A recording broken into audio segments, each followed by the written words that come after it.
What's up? What's up? The title of the discussion is Your Manifestation is Already Done. It's already done. You already have it.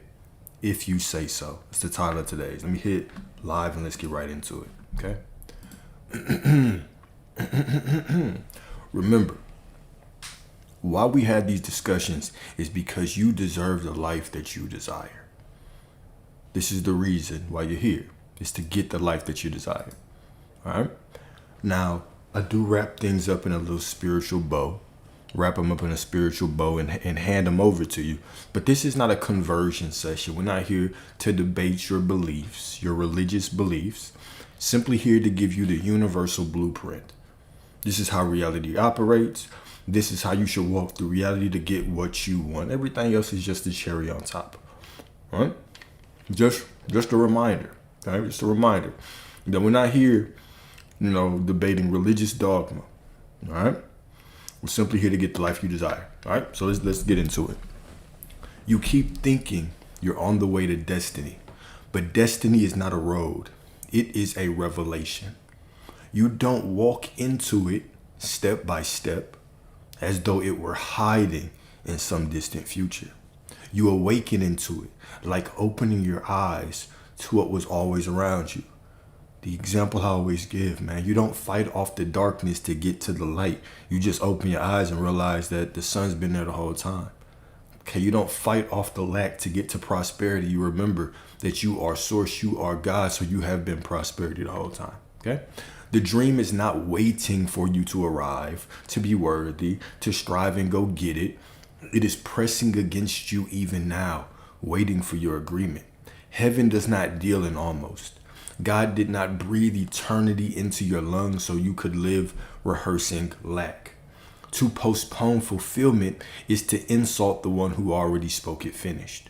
Your becoming is not a slow climb. It's not a slow grind, right? It's not this hill that you're climbing up to and eventually you'll get there. It is a holy remembering, right? Stop striving. Stop trying to be worthy. Stop trying to be in alignment and simply know yourself as source. That's it. Just go to the root. Just go to the root. I am that I am no matter what. God is me. I am God. That's it. From that vantage point, I must be worthy. I must be in alignment. It's my birthright. It's who I am. Okay? Cool. You are not journeying toward promise. You are the promise in flesh. This is the beauty of this. Okay, you're not journeying for worthiness, for alignment, to get to some mythical vibrational frequency that you can't even explain to me what it is. You are simply remembering right now you are already everything. You are already God. You are already all that there is. Huh? The world, right? All these religious doctrine will have you believe that you're not worthy, that you're somehow born a sinner. Right, just stripping your divinity away from it, right? This is your wake-up call. That spirit of the divine is within you. How could you ever be anything less than worthy? You are made in the perfect image of God, the perfect image of the Creator, right? So we're not here to push, all right, the oppressive surface level information of Scripture, right? When I speak of Scripture, I'm challenging you to comprehend this metaphysically. Right? We're not here having a Bible study just to take it at face value. All right? There is a deeper truth in here that is showing you how to get the life of your dreams. That's the deeper truth. Okay? That's the deeper truth. So already finished. The end was written before the beginning. Isaiah 46, 9 through 10. I am God, and there is none like me. I make known the end from the beginning. From ancient times, what is still to come. My purpose will stand. Now, why we start off with this verse, which is already a banger, is because I'm challenging you still, metaphysically, not literally, metaphysically. What is this trying to say metaphysically? I am God, okay? Your I am awareness. I am is God. My knowing of myself, when I declare I am God, okay? And there is none like me. I am all that there is. There is no other power. out there, right? If you think the devil's working in your life, that's just an illusion you're creating. There is no devil. There is no hell. There is no Satan. There is no demon. There is no adversary power trying to take you down. There's only all that there is. The spirit of the divine, okay? I am God. There is none like me. I make known the end from the beginning. What does that mean? I make known the end from the beginning. The moment you have the desire, okay? The moment you have the desire, that is the beginning and the end. The desire is the promise. When I had the desire, I say, what? Okay, it's mine. Boom. That's God desiring it through me. Boom. Okay? That is the end. So when I go to the end, when I claim it, it is mine. It's my divine birthright. Now I'm collapsing time, right? It's like the piece of paper example I gave you. Okay? This is you today, right now. Now imagine your desired self. You think it's way over here. The world will tell you to get here, you have to go through time, right? But metaphysically, you are the beginning and the end, the alpha and the omega. You simply fold the paper. Okay? This is you right now. The moment you have the desire, how do you become the version that has it? You say that you are it. That's it. That's it. It's not a trick question. That's it. You say you are it. There's only right now. You don't have to go through time to get worthy. There is no future. The future is just a thought. It's just up here. The past are just thoughts. That's it. There's only right now. And in this moment, right? Like my boy Tom Karen says, right? Don't use the present moment like a placeholder. We use the present moment to daydream about the past we don't want, to think about the future we wish we had when all your power is right now. Accept that right now, you are everything you desire to be. That's how you collapse time. That is how you, quote unquote, quantum leap. From right now, okay? And then John 19:30, right? It is finished. 3 words, real beautiful. It is finished. It is done. You got it, okay? The end is older than the beginning. What does that mean? The end is older than the beginning. What could that mean? Let's talk about it, okay? God does not start what he has not already completed. The dream that stirs in you is not potential. It is memory. We talked about this before, right? That whole seek ye first the kingdom and all things will be added to thee. The kingdom is within you. Now, when we say this from a literal sense, the kingdom is within us. We think that we have to go search the same way that you were running around outside and you searching for some God in the sky, running around there trying to find it. Now we think we have to search within ourselves. No, you are source. Everything is within you. Right now, you already are everything you desire to be right now. You're perfect. Okay? You have a desire. The desire is a divine memory. You could not desire what you have not experienced already. On a soul level, you cannot desire what a version of you has not experienced. So a desire is simply divine memory of who you really are. That's it. Don't overthink it. Just accept it. Desire is divine memory of who you really are. A version of you is experiencing that right now. Don't overthink it. Just accept it. This is a process of remembering who you have always been. Remembering who you have always been, okay? A whisper from eternity that tells you who you already are. So in Jesus, okay, I'm challenging you. Metaphysical. I'm not talking about any of this literally. Metaphysically, when Jesus, your I am awareness, said, it is finished. It's done. He was not speaking just of the cross. He was declaring the eternal pattern. Before anything begins, its completion already exists in God. Go to the end and stay there. Go to the end and stay there. Before anything begins, its completion already exists in God. I am the beginning and the end, the Alpha, the Omega. I am all that there is. Let's break this down. Let's get real metaphysical in here. Okay? The beginning is the end. The end is the beginning. The Alpha and the Omega. This is what all this means metaphysically. Is that the moment you have the desire, it is done. All right? The moment you had a desire, it is done. Revelation 13:8. I just dropped this in here because the other day somebody was in here, keyboard warrior. You don't even read Revelation. Let's talk about it. The Lamb who was slain from the foundation of the world. The Lamb who was slain from the foundation of the world. Think about this, okay? The Lamb, typically represents Jesus, right? The Lamb that was slain, okay? From the foundation of the world. The foundation of the world? What does that mean? We just kind of overlook certain things like that. The foundation of the world. Let's break that down. This verse reveals a mystery that bends time itself. Okay? So this whole conversation, what are we talking about? We're talking about the beginning is the end is the beginning, how to collapse time. The moment you have the desire, know that it is done. You don't have to get in alignment. You are alignment. You don't have to get in the right vibration. You are the vibration of source. You simply have to know yourself as such. Stop waiting to get in alignment and command that you are, because you are source. Thou shalt decree a thing and it shall be, right?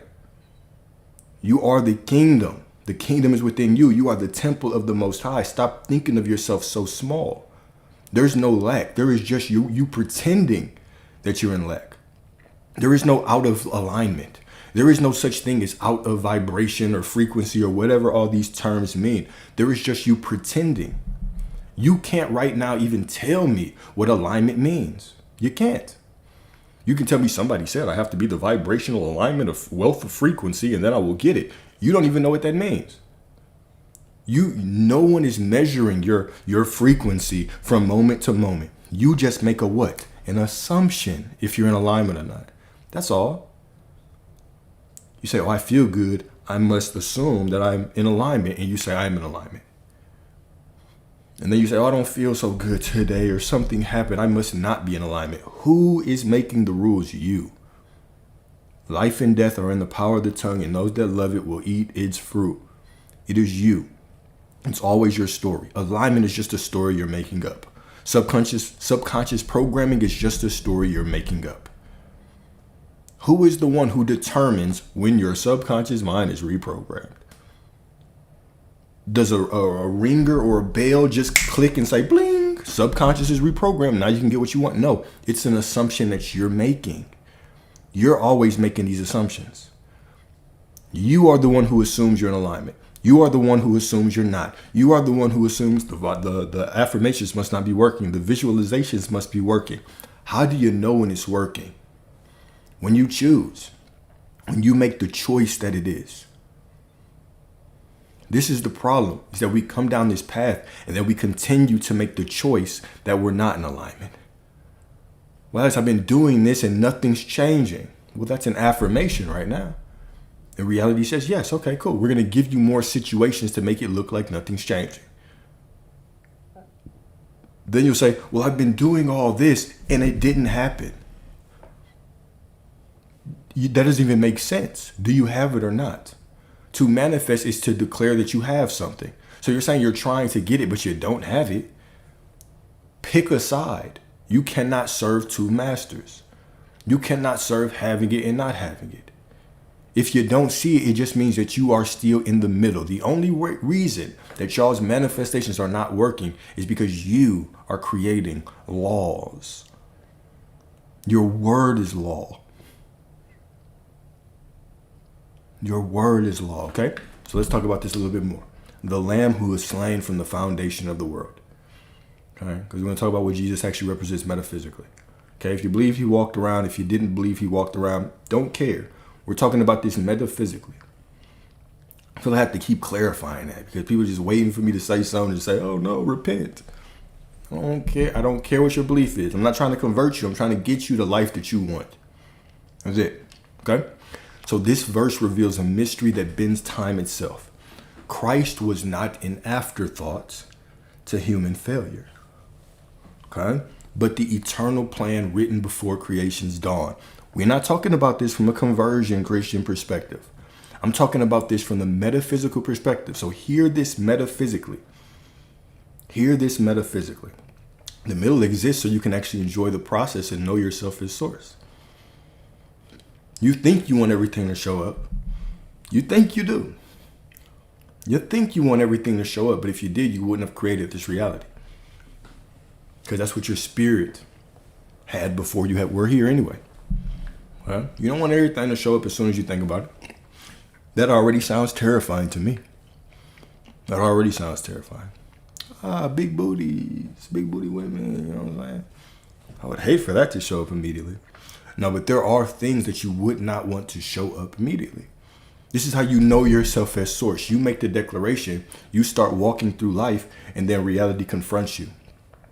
Your limiting beliefs confront you. All right? And so you get to continuously choose who you're being, what to experience. Right? I would hate that right now. A twerk fest in the, I would hate that. Please don't give me that. You know what I'm saying? But let's get back to this, okay? Let's get back to this. I know I can get off topic pretty fast. All right. So the Lamb who was slain from the foundation of the world. Okay. So this is going to sound very physical, but I want you to really hear this from a metaphysical perspective. Okay. What would this mean? We've been talking about how the beginning is the end. The beginning is the end. Okay. The beginning is the end. All right. What this means is that redemption was not God scrambling to fix what went wrong in Eden. It was already woven into the fabric of existence, right? If you read the story of Eden literally, it makes no sense. You mean the first people that God made? I thought this all-knowing God knew something. They just ran off behind his back and ate an apple because a snake told them and went, and then the fall of human. Then he had to send Christ, and then he had to, you know what I'm saying? The story itself logically doesn't make sense. It must be a deeper meaning. Okay? So it was already woven into the fabric of existence. The cross is not just a moment in history. Okay? It is not just a moment in history, the cross, right? Where God at a certain point decided, let me send quote unquote Jesus to save people, because ever since the fall from the garden, they've been fucking up. All right? When we read this verse and we hear this word, the Lamb who was slain from the foundation of the world, from the foundation of the world, okay? Means it was already woven into the fabric of existence. The cross is not just a moment in history. It is an eternal reality, echoing backward and forward, declaring that love had already triumphed before sin even entered the story. In God's vision, salvation was not reaction, but foundation. Basically, what it's saying is that if you say from the foundation of the world was the beginning of the world, okay? That means that this moment was built in. This is just what it means metaphysically. I'm not here to argue about the life of Jesus. This just goes to highlight that the beginning is the end. And every single path, every single thing that happens is already baked in to you deciding right now, when you have a desire, that you already have it. That's it, right? How to get everything is all the same. Do you have a desire? Then decide you have it right now. You have your SP, right? And so if you have them, how could you ask me how to get them? You have them, right? If you have the money, how can you ask me how to get the money? You have the money, right? And so now you do it from that memory. From that memory, I go through life and I decide everything that I see in this external reality, I use it as proof that everything is working out for me.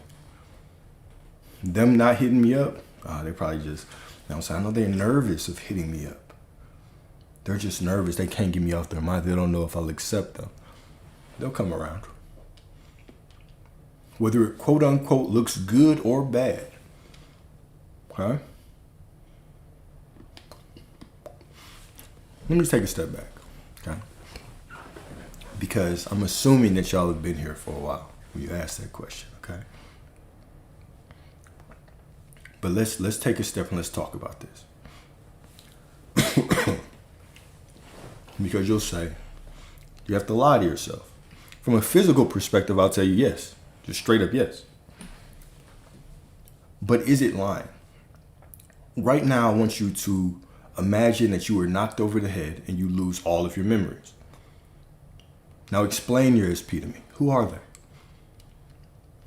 Explain your mother to me with no memories. Who are they? What do they mean to you? Right? They mean absolutely nothing. Everybody in your life is absolutely meaningless, but you just believe that you have some past, some solid past, and you use that solid past to tell a story of who they are, and you explain to them and you say, this is the reality that I'm in. Circumstances, when we say circumstances are meaningless, this is what it means, is that nothing has inherent meaning or value. Everything just is. It's just there. Until you, acting as God, walk into the room, look around and start telling stories about everything, making it meaningful. The only thing that you don't know right now, what your SP, what your mother thinks about you. You don't know what they've been through in their life. You don't know what they're going through right now. You don't know what they're doing right now. The only thing that you know is what you believe about them. And that is reality. Okay? That is reality. You can never tell me what I'm thinking, what I'm going through. But you could put together a perspective, a story, and that is your reality. And the version of me steps forward to meet you. It's the same with everybody in your life. Okay? So what are you always doing? You're always lying. You're always making up a story about somebody. Right now, if you get good news, you know who to tell that story to, right? Oh, this person is going to react good. That's a story. You don't know that. You just expect that. There's other people you say, nah, hell nah. I'm not finna tell them. They're going to hate. This dude is a certified hater. I can't tell his ass. You don't know that. But that's your story about him. Therefore, that's what it is. This is all reality is. It's a bunch of stories. You're always playing make-believe. What's the difference between right now, you sitting down and you telling a story about something that you want and something you don't want? What's the difference between right now, me using my imagination to fantasize about a bunch of shit going wrong versus fantasize about everything working out perfectly for me? It's both delusion, right? Both of them. From a human perspective, we would only call the positive one delusion. The negative one, we would just say, no, that's just being realistic. That's just preparing for the worst. Plan B. Then a plan C when the plan B fucks up too. Right? But they're both just creating. Both of it is just reality creating. That's all it is. So every time you're telling a story, you're never telling it how it is. There's no such thing as how it is. There's only how you are. You can't tell me how anybody else is. You can only tell me your beliefs, your stories, your expectations about them. That's it. No, Alex, you don't understand. They were cheating and they did this and they were toxic. That's just your story about them. No exceptions. That is just your story about them. They can only meet you at your level of consciousness. They can only change in alignment, in accordance to your consciousness, your ability to change your perception, your consciousness about them. Isn't that beautiful, right? The moment you change your mind about somebody, you give them the energetic space for a new version of them to step forward. People can only meet you at your level of consciousness. This is why the more you expand, the more stuff you know, all of a sudden you start meeting people that know shit too. This is why if I just walk around, I start talking about, man, women ain't shit. If I just go there and that becomes my dominant thought, guess what kind of men I'm going to start hanging out with? Men that believe the same thing. Guess what kind of women I'm going to attract into my life? Women that prove me right. This is how powerful my perspective is. But the moment you walk around knowing that you are everything you desire to be, these people will be lucky to get a chance with you. Now, all of a sudden, everybody plays their role to perfection. They play their role to perfection. And they can't wait to play their role. This is your power. So we could look at it on a base level and say, oh, well, so I have to lie to myself. If that's what you want to call it, cool. But you're denying yourself the experience of the life that you want. All right? This is the question. If a tree falls in the middle of the forest and no one's around to see it, does it make a sound? No, it doesn't. It doesn't even exist. If no one sees it, it does not exist. There's no tree, there's no forest until consciousness is on it. Now, your SP, that woman you want, that man you want, when they're not around you, do they exist? Do they exist when they're not around your ass? Or whenever they come around you, right? Because of your expectations, is some coherent story just made up about what they did when they were away from you that just satisfies your beliefs and your expectations, right? This is why, I mean, even the world will tell you, if you don't go through that phone, you're going to find what you're looking for. You always will. For you to go through that phone, your conviction is already so strong. Your conviction, your belief, your story is already so strong. You ain't even need to go through it. You already knew. You already knew. It was done. That version of them had been shown up.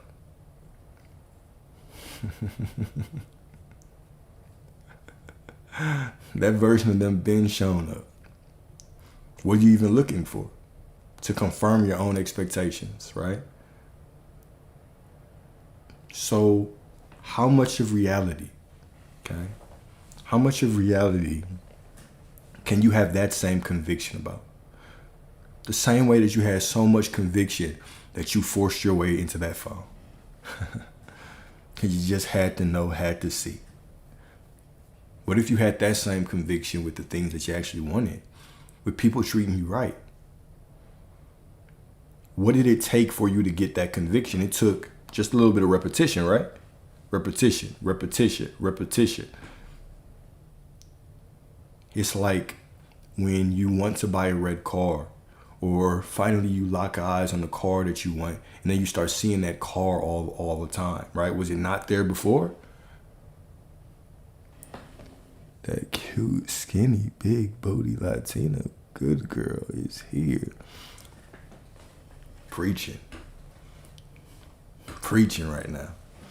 Preaching right here. Here to stay. Here to stay. Right?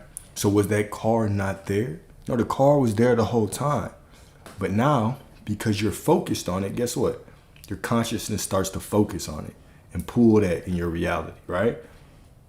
This is the study I always talk about, where these people, right? These random people that were told to walk down the street a couple blocks and then come back. Okay? So they walked down the street a couple blocks, turned around and came back. Right? And so then they were asked a bunch of questions. What did you see? What color shoes did this person wear? What did the mannequin like here dress? What did the mannequin in here dress like? People didn't know, right? Some of the questions they could answer, others they couldn't. Then they put them under hypnosis. They asked them the same questions and they could answer everything.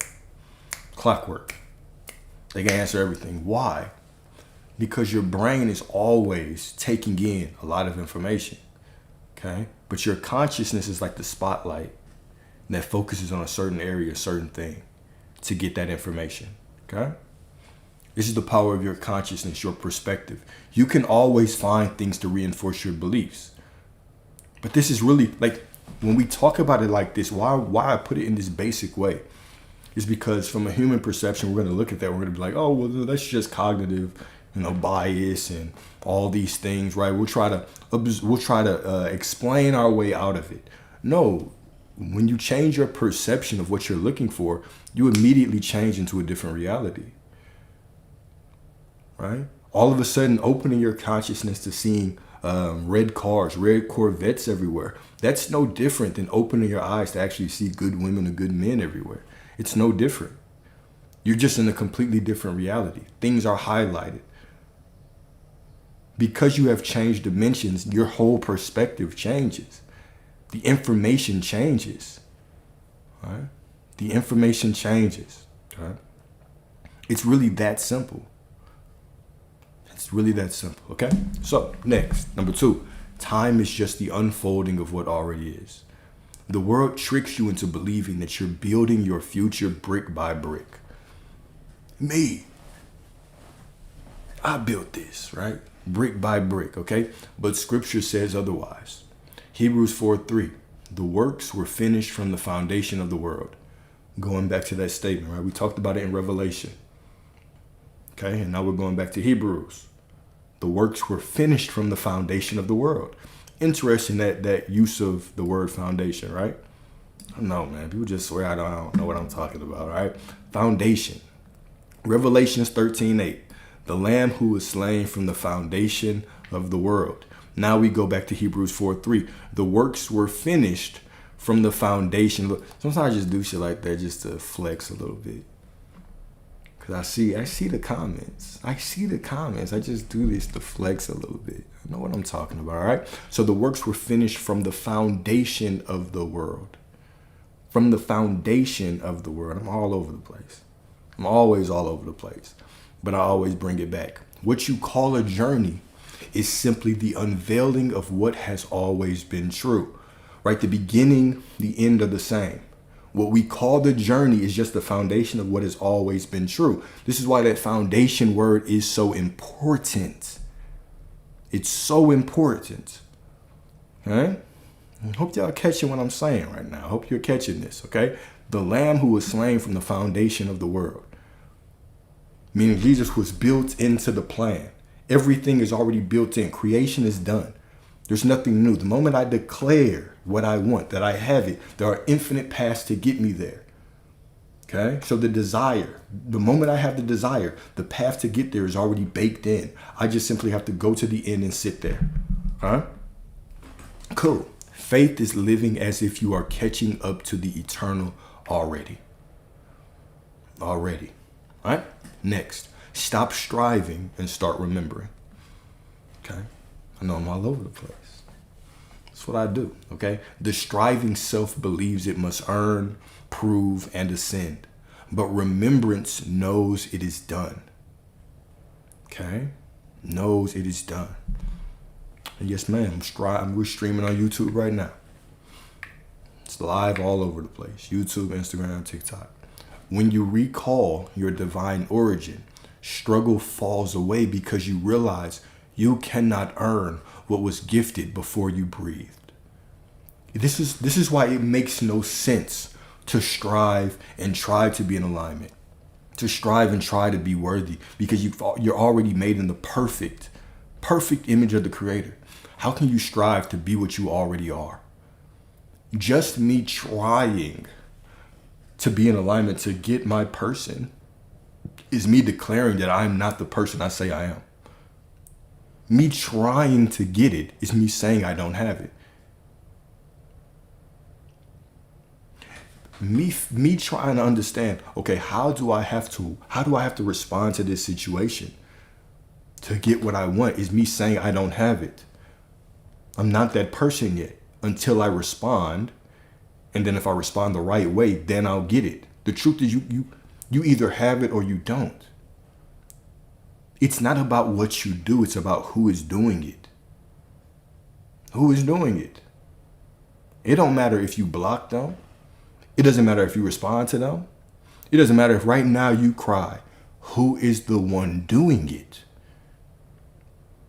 Is it the version of you that says, okay, cool, my feelings are my feelings, but I am? The situation is the situation, but I am. Situation might not look ideal, but the God within me is perfect. So the situation must be unfolding perfectly.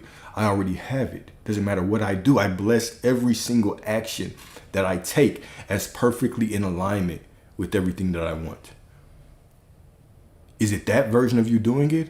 Or is it the, I don't know, maybe I'm not affirming right version of you? If you're saying maybe you're not affirming right, well, guess what? You're not that person.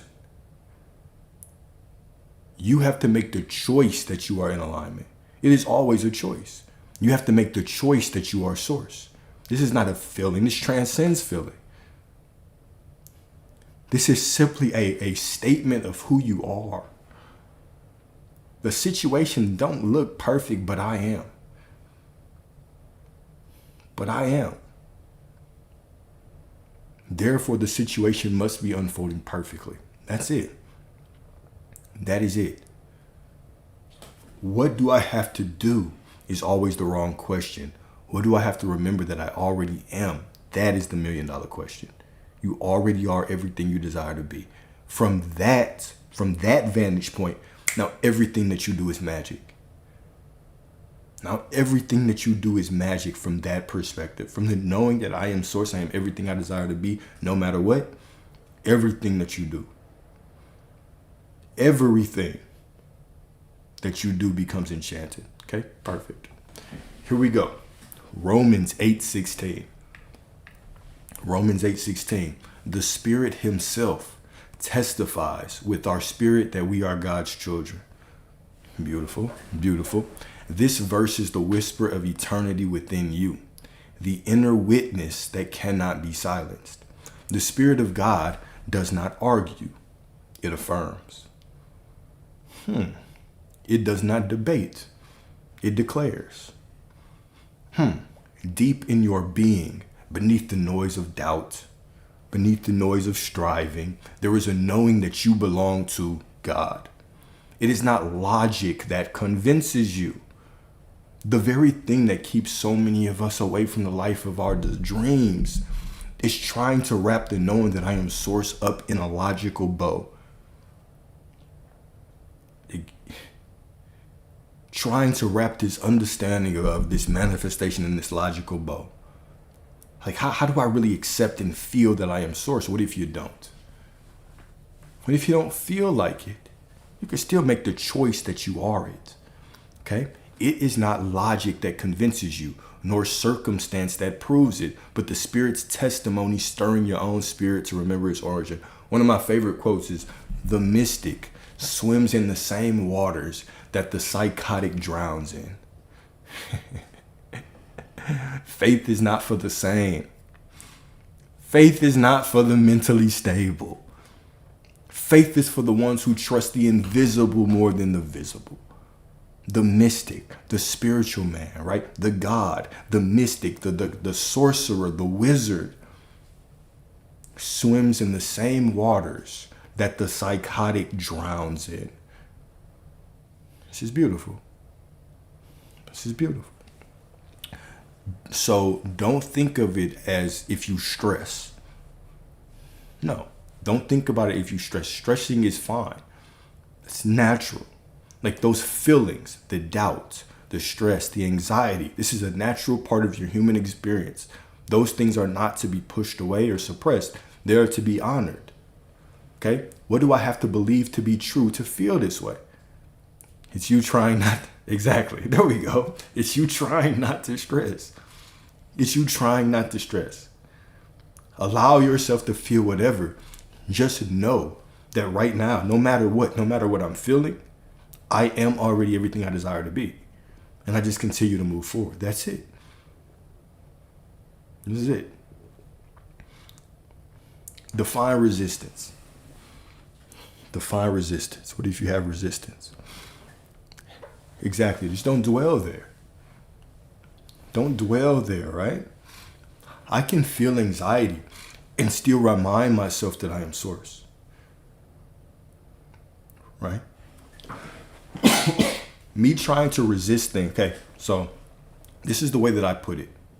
Okay, hear this. Okay, remember, God is indivisible. Okay, and absolutely, I've told y'all some interesting stories about physical appearance. Right, people clearing up their skin, men that have grown their dick size, women that have changed their body composition. There's nothing off limits. Absolutely nothing. Right? Gentlemen, if you want that hammer, you can have it. Right? Women, if you want a little bit more, you can have that as well. The only limit is here. The only limit is here. This is the prison that you have to break out of first. You're not sentenced to anything. Right? I hear that all the time that I went too far. I hear that all the time. But it's cool. I can go further. I still got a lot further to go. Right? I know people that have decided that no matter what they eat, they have the body of their dreams. And guess what changes? Right? Okay, hear this, okay? Hear this. So I'm gonna get right back into that, but think about it like this, okay? That's cool. I'm not here to keep anybody. I'm not here to keep anybody. I'm here to reach one person. That's the goal every time. We reach one person, change one life. All right, so where one part of God is, all of God is there. Okay? Where one part of God is, all of God is there. Okay? What's miserable? What's miserable? What's miserable? What is miserable? Okay? Now check this out. God is in, so right now within you, there are infinite versions of you. Okay? Man, didn't you comment like 10, 15 minutes ago? Still here, huh? Still here. Can't resist it. Can't resist it. All right. So where one piece of God is, all of God is there. God cannot be broken up, divided. Okay? So within me, there are infinite versions of me. Within you, there are infinite versions of you. Okay? Now, in every situation that you walk through, okay, every single situation that you walk through, all of God is in that situation. The totality of God. Okay? And so rejecting any piece of God, because God is indivisible, is rejecting all of God. Do you hear where I'm going with this? Okay? I know it's miserable. It's miserable. Okay? Rejecting a piece of God is rejecting all of God. So it's not about rejecting my emotions. It's not about rejecting this circumstance that looks unfavorable. It's about me accepting every single thing that I see as a perfect outpicturing of source. Whether I like it or not does not take away from its perfection. It does not take away from its perfection. And this is just giving me an opportunity to choose what I want to experience next. All right? What do I want to experience next? From this perspective, all of my power is in the present. So if I'm anxious, what should I do? If I'm stressed out, what should I do? Should I ask myself the question, what do I have to believe to be true to feel this way? And from that powerful position, now I can change my perspective right now. Okay? And from right here, I can change my perspective and I can move forward. Okay, let's say that I'm thinking, I'm stressed out because I just don't know. I just don't know, right? I just don't feel like I'm source. I don't feel like God can show up right now.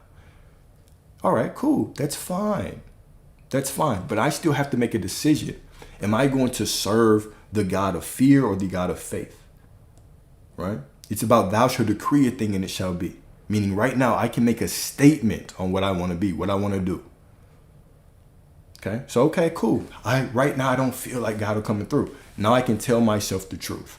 I am does not need the faith of my ego. The promise is already done because I've declared it. I am simply needs me to commit to that version of me. Therefore, even though I have faith, right, I put my faith in I am. Or even though I have fear, I put my faith in I am. Okay? The ego will always look for evidence. The ego will always stress. It will always cry. It will always doubt. That's what it does. Your job is not to drag the ego on board. Why try to wrestle feelings that are just changing all the time anyway? Your feelings are always going to be changing. Why am I wrestling to change them? Go beyond the feelings and go to the story, to the word, right? Remember, in the beginning was the word, not in the beginning was the feeling.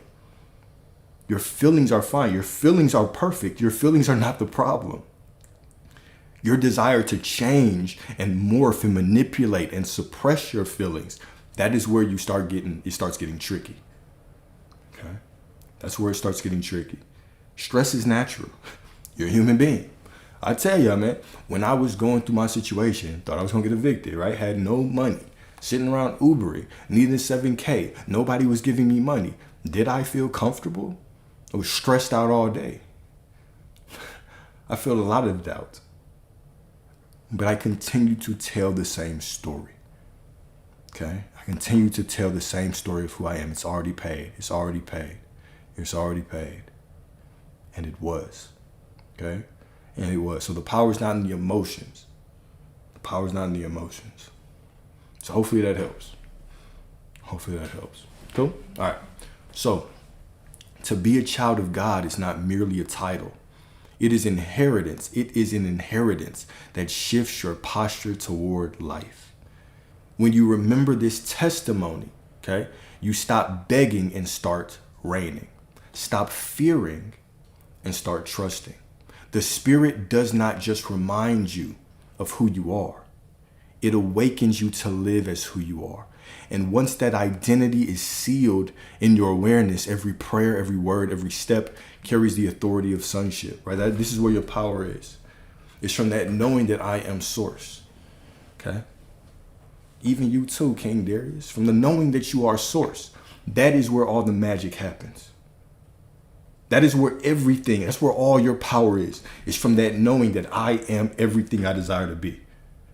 From there, everything that I do becomes magical, enchanted, perfect. That is where your power is, okay? You are family, carrying the Father's name, moving as one who has already been claimed, okay? Beautiful, beautiful. Number 4, speak from the finished work. Speak from the finished work, okay? Your words are not hopes. They are declarations from the end already secured. To speak otherwise is to side with illusion. Job 22:28, right? Thou shalt decree a thing and it shall be added unto thee. Not thou shalt fill a thing.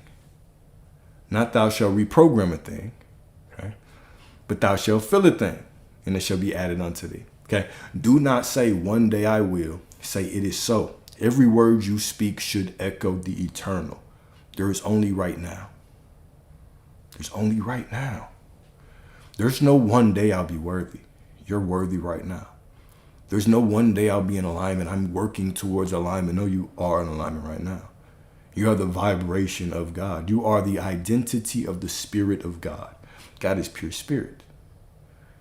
God has no favorites on races and religions, right? Don't read that oppressive shit that is written down, right? And God is favoring people. This is a book of metaphors. We are breaking it down metaphysically. Source is pure spirit, and you are the identity of that spirit. The identity of that spirit, okay? Number 5, faith is the posture of completion. Faith is the posture of completion. Faith does not strain to believe. Hear that. Hear that. Hear that. Faith does not strain to believe. Faith rests in the knowing that it was done before time began. To walk in faith is not to climb a ladder, but to sit on a throne you were already given. This is the be still and know that I am God, right? It doesn't just say be still. It says be still and know. 2 parts. Okay? So faith is not to climb a ladder, trying to be worthy. It is to sit on a throne you were already given.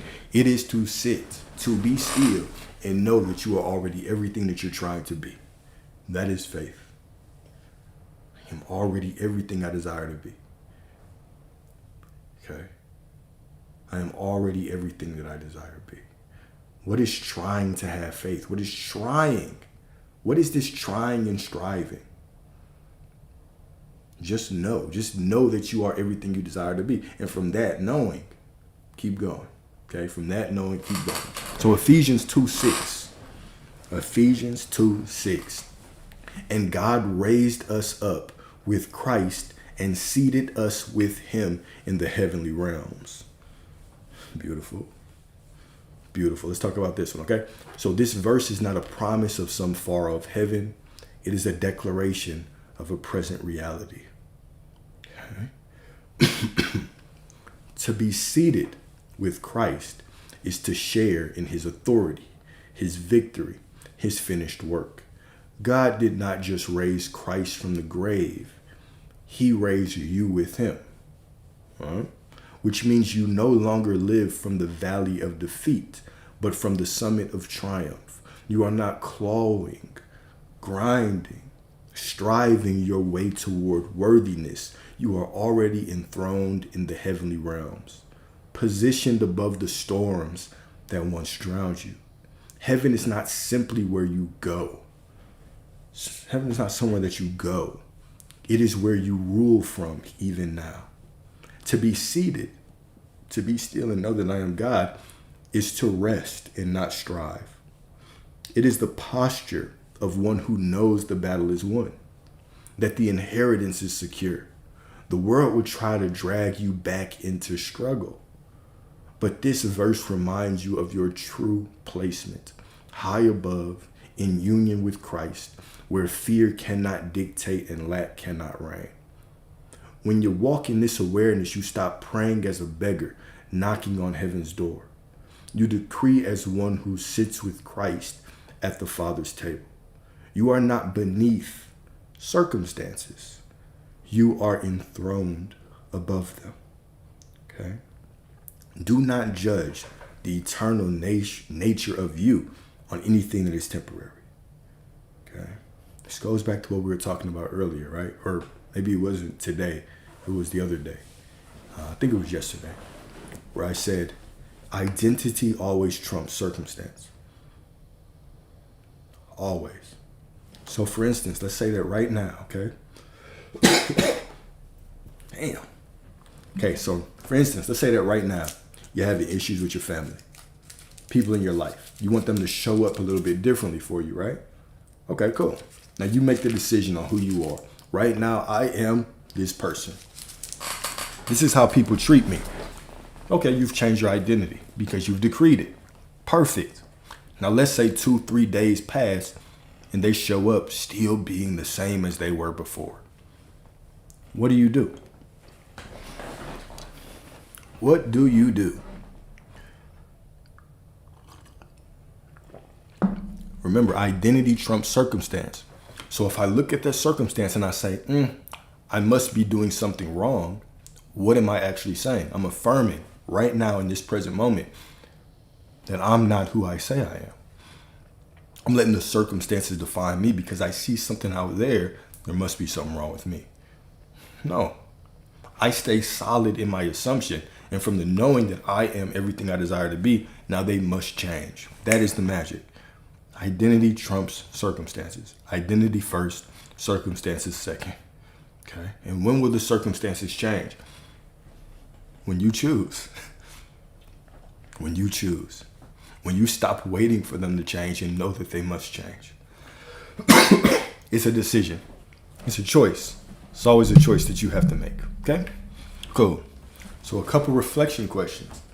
And then we'll do questions. Okay? And then if y'all want to join, y'all can join too. Number 1.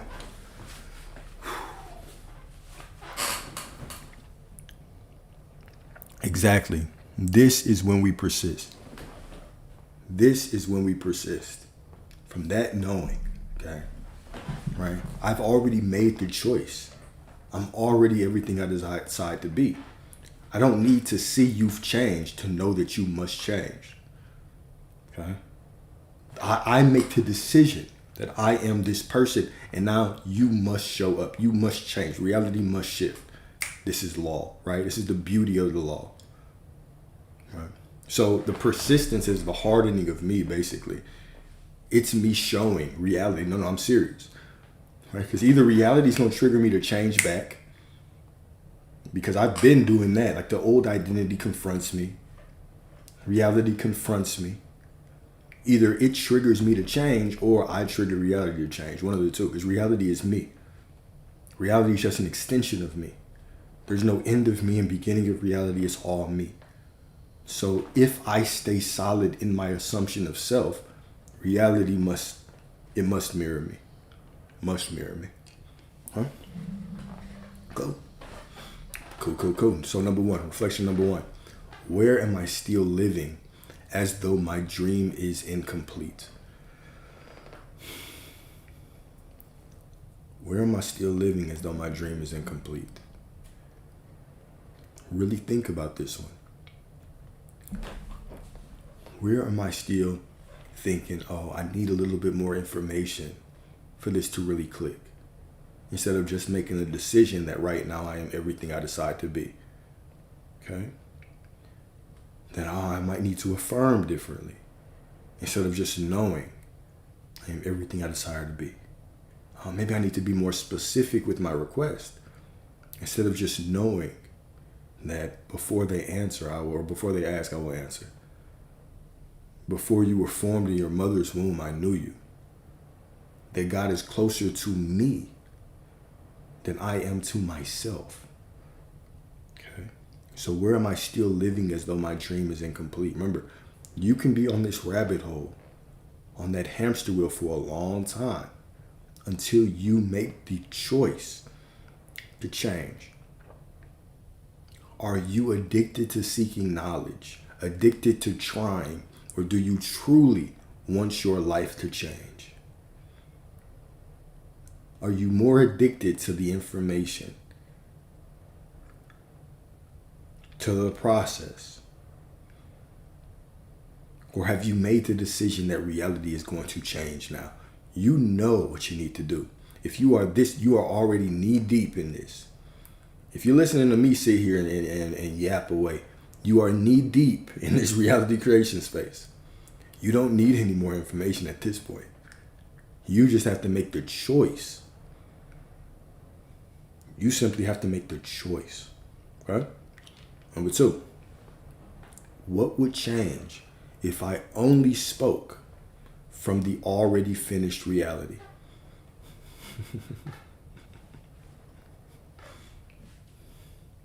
What would change if I only spoke from the already finished reality? Probably a lot. Well, hopefully not too much. I trust y'all are well down the path. Okay. But maybe certain questions will be eliminated. If you only spoke from it was done, maybe certain questions like, okay, how do I have to respond to this situation, will go out the window. Because it doesn't matter how you respond. It just matters who is the one who is doing whatever you're doing. All right?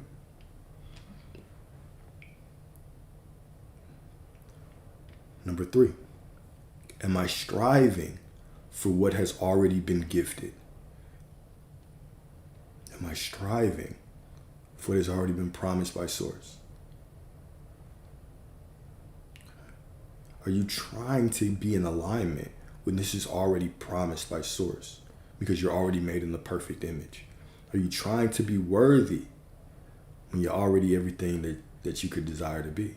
Every version of you already exists within you right now. Okay. And last but certainly not least, right? Do I trust that time is only unveiling what God already completed in me? Do I trust that time is only unveiling what God already completed in me? That's all linear time is doing, is unveiling what God has already completed in you. It's already done. You're already walking in the promise. You already have it. You already have it, right?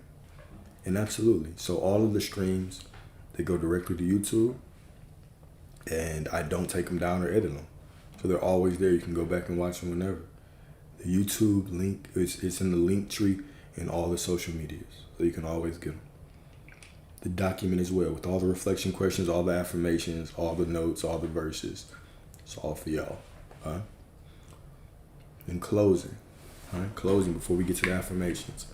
These are the mini affirmations, the warm-up affirmations, okay? I walk in the finished work. I am not waiting for worthiness. It was sealed in eternity. The dream is not ahead of me. It is within me. I speak as one who knows the end was written before the beginning. What God offered cannot be undone. Okay, that language right there. This is not the language of ambition, of trying to be something. This is the language of remembrance. Remembrance. Faith is not struggle, it is certainty. And today, walk not as if you're reaching for promise, but as if you are already living what was always finished. As if you are already living what was always finished. Okay, I am that I am, no matter what. No matter what the circumstances look like, I am.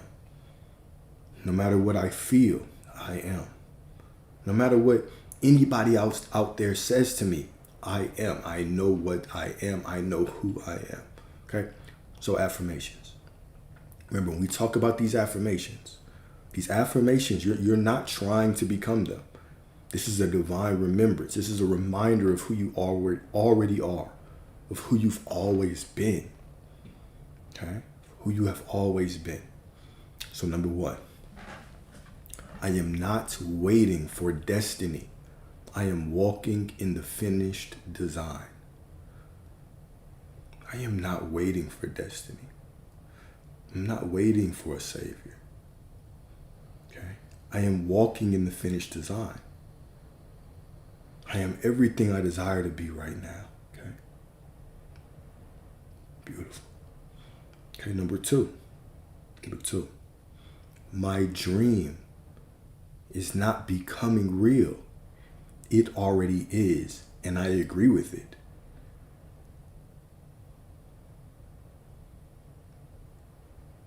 This is not a dream. I've already seen it. I've seen the end of the movie. This is more than a dream. You may call it a dream. To me, this is destiny. It's already happened. This is divine memory. And it's unfolding. I know what I saw. I know what I've experienced. I know what I've decreed. My faith goes beyond. Right? It goes beyond words. I can't put it into words. I have conviction of the promise. Right? My dream is not becoming real. Your desire is not becoming real. It already is. And I agree with it.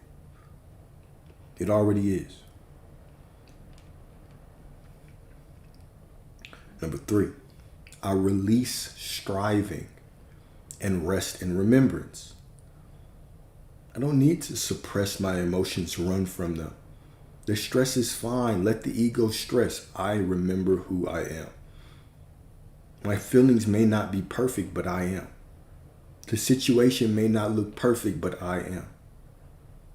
I am that I am no matter what. Okay? Next. Every word I speak echoes the finished work. Ooh, beautiful. Every word I speak echoes the finished work. My word is law. When I say I am God, this is humility. This is a humble statement. Every word I speak is the expression of source. Every word I speak is the expression of the divine. Okay? Every word I speak echoes the finished work. It is done. I already have it. It's done. I already have it. I am that I am, no matter what. Next, time cannot delay what eternity has completed. The promise is between me and God. And so reality must obey because reality is me. The promise is not between me, God, and Steve. Me, God, and Jim. Me, God, and anybody out there. The promise is between me and Source. Source and I. We are one and the same. I am within God. God is within me. I am Source. I am the identity of the Spirit of God. This is what you are. You are the identity of the Spirit of God. The promise is between you and your Creator. And so everybody must get on board. Everybody. I am evidence of promise fulfilled. I am the evidence of the promise fulfilled. I am the evidence. I am the evidence. I don't need proof out there. I am the evidence. My breath is the evidence of God's promise, of God's love. Every step that you take, every breath that you take is the evidence of the fulfillment of Source within you. I am worthy because I am. I am loved because I am. I am prosperity because I am. because I simply breathe. That is me. That is me inhaling and exhaling pure prosperity, pure divinity. Every step that you take is in alignment with the divine. Stop pretending to be anything less than God. Stop pretending. You don't have to pretend anymore. You are above your feelings, above the circumstances. You are not in this world. This world is within you. You are not in your body. Your body is in you. You are not even in time. Time is unfolding in you. You are the awareness over it all, surrounding it all. Every breath that you take is holy. Every word that you speak is law. There is only one law. I am. This is the only law of the universe. I am. Everything is spirit. Everything is God. And so every time that you say anything, you are simply calling forth God into your reality. When you say everything is working out, God says yes. When you say I'm just not ready yet because of my subconscious mind, God says yes. This is how divine you are. Every time that you confront a situation, a person, the universe is backing you, waiting for your word, waiting for your declaration. You're never alone. You have an infinite army behind you, within you, backing you up. This is your power. You don't have to go out there and touch anything to change everything. Your word, your perception is your power, and it cuts through time like a sword. It paints over the circumstance however you want it to be. And this is your birthright. This is your birthright. You're a creator. You are God, whether you want to be or not, whether you accept it or not. We got two more. I live from completion, not from pursuit. I live from completion, not from pursuit. And last but certainly not least, it is finished, and so am I. It is finished. It is done. It is complete. It is perfect, and so am I. No matter what, right? I am that I am, no matter what. No matter what. Cool. So that's what we had today. If y'all have any questions, let's talk about them. Before we move forward, like I said, we have a workshop this weekend. I just set it up today. I've gotten some DMs about it. I just set it up today, okay? So the workshop is Saturday, 11 a.m. Central to 2 Central, okay? If you are a member on TikTok, a paying subscriber on TikTok, or a paying member on YouTube, it's absolutely free for you. Absolutely free, okay? Just DM me, I'll send you the link. If you've already sent me a DM, send me another one. I'll send you the link. But I'm also going to put it in like the subscriber only chat so y'all can just get it and download it. For anybody that's not a paying member, it's only $25, okay? But basically, this is just my way of giving back to y'all because y'all started subscribing before I had any benefits. So this is just my way of giving back to y'all, all right? Just DM me. Just DM me, and I'll send you the link. Since you're a sub, just DM me. I will send you the link. It's all yours, okay?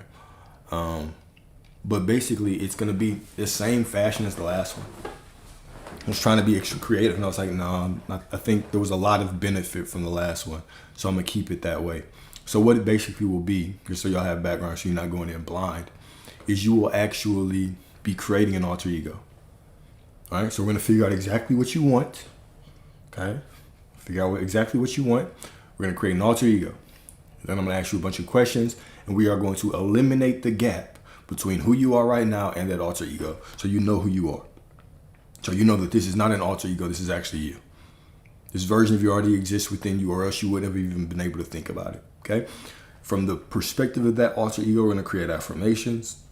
We're going to do like a devotional to this new version of you. And of course, the workbook, you'll be able to keep it free PDF, so you can fill it out whenever you want. You'll get the recording, and then it'll be a custom lecture for that group. But I know that my prices are what they are. I'm not changing them, because whenever they were free and they were cheap, people were just not showing up. But this is just so y'all can get like more personalized time, and so I can give a benefit, right? It's just more so like one-on-one time with y'all. That's all, to help you kind of get through any kind of limitations you believe you have. Cool. So I'll keep announcing this every time I go live. I'll put it on my stories and stuff to remind y'all. So yeah, y'all can join it. And if you are not a subscriber, don't want to subscribe, which is fine, the Calendly link is in the link tree in the bio of all of my social medias. Okay. Yeah, it's a great price. It's $25. All right. $25. You spend more of that on your feet, right? When y'all go get your feet done, it's more than $25, right? So, can't tell for some of y'all, but it is what it is.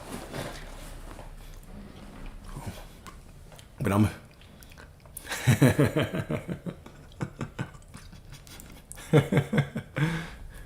65. Yeah, damn. Nah, but yeah. So I look forward to seeing y'all there. If not, I don't hold back for y'all anyway. So you're still gonna get the game in here. Okay. You're still gonna get the game here. But anyways, what questions y'all have? If y'all wanna join, you can always hit that join button, come up here. Be brave. And basically, like, y'all really don't even need to sign up for coaching, because I let y'all come up here and talk anyway. So, I mean,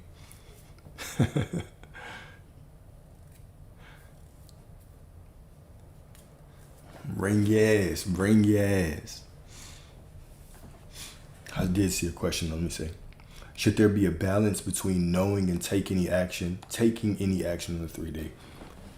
The emphasis should always be on knowing. From knowing, the action, whatever you do, is magical. Okay, so don't even think about it in terms of making it a balance. Just the knowing that I am source, the knowing that it's already done, it is mine. From that knowing, everything I do becomes perfect. Okay? Because it's never about what I do, it's about who's doing it. For instance, let me talk about it in the terms of relationships, because most people can get with this.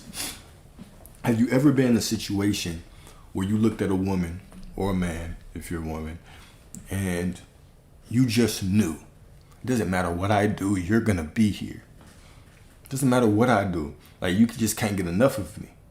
This is a knowing, right? It literally didn't matter what you did. It didn't matter what you did. It was who you are. Who you were, what your expectations or assumptions were of that circumstance played out. There were other people that you could walk around on eggshells with. And in those situations, it did not matter what you did. You couldn't appease that person. So action is always secondary to who you are, to your knowing. All right? So that's what's most important. Who is the one who's doing it? Huh? Who do you remember you are at the moment that you take action? So God damn. So don't think about it in terms of balance like that. Think about it in terms of, from the knowing of who I am, doesn't matter what I do. I appreciate you.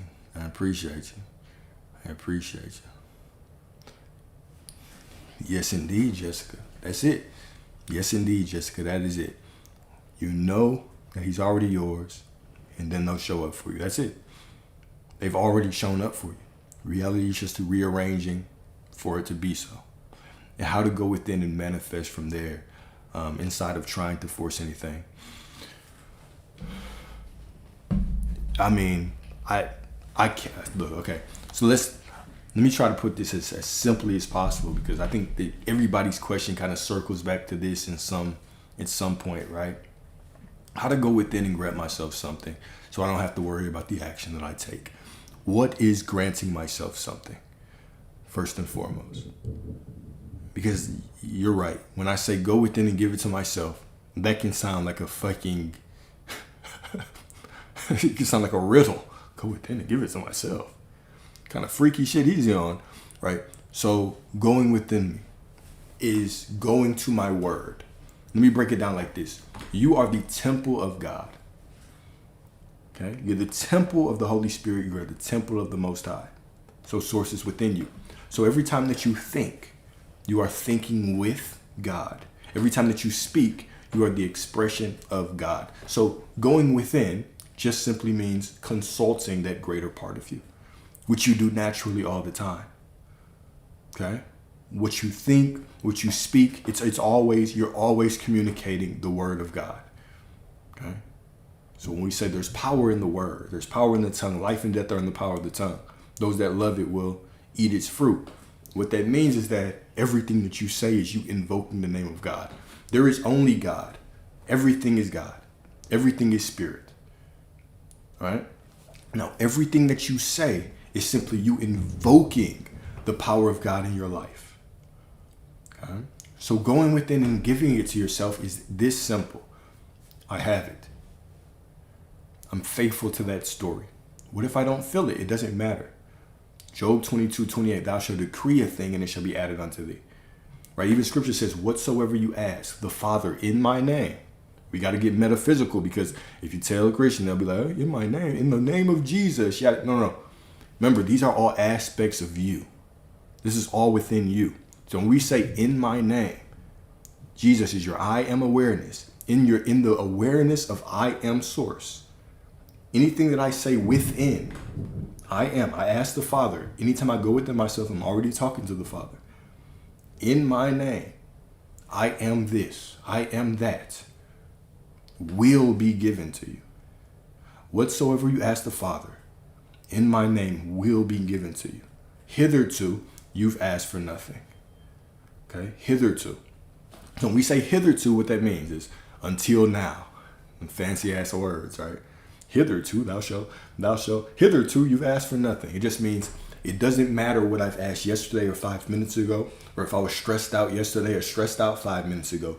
The only thing that matters is right now. So from that knowing that right now I have granted it to myself. Okay, I am prosperity. Now from this knowing, now what do I do? What if I have two choices to make? I have this person, okay? Now they block me. Right? You've declared that you have it. Okay, you declared that I'm about to get off soon. You've declared that you've had them, right? You declared that you have them. You call them from that knowing. Okay? You call from that knowing, and now all of a sudden they block your ass. What do you do next? You have options of things to do, right? It doesn't matter what you do next. It matters who is the one that does it. Huh? His girl. Y'all are wild. Y'all are wild in here, right?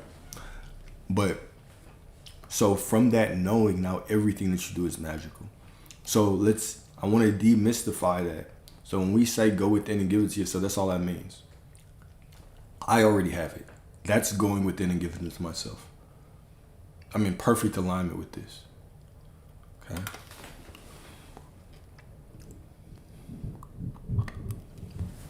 Now, okay. So even when we talk about imagination, right? What if you believe that you struggle with your imagination? You're like, I don't visualize too great. Does that mean you can't get it?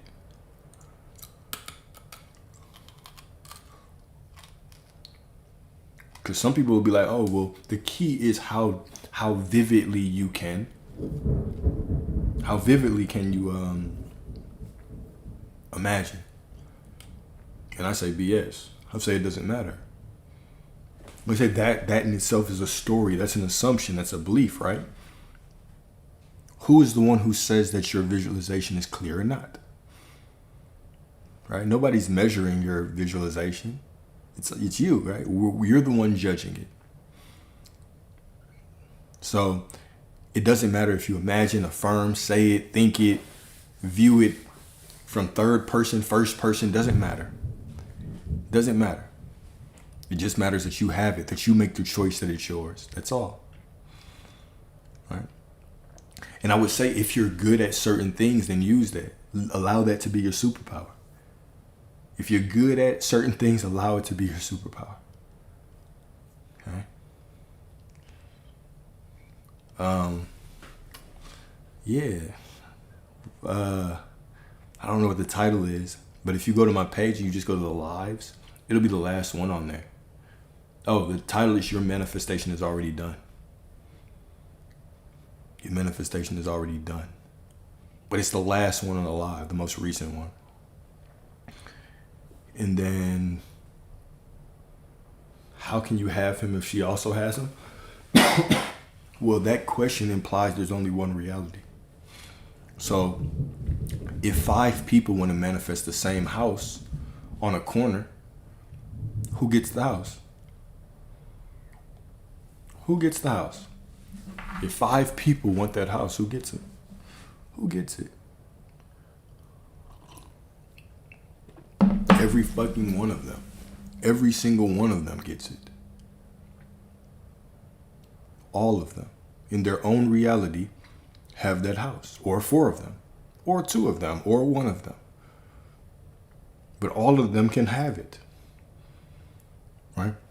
The version of your boyfriend, ex, your husband, whatever, your wife, whoever she is, the version of them that you think that you saw or experienced before, they can't change. They're done. That is one of infinite versions of them in that reality. In that reality, you cannot change. But by changing who you are, okay, by choosing a new perspective, by going within and choosing a new perspective, you call forth a completely different version of them. You're not changing that person. That reality of them is gone. And you don't want that reality of them anyway, right? You don't want that version of them. You want a different one. So treat it as such. Treat that person as a completely different version that fades off into their own reality. Huh? I'm glad you found me too. And then what do I mean by 5 people? Damn, getting over this cough. All right, so what do I mean by 5 people can get the house? Think about it like this, all right? So right now within me, there are infinite versions of me. Infinite. All right? There's infinite. Within you, there are infinite versions of you. Which version of you do I get? Okay. It depends on my expectations of you. The moment we start conversing, where I'm going to have expectations, I'm going to build beliefs, and then a version of you is going to step forward. What about those other versions of you? Just because I have a version of you in my reality doesn't mean that's the center version of you. Okay? Just because I date a woman in my reality, and she loves me in my reality, she's obsessed with me, she can't get enough of me, right? She rubs my feet and everything. Can't get enough of your boy, okay? Doesn't mean that in her reality, okay, she's even dating me at all. In her reality, she could be with somebody else. Okay? But in my reality, nobody in my reality has free will but me. Okay? But in her reality, nobody has free will but her. Okay? So right now, just think about it like this. Right now, I'm in a void. We think that we're walking through reality, but you're just in a big void, dreaming this reality. Okay? All of us are dreaming this reality together. So as I'm walking through life, right, I'm confronting people and I'm confronting one version of them. But if you could see reality how it really was, it would be alarming. Okay? You would be sitting in the crib, right, and your mom would walk in. And when she walked in, there would be another version of her cooking. Then there would be another version of her that was at the store. There would be another version of her that was already asleep. There would be another version of her there would be all these different versions of her. Okay? But you're only confronting one because one is in your reality, the prominent one. The one that you expect the most. That is aligned. The one whose free will is in alignment with your desires. Okay? So every version of you has its own reality. Every version of everyone else has their own reality. There are 8 billion people supposedly in this world, right? There are 8 billion different realities. 8 billion different realities. They're overlapping, they're superimposed on one another. But in these different realities, we all have our own different experiences. 5 of us could be married to the same woman. Right? Matter of fact, I expect that, right? If I pick a woman, I expect that she's going to be a good woman, and in other realities, she's going to be with somebody else. But in my reality, she's with me. Okay, so this is what I mean. There's not really a very easy way to say it. There's not really an easy way to say it. But the nature of reality is fractal. Okay? You never meet the same person twice. This is why even you can go to sleep sometimes and you can wake up and be like, man, this person is just completely different today. They are. They always are. Right? The main thing to remember is this. You never change anybody. You simply choose the version of them that you want to experience, and that new version comes forward. This is why sometimes you can deal with this whole specific person space, and people will show up and they'll forget things because you changed who you are and how they relate to you. Those things couldn't exist. They couldn't have done that from the perspective that they are now. All right? So that's the magic of this.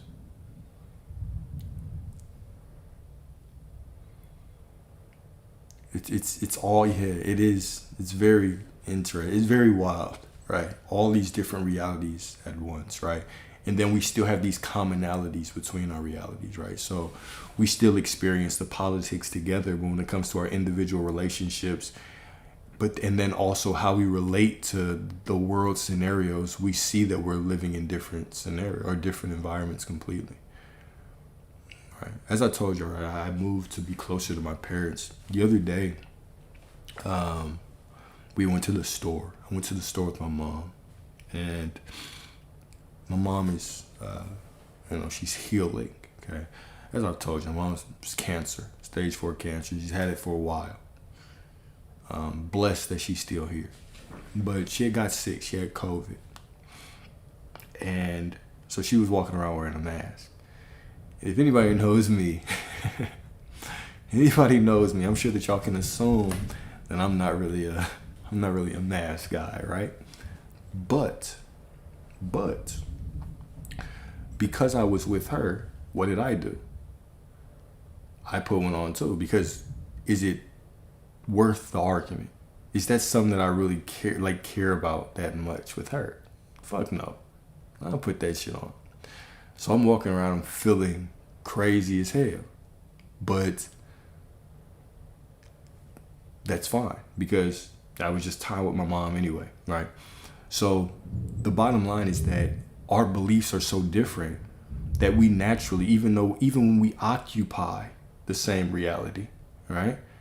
We're in different realities. We have different perspectives of the world. And our perspectives of the world determine how the world interacts and impacts us, right? Our political views are completely different.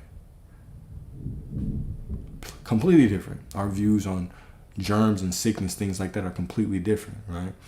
She's, very into the doctor, and she's, my mother's Catholic, right? And so when it comes to healing and the way that I view her, my mother loves to argue for her limitations. She gets a kick from it, right? But I choose to always see her as perfect. And that's why in my reality, my mother is perfect, because I know that no matter what she says, she still does not have free will over me, because she is in my reality. Right? You know what I'm saying? So basically I say that to say, as you expand and as you see yourself better and as you see other people better, okay, then you start to change and expand the world for everyone around you. My mother does not need to know the law to benefit from it. You feel me? She don't need to. My sister even, right? Okay, so my sister, the other day, my sister's an attorney, right? And high stress job, right? She's always in court. She does litigation. And the other day, her computer broke. She just opened it and the screen was blank, right? She couldn't open anything. She called me. She was distraught because she had a bunch of stuff to do. She had to go into court. And I just went within and just like, okay, it's fine. Your computer's fine. All right. Lo and behold, I talked to her. What Hey says, this is the stuff we've been talking about. Now you gotta be okay. You're okay, right? How do you want this to go? Like, it's okay to be in your feelings, but what do you want? What do you expect now, right? And she's like, okay, yeah, you're right. I was like, it's gonna be fine. Just take your ass a nap. Go take it to wherever, Geek Squad or wherever. Since it's a Mac, she had to take it to Apple. But turned out all of a sudden, guess what? Computer is just absolutely fine. She doesn't have to be an expert at the law to benefit from it because, well, in my reality, because she benefits from me. Because I am the practitioner. Therefore, everyone around me will benefit. Right? This is how your life is. This is how you are. This is what you are, right? You can heal.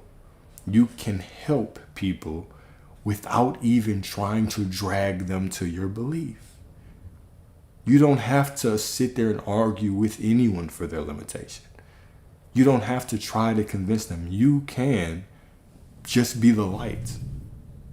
You can simply choose to see people how you want to see them, and allow everything else to work out from that vantage point. This is the beauty of it, right? This is why I constantly stress, and I'm like, look, I'm not here to convert you. I'm not here to convert you, right? If you resonate with the message, I know that it'll change your life because I've seen it change so many people's lives and mine, right? In ways that are still difficult to explain. I've told you some of the things that have happened. It's like logic doesn't cut it, right? It's also interesting, right? Because I'm also now starting to get a lot of people who were Christians and maybe still are, still identify with it, but they want more because it's like even the Christian faith is very interesting because, yeah, I can have faith when these things are going right, but what about when you get sick? What about when you have to go to the hospital? Right? What about when the doctor says X amount of time left, right? Well, you might want to just be like, okay, well, in God's time and everything's fine, but now you're reaching for more. And so the purpose of this path, right, is just to wake you up to who you've always been, to what you can achieve, and to how you can grow that relationship with the Creator. And then I'll even go a step further. You don't have to know God. You don't have to even praise God to know to benefit from the law. Just because you don't believe in gravity does not mean you're against gravity, right? It doesn't mean that you're still beholden to the law. Okay? Just because, this is why entrepreneurs, right? They'll tell you, oh, it's discipline and hard work, and I had to believe it. Nobody believed in me. This is the law. This is the law of I am. This is the law of being right here. This is the law of assumption perfectly put, just eloquently put. I don't care what anybody said outside of me. I am that I am no matter what. They ain't have to say that. I am that I am no matter what, but that's what they're saying. I don't care. I took failure after failure. The external world was showing me this, and I refused to believe it. And I kept working, and boom, now I'm a millionaire. Beautiful. Okay. The purpose of it is just to know is to experience life. How else could you experience life? Sometimes we'll be taught things that we're just natural sinners and the job is to overcome the flesh, right?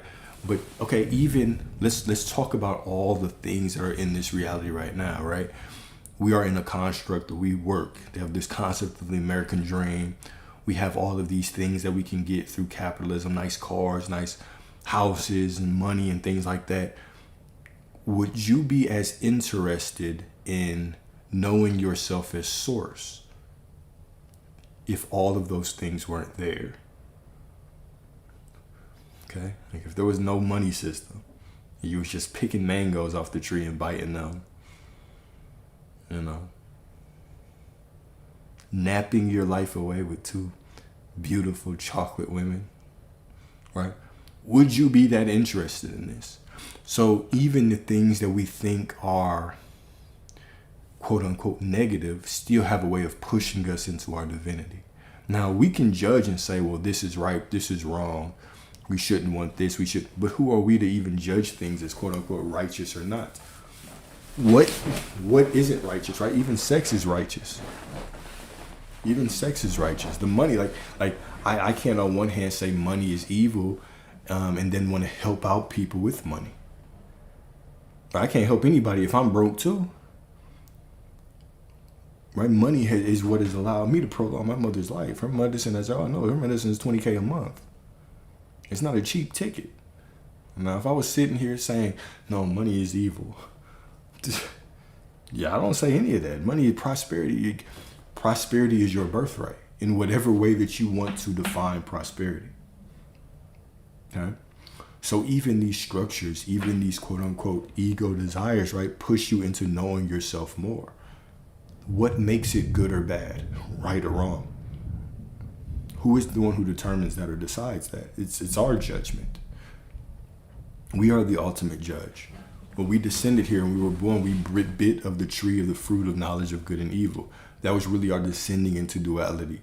Us starting to judge things as right, wrong, good, bad. That's a human thing. Source is beyond that. Source is all that there is.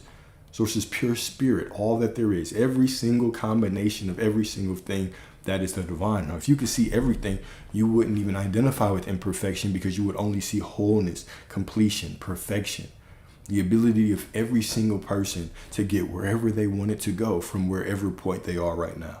Perfect. We're the ones who get so caught up in this zoomed in view, right? That we start judging things. It's all neutral.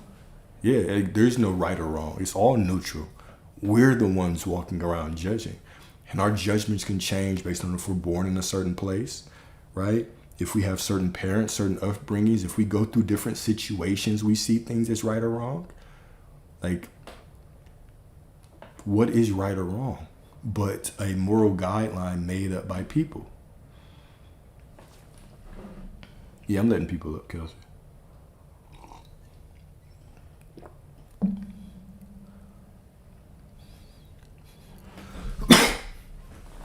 Yeah, ain't nothing wrong with vision boards.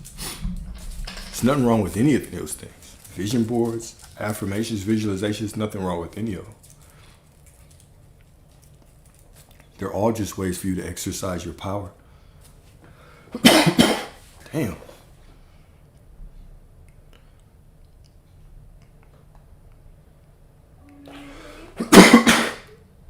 Kelsey, what it do?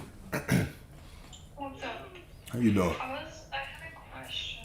Mm-hmm. I was wondering if, it was possible that, basically my whole life when all these terrible things that was going on, if I was letting other people's, reality of, their negative, impact me to where I was, going into their reality and that I wasn't in control of, my own, or was I in their reality, or am I always been in mine, but I was letting them affect mine? That part, that one. You were always in yours. Yeah, you were always in yours, but there you were letting them react, or you were letting them control yours, right? Because either we are consciously creating our reality, or someone else is doing it for us. So I'm always in my reality, but even if you understand, or even if you think about what a belief is in general, where do most of our thoughts come from? Where do most of our beliefs come from? They come from other people. Okay, how many of your beliefs are 100% yours, right? They come from YouTube, they come from books, they come from parents, teachers, commercials, whatever the case may be. So if we're not filtering through it, the people that have the most influence on us, they're going to be the ones that are manipulating our reality.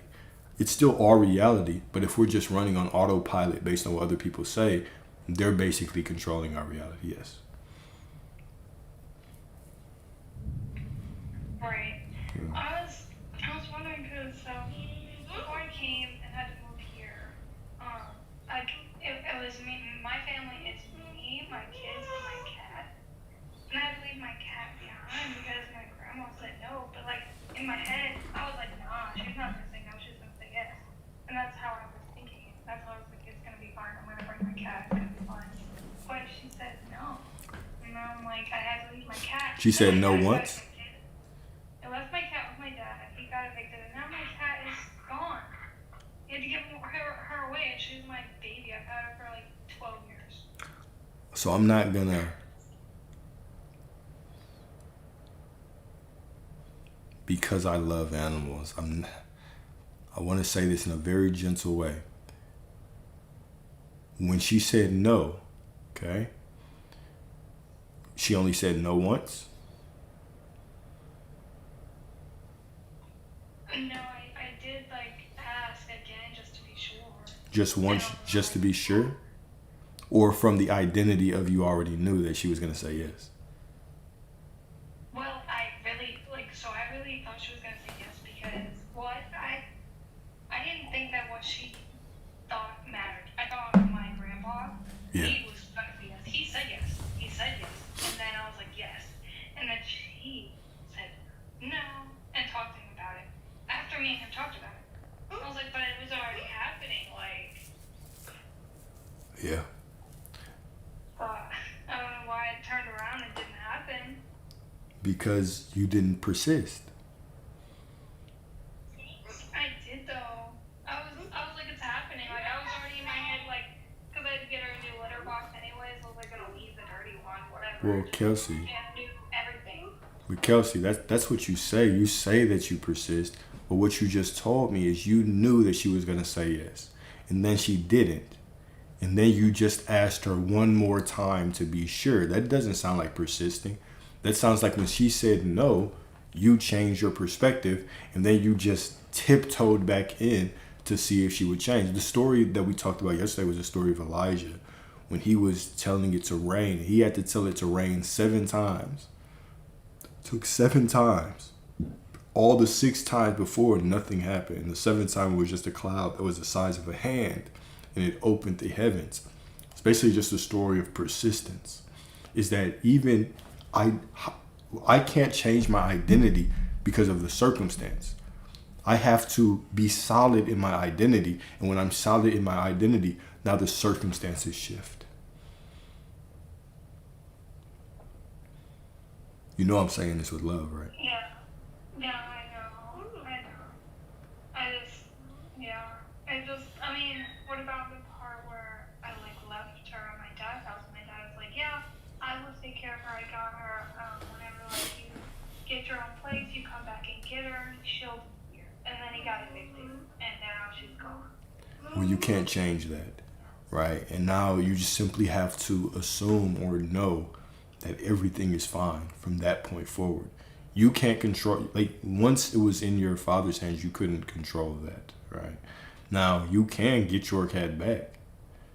You can for sure know that you have your cat back and get her back, point blank period. You can do that, but you have to assume, like you can't go back and change things that have happened. What has happened, and that is the perfect unfolding. Perfect. It's one of infinite things that can happen. Now, how you choose to move forward from this point forward, that's going to be your choice. Yeah, I mean, I asked him to give me the information of the people that. Wait, can you hear me? Mm-hmm. Yeah, I hear you. Okay, my earbud just died. But I asked him to give me the information, and that I'm gonna like contact them and see how she's doing. Cause I don't even know how she's doing. She's like living in a barn. But anyway, yeah, I'm still thinking in my head like I'm still gonna get her like when I get my own place and everything. Why wait? You know I'm gonna push you. You're gonna say that? Yeah, I know. I know you know. I'm definitely gonna push you. Why wait? Why not know that right now you are the exact person that deserves to have everything that you want right now the way that you want it? Why not go to that knowing of yourself?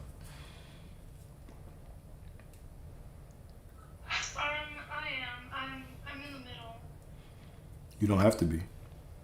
I know. I was also gonna ask you why I'm in the middle when I don't have to be. You know, right? Like the middle is just a choice, right? You don't have to be in the middle at all, but you're choosing to say that you're still trying to get there. Stop trying. Just be who you're. Like, you have a lot of things right now that whenever I talk to you, I get this inkling that there's there's nothing outside of you holding you back. It wouldn't be even if you said it, but you don't even give these excuses like there's something outside of you. It's simply you not making a choice yet that you are everything that you desire to be right now. Once you make that choice, everything is gonna so quickly. I think it's the nonchalantness of you. Stuck. What's up? Of where I'm feeling stuck right now. Like, I don't know if there's, like you're saying, a choice. Like, what choice then? Because, like, mentally, I feel like I've made all these choices, like, upstairs. But, like, physically, I feel stuck. Well, why are you giving that physical feeling power? I don't know. The physical feeling is just because the ego wants to see something right now. But the longer that you continue to buy into that bodily feeling and you're like, oh, because I feel stuck, I am stuck, that is what continues to create the illusion of stuckness, but there is no stuckness. You've already made the choice in your mind. Now simply allow your body to follow your mind. Right? If your body wants to feel whatever, if it wants to feel stuck, if it wants to do whatever, that's fine. But you have the final say so. You still are making the choice that because you feel a certain way, that means that you're stuck. You can make the decision right now that I'm not stuck no matter what. No matter what I feel, I am the perfect version of me, and everything must be added onto me. Yeah, I've been feeling like, I've been thinking and knowing like that. So, like, the last couple of days, being very conscious of it too. Conscious of what? What does that mean? I'm sorry. Of knowing and of me, like, not just feeling it, but just knowing it. Like, even when I get doubts, I just, like, think it doesn't matter that I'm just, like, doubting. It's still, like, you know. Okay. So how about this? You've made that decision, all right? You've made that decision. You are moving forward. Okay? You're making the decision right now. All right, right now I am in perfect alignment for everything. Everything is unfolding. I'm finna be on Florida, on the beach, with my cat, getting my feet played with, whatever freaky stuff you like, all right? You're gonna be getting all that done. Now, how do you actually know that so deeply that as you are walking through life and these decisions come up, the cat shows up, yada yada, all these things happen. How do you take that knowing and implement that knowing into your decisions? So instead of constantly thinking about the things that could have happened, or telling yourself, okay, I thought that this was going to work out. I thought that this person was going to tell me yes, but they didn't. How can that knowing translate into conviction? Because what you're telling me is not lining up somewhere. You're telling me that you have made the choice. You've stated it, but you've still given me these specific examples where even though you knew, you still allowed reality to push you around when you should be pushing reality around. So how do we get to the point where you're gonna actually know, and whatever shows up in your reality, whether it denies you once, twice, 3 times, right? How many times did Peter deny Jesus? 3 times? No matter what is denied out there, you still know, and you're able to continue to move forward. I think that's probably the next step for you to take. Well, at this point, this was like a couple months ago. So at this point, I was not where I am now. Mm-hmm. Like I came a long way really quickly, and I feel like I felt like so guilty. Like, oh, she's already like they're letting us like live here in their house. Like I don't want to ask her too much, but at this point right now, if I was mentally where I'm at right now, then I would have probably persisted. Yeah. Oh, it's on my phone screen. My bad. I thought something was on the wall back there. I got you. Well, at least you know that, right? So I guess the test is now to start making decisions from that knowing, right? You can't change the past, but you can move forward, and like everything that you want, you can still have. You can still get your cat. Everything can still work out. You're still already in Florida, right? All those things, you can already have them. But now how do you start choosing things and sticking with those things through, like with conviction, to where even though circumstances don't say yes initially, you continue down that path of conviction. That is the step for you. That makes sense. Yeah. Of course it does. Of course it makes sense. Everything else been okay though? Huh? Everything else been okay though? How the lives been going? The what? The lives. How your lives been going? Oh, my lives. I didn't get a lion like I said I was gonna get one today. I got on my first live today. I was like, I'm gonna get one today. Mm-hmm. But then my son ran into the wall and busted his eyebrow bone skin open, and like, yeah, it was awful. So he got hurt, and I didn't go out the rest of the day. Is he okay? He's okay. I got a little like nice like band-aid tape on it, and he's gotten stitches in the same place before, basically on his other eye before, but it wasn't that deep, so he's okay. Man, you finna have a UFC fighter. Yes, and he just dropped, like he was in my room the other day, like 2 days ago, and a TV fell on his face. Oh He's yeah. already got a messed up eye, and he messed up the same eye today. And I'm like, oh my gosh. Oh yeah. Yeah, put him in the octagon for sure. Put him in the octagon.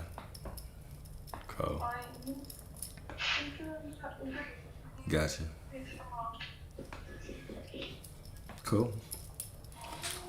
Yeah, I've been thinking differently about it when I go into the rooms that people are like in, Mm-hmm. and I don't feel like ignoring or anything. I just am like, everything's fine, and everything's been fine, so that's good too. They're like, Good. attitude than what they were before I talked to you last time. Good. Let me ask you one more question before we go to the next tribute. When you make decisions on what you want, are you making those decisions? Are you actually making those decisions with some kind of conviction, with a knowing, or do you still believe that there's a little bit of hope, that you're just hoping and trying? Because decisions should be final, right? The decision shouldn't leave any room for you to still be hoping for something different, or still be expecting something different. That decision should just be, okay, cool, I've made the decision. I'm going to move forward with it. There's been most things like beach has been a decision. Okay. Mine was more hopeful. I don't know if it just sounds so crazy. But so in certain places, I'm in this like complete knowing. But in certain places, like I guess like a crazy lion, I'm not in that place of like knowing. What's crazy about it? I mean, someone would have to come up in there and not really even like know me. You're intellectualizing. You're trying to intellectualize it, right? You can't make a decision and then try to figure out how that decision is going to be done. You've made the decision. Now God figures out how it's going to be done. You just have to choose. The moment you start thinking like that, of course, it's going to be hard to make a decision. Yeah, I'm limiting it because I'm literally limiting as to how it would happen. Exactly. Yeah. And you have no limitations except for the ones you make with your mind. Right. Yeah. That's your homework right there. Get your logical mind out the way. What? I said that's your homework right there, is to how can you make decisions and silence that logical mind? How can you ignore it? How can you not give it power? It might start doing those things, but can you make a decision with such intensity that whenever you start thinking logically like that, you remind yourself of the truth. I don't need to understand the process. I don't have to keep it open to options of failure. It's done. Yeah. Like I was saying, just stay more like conscious about it. Like I have been on the past 2 days. Yeah, For the exactly. most part, I've been completely conscious as to how I'm thinking things, everything I'm thinking. Perfect. And so that's been better for me, especially in the past 2 days. Overall, I've seen a difference in the way I think about everything. Perfect. Perfect. Good. Appreciate your time today, man. Yeah, appreciate you coming up here. Cool. You have a beautiful evening, Kelsey. I shall talk to you soon, man. Whatever. Later. I don't know how to leave. I got you. All right, who is next up?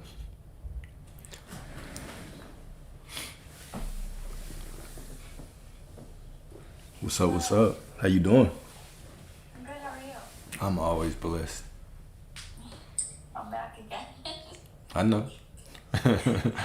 How you doing? Like everything going? Matter of Good. fact. I feel like I'm doing like better. I'm definitely doing better.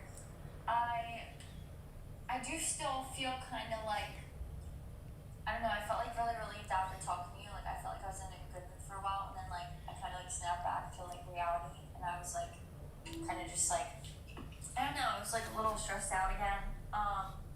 Can you hear me? Yeah, my bad. My battery was not. Okay. So yeah, I just think it's like I kind of been, I'm still like hung up on the SP thing, like if I should just like kind of surrender, or like, I don't know, I find myself like trying, and then I realize it's done, and then I also realize like, I don't know if I'm kind of like blocking something that could be better for me, because I'm just like so fixated on it. I don't know, like I feel like I try to like push it down, and then I kind of keep obsessing about it, to be honest. Okay. All of those things that you're telling me are just stories you're making up right now, right?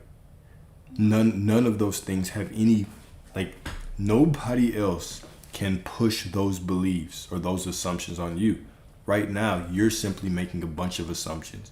You're making an assumption that you should surrender more or hold on more, or you're blocking something else. All of those things are telling me that you have yet to truly make a decision on what you want. Right. That's what it comes down to. Choose, right? Choose what you want to experience. If you want this person to come back, but in the meantime you want to deal with other people, do that. If you want this person to come back and you want them to just be a side piece moving forward, do that. You can have whatever you choose, but you have to make the choice.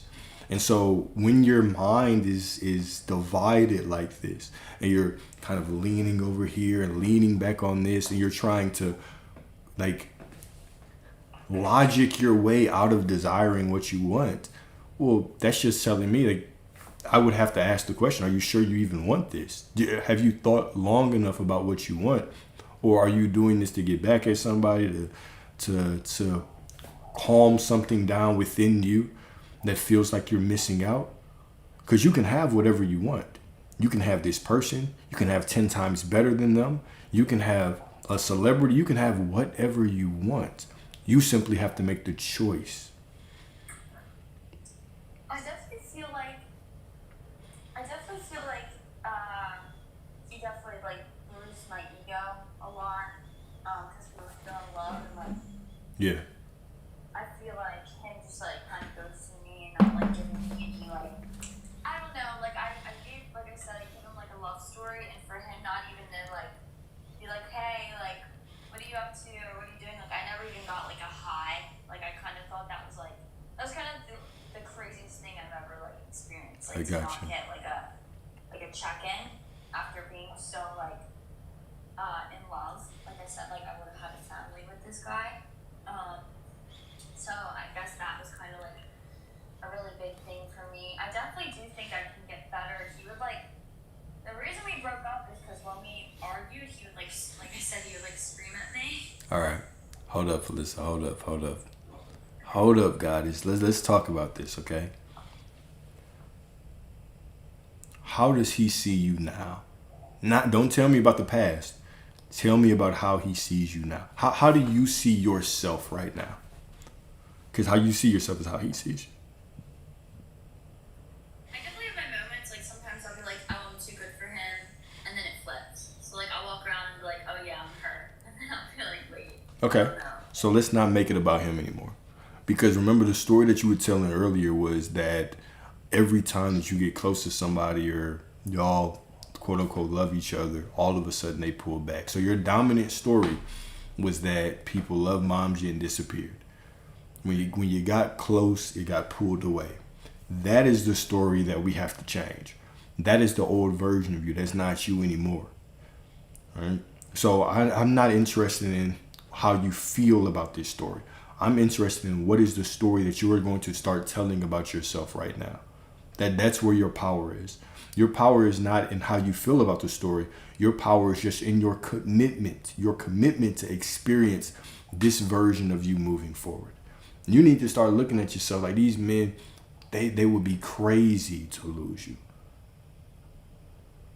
And I had moments like that, but I will be honest, I feel like it's not like long. It's kind of like a few seconds. That's fine. I kind of go back to like what Okay. happened.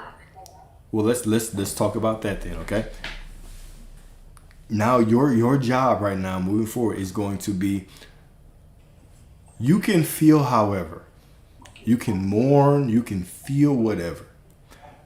But your primary objective is going to be on your discipline and your awareness to walk through life and start telling the same story about how perfect and divine you are, how these men are literally drooling over you, and how losing you would be the worst decision of their life.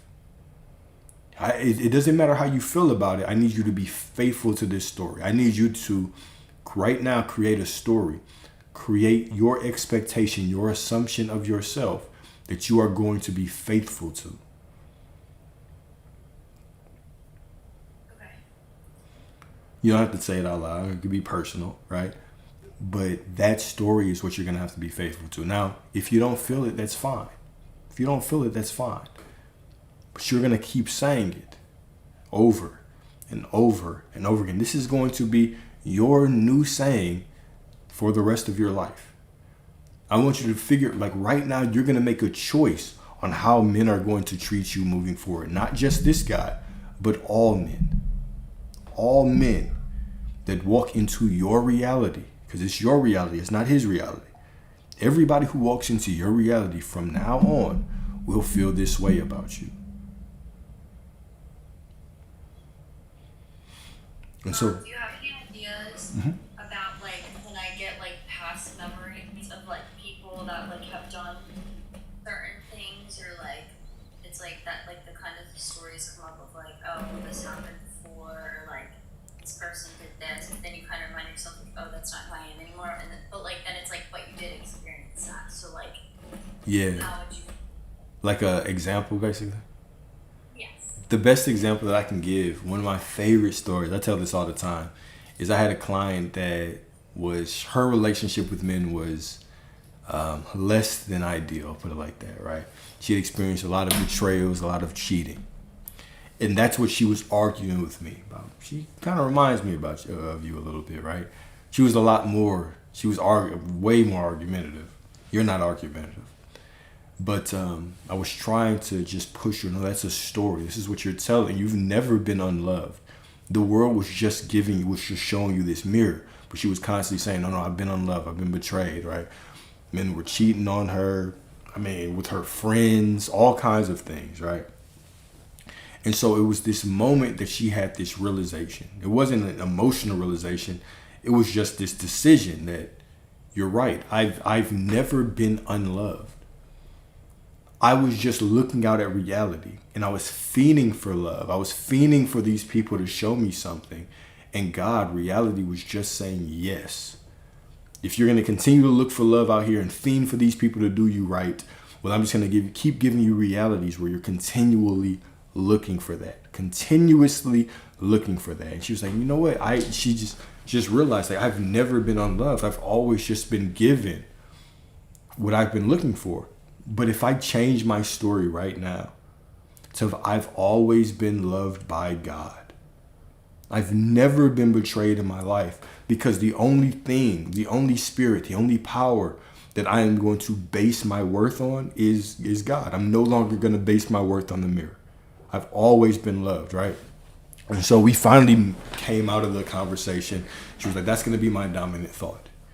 And then 2 days later, she had sent me this long ass email how all of her exes were just running back into her life and confessing how much they missed her and how they've always loved her. Because once she made the decision that right to now, I've never not been loved. I've always been loved perfectly. Reality had to conform. So all of her past, the situations that she thought were wrong, did not love her, they had to show up and they had to prove to her that her belief was correct. The same way that if I sit here and I believe that I've been unloved, reality has to prove me correct. If right now I know for a fact, I know that I've always been loved by God, reality has to prove me right as well. So that's always the most powerful story that I can tell, because it's about the decision that you make about yourself right now, from now moving forward. I don't have to change my perspective on these men. These men are meaningless. The women that I've dealt with in my life were meaningless. They were only important as the story that I've told about them. That was it. Without my memory of them, they mean nothing. Without your memory of your ex, they mean nothing. They're meaningless. They're absolutely nothing. You're the one who breathes life into them. You make them special. You make them beautiful. You make them divine.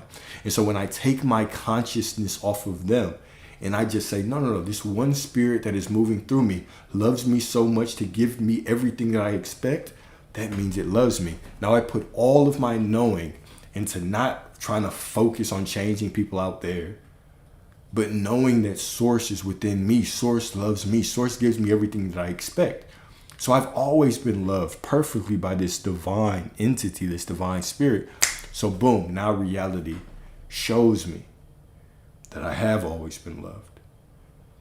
The moment I take my focus off the external world and I put it on myself, now reality must respond in kind. So, can I know, like, I was going to pick a new story, but what else how can I reframe as to, like, since we haven't talked in 9 months, and I know, like, everyone's like, oh, don't keep repeating that story, but it's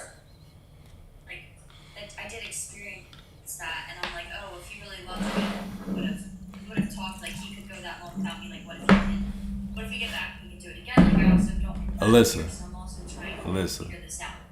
You're going to have to make a choice. You're going to have to make a choice. You're going to be committed to that story or committed to another story.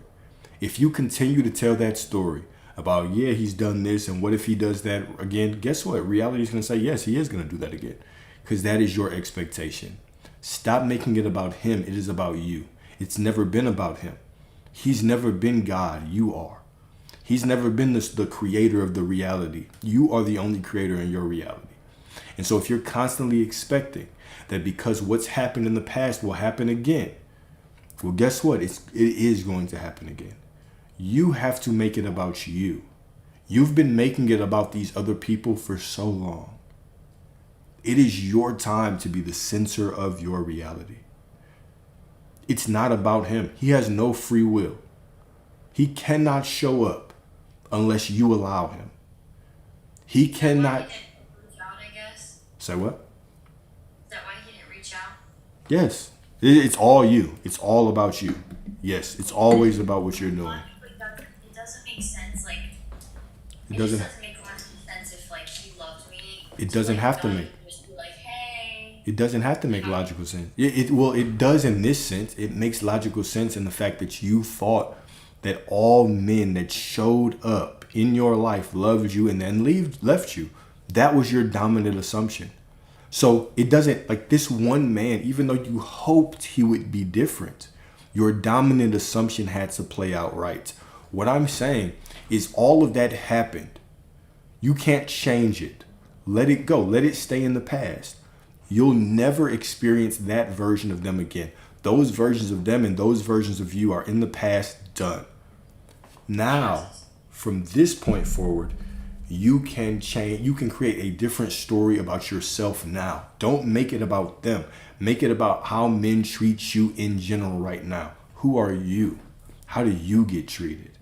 That's a completely different reality, completely different world. You'll never meet that version of him again. That version of him is dead and gone. But like when we first started talking, this kind of like messed it up. When we first started talking, he ghosted me like 2 weeks in, and like. Alyssa, I'm sorry, Goddess. Look, Goddess, back. Look. I can't let you keep arguing for your limitations. I get it. You want. Can I say why? But then most guys don't do that, right? Like it's usually like months later. So he did it at first. So I don't know. Am I for wanting someone that like? You'll never know. You can't change the past. That story, you can't change it. Why are you continuously I'm telling you that right now you have an opportunity to change, to choose a new story right now. And you keep going back to the past and trying to show me how it can't change because of these things. I'm saying that. I think it can. I just don't know why. Like I want someone that would like treat me like that. Like I'm like, is that I don't know my worth or like, you know what I mean? Yes. Cool. Yes. All of that. But here's the thing. When you know your worth and you decide it, everybody changes. It's not about him anyway. It's not about you not knowing your worth so you can't go back to him. That's a dull way. That's still making it about somebody else. Oh, I have to know my worth so I can't go back to him. Knowing your worth is about changing your concept of self right now. Therefore, everybody shows up differently anyway. You can't just stay the same person, expect the same shit, and then just pick another person, the same shit is going to happen. But when you change who you are, how you change how you see yourself, now it doesn't matter. This person from the past, a new person, all of them step to you different. That's where I'm trying to get you. I don't care about the past stories. Like you can't stay the same person and just go away from that old person and expect different results. You've already done that. You've already told me this has happened multiple times, right? So you have to make the choice that right now you have to look yourself in the mirror and say who you are. You are a beautiful woman. I don't know my worth because I want people that did that, or is it about me? It's about you. It's about you. It's about you. That is old you.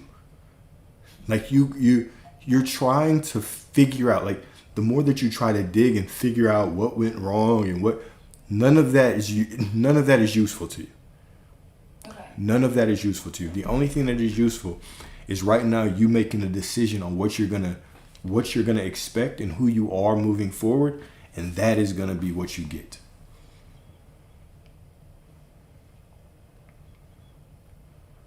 Okay. You deserve everything that you desire. But just make that decision that you do. And therefore it can all add up to you, right? You'll never get that version of him again. You can get a slightly worse, slightly better, or you can get a completely different, completely better version of yourself. The paradigm is this. The moment you start seeing yourself different and you drop that old version of you, That old reality, you say, man, fuck that. That's the past. I don't need to go back there, right? That version of him, even when I think about it, even if it bothers me, thank God I'm not going to receive that version of anybody anymore, because that's not who I am anymore. So I can't attract that. The moment that you start seeing yourself different is the moment that all of these men start coming out the woodworks, begging for your time. And they're the men that you actually want. Different versions of that same guy, and then a whole bunch of other people. And then you get to sit back and make your choice like a damn buffet. Don't make it about him. It's about you. And I know you want that. I know you want that buffet, girl. I know you want that buffet. I definitely do. I took like a long time to just like focus on myself and like kind of realize that I'm the pattern. Yeah. Yeah. People in trouble being aware of that, they always are like, oh my god, I picked the guy that is like this big thicker. Like, it's like, did you ever look at yourself? It's like, okay, looking at myself, you know. Trust me, I did both. I've done looking at him like, hey, but he's like this, da da da, and then I look at myself. So I've done both. You know what I mean? I got you. You've done enough work. You've done enough work. Now it's time to, you know what I'm saying, go on the buffet, man. Pick you a couple crab legs. You know what I'm saying? A couple of them jumbo shrimp. You know what I'm talking about. Get whatever you want in that buffet, but just change your concept of self. That is it. All right, so. My concept, but what if, like I said, in the back of my head, I have like these stupid limiting beliefs of like, oh, like I have just like normal goals that everyone has. Like, I don't know, I feel like everyone's huge. I just want to lose a few more pounds, and there's things I want to do, and it's like, it's like, oh, you need to do that before he comes back. And it's like, okay. Basically, I'm asking for that. Remind yourself. Not the shrimp emoji. The shrimp emoji. No, I was looking at the shrimp emoji. I wasn't laughing at you. Sure, those things can pop up in the back of your mind, but just remind yourself of the truth when they do. That right now I am already everything. Like Caleb said right there, right? You decide. So no matter what pops up in the back of your mind, you decide. No matter what you feel, you decide. Right? I can be thinking about something for 10 minutes, and then I can just snap back and be like, oh, no. That's an old version of me. I decide from this moment, because the only thing that matters is what I am right now. So I make the decision right now. This is how people treat me. Therefore it is. Therefore it is.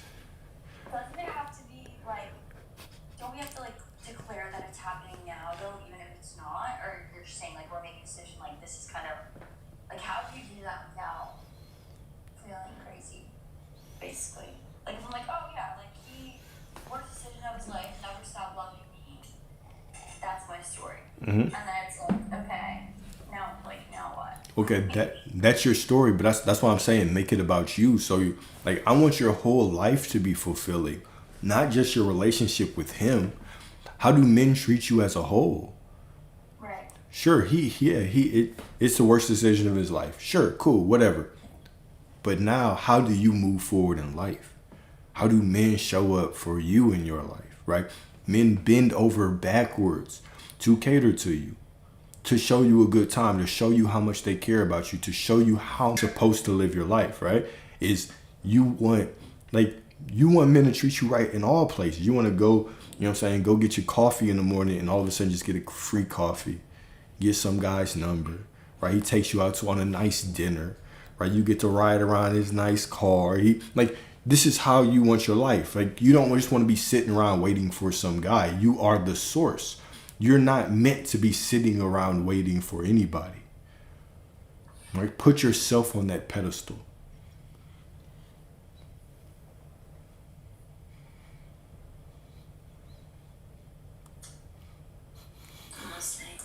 I know you are. I know you are. I know you are. Just processing. It's okay. Go ahead and process, man. But your life is bigger than just him, right? He's just a side character. You're the main character, right? Imagine watching a movie and the main character's just sitting around waiting for the side character to show up. You turn it off. This is the movie that you have right now. You could walk out right now and meet a man that completely makes you forget about him. That'd be crazy. It wouldn't be. It wouldn't be, not to me. It wouldn't be crazy to me. That would be crazy. No, it wouldn't. It would be natural. It would be normal. It would be what you deserve. It would be what you deserve. The only thing that's keeping you from that is what? It's your ability to walk out and know that men are waiting. Men are waiting to court you. Men have been waiting for you to be available.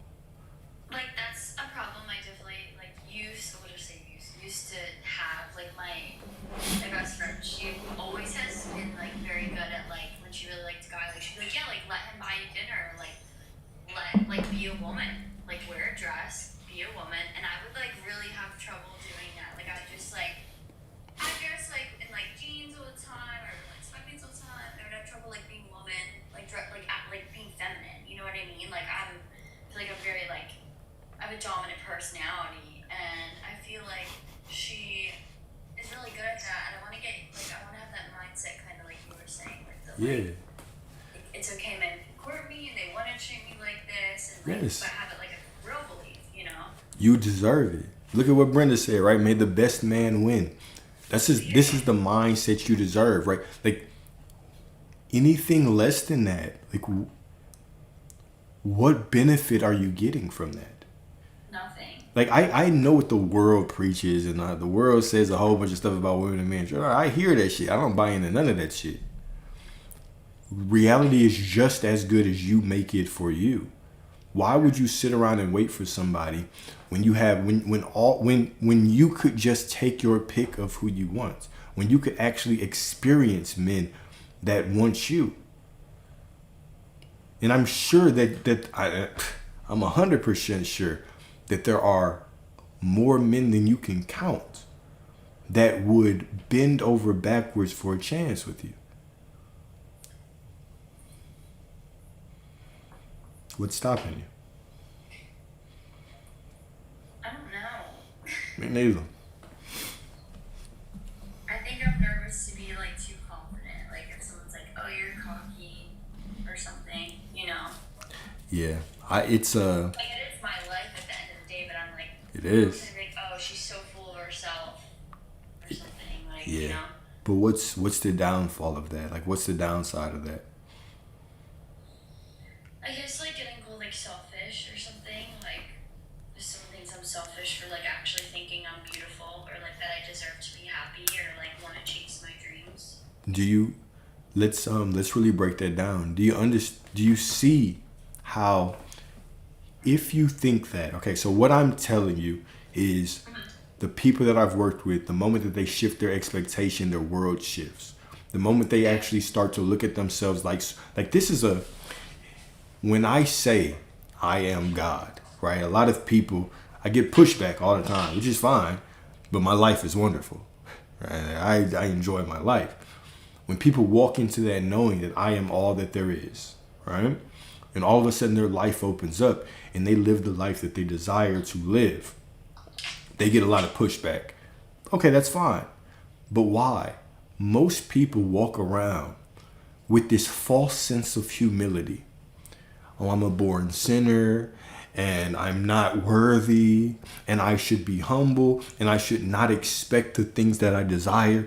And then they turn 90, 100 years old, and they die with a bunch of regrets. And then they come back in life and they do it all over again. What benefit does that serve you? Yeah, it's not good. It doesn't. There's no benefit to it. You can't tell me any benefit of this, of walking around and pretending that you are less than yourself. You don't receive the relationships that you want, the jobs you want, the money that you want, the connection with God that you want, from walking in the fullness of you and then allowing God to just flow through you and show you how much He loves you. You don't receive any of that.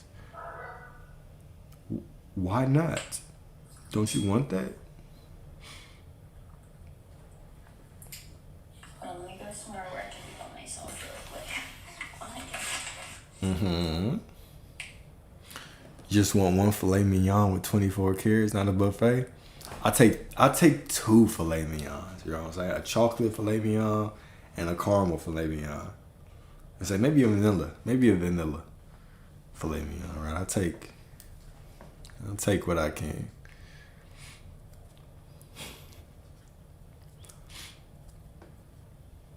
One second, my dogs. No problem. This is the magic though, y'all, right? Is the moment that you realize, why have I been humble? Yeah, you can be, you got to request, well, I do it in order. I do it in order of the request.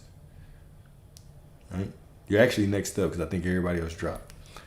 But the moment that you realize the only reason you've been being humble is because that's what the world has taught you has been right. And then you look back and you say, oh shit, I haven't even gotten any benefits from being humble. This is the moment you're going to stop doing that shit. This is the moment you're going to stop doing that. Right? No, yeah, I totally agree. Like, I feel like successful people, like, aren't humble. Yeah, because there's no benefit to it. They believe in themselves, so other people believe in them. It's, like, so true. Mm-hmm. Like, you know, you see people that aren't even that good-looking, cool, really good-looking people, or, like, models or whatever. You're like, how? Yes. And then because they're confident. Yes. It's crazy. Yes. Everything is simply yours by right of consciousness. That's it. It's only yours because you say it's yours. Like, you know what I'm saying? Like, you don't get anything just from walking around and being humble. Nothing. Jobs don't show up to you. Money doesn't show up to you. The women, the men that you want don't show up to you. It's not beneficial. People just tell you, oh my God, you're such a humble guy, while they overlook you. That's the only compliment you get. You get a little pat on the back. That's it. You don't want that shit. You want the life that you desire, right? How do you know your worth and, like, not feel guilty for it? Like, whether it's, like, a job or, like let's say, like, you want to be paid more, you mean you should be paid more. Like, how do you, like, not, like, how, obviously, like, you might be nervous to ask for it. Like, how do you not have fear when you know that you deserve more? What's wrong with fear? And I would say, even if you have those feelings, right? Are you saying that if it's true that you deserve more, then you will not feel bad about it or will not have any fear about it? Because I would challenge you and say, I don't think that's the case.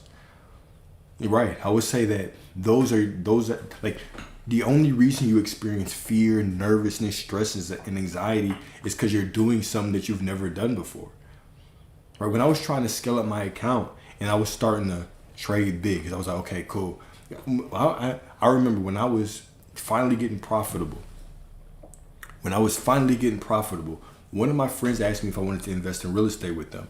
They asked me if I had $50K set aside. I said, $50K set aside? Hell no. And so that became my goal. I want to have at least $50K that I can just spend whenever. All right. And it forced me to expand on my trading, to start scaling up, changing the way that I traded. All right. There was fear. Anytime when I worked in corporate, right, I think the highest salary I had was like $220K a year. All right.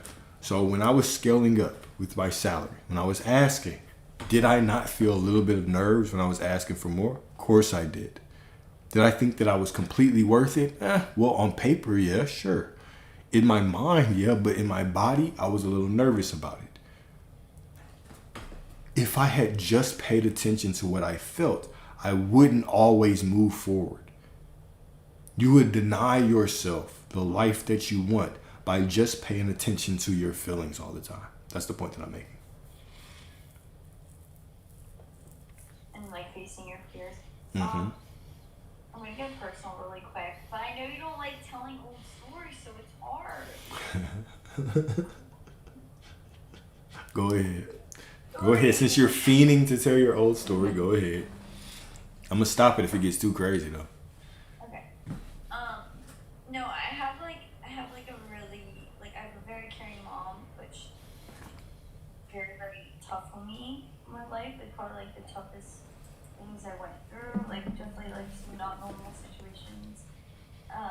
And it really just, like, has killed, it's been a big part of my self-esteem because, like, I really care what she thinks.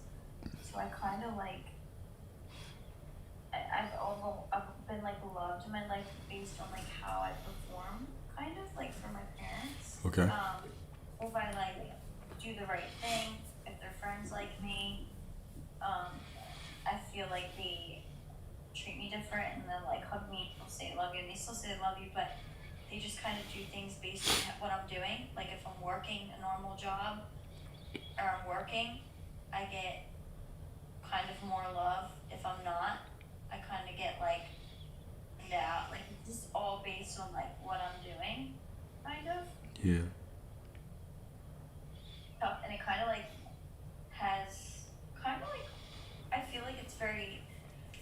I don't know. I feel like at this point in my life, I need to like move out for like my growth as a person and to be in my most confident era. Like I'm never gonna be this young again. But I also don't want to like waste money on rent. But I also do feel like living with my parents or like my mom, like it does kind of kill my self-esteem because over the years of so much being like said to me. Okay.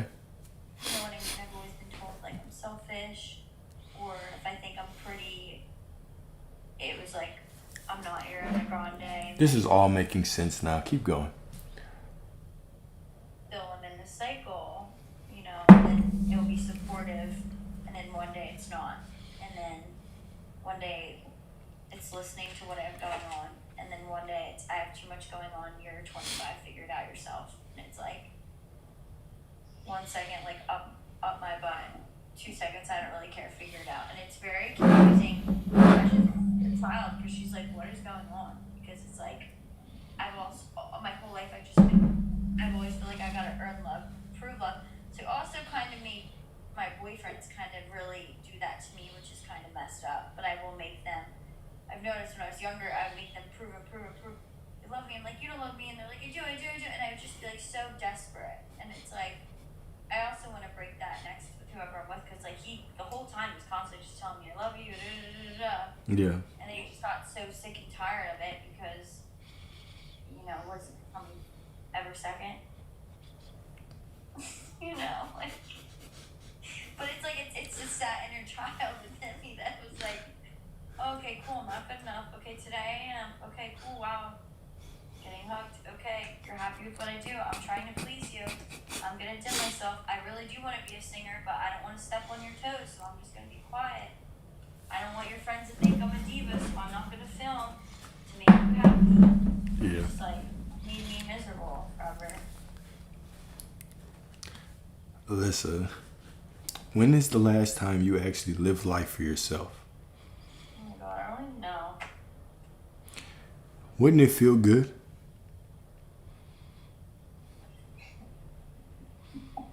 Definitely would. What if you live life for yourself and you just expected to meet people exactly where you are? You just knew that they were going to show up exactly. They were going to show up. You're going to show up and you are going to be yourself, and they are going to show up and they're going to meet you where you are at, and they're going to love you for you.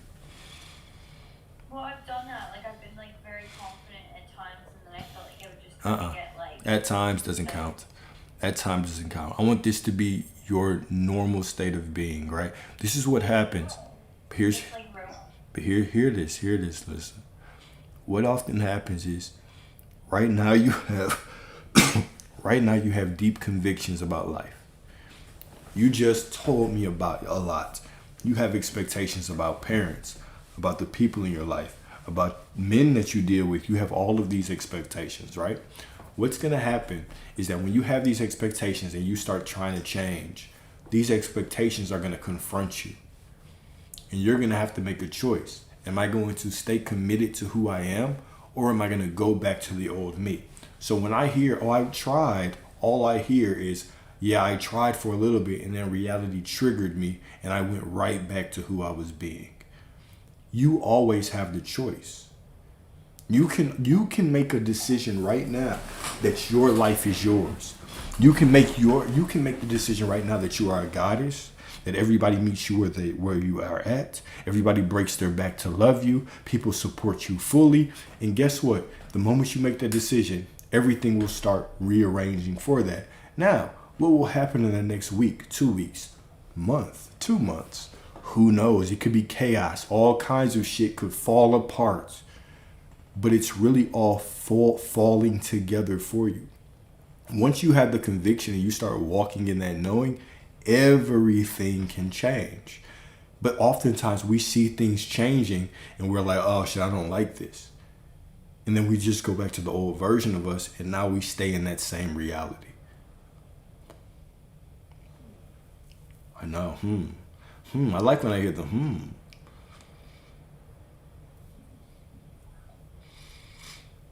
I go back to the previous topic? Of course. So, wait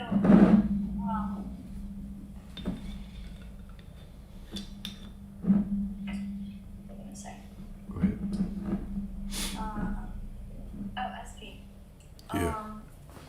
So like before I had like assumptions. So this actually happened before, and I actually manifested in that, which is crazy. But this happened a while ago. But he did come back, and like everything I was saying came true. Of I course. was like just my natural thoughts of like, oh, Ron misses me, love me, wants to go back to me, that's like that. Yeah. That was kind of easy to have a good story because he was texting me, but he was asking for his stuff. But the texting me, I kind of used his validation to be like, yeah, you're not over me because you're still reaching out to me. Okay. Really easy to like kind of have a different story. It's a little harder for me because I honestly had proof to kind of work with. Like now I have nothing to kind of work with. Listen, you have all the proof. Like, you are the proof. Him texting you and wanting his stuff meant nothing. You are the one who said it meant something different. The same way that you can make it mean something different right now. You are the one who could say that every night he cries himself to sleep wishing that he treated you better. You are the one who says that. And will that not get like rebounded to me? Like I'm not wishing bad about him, but like That's not bad. like that won't get because like Neville, like I want to make sure Neville got it. She's like, oh, like we rebounded back to you, but like I want to assume that about him, but I want to make sure it's not. Do you think that's a bad thing to assume about somebody, that they love you enough that they're crying, wishing that they... It's love. Exactly. That's it. Exactly.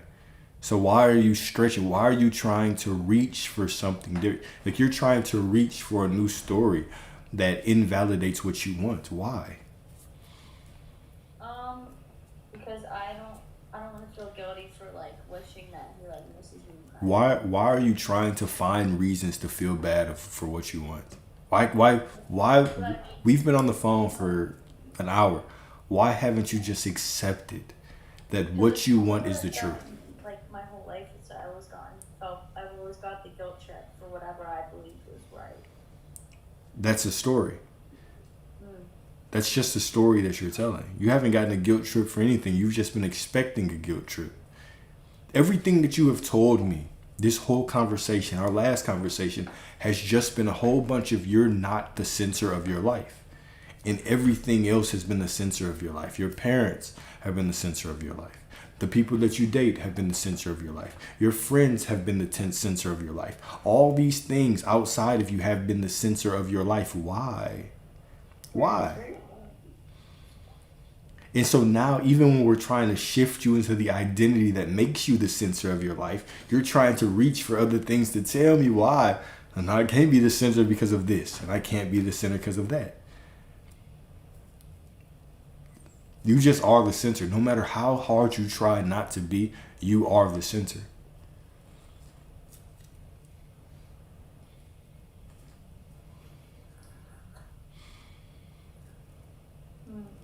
And you deserve to be the center of your life. You spent 20x years, I'm assuming you're 20 something, you spent 20x years not being the center of your life. Now it's time for you to be. It's time for you to get the money that you want. It's time for you to travel where you want. It's time for men to treat you the way that you want. It's time for you to get the things that you want.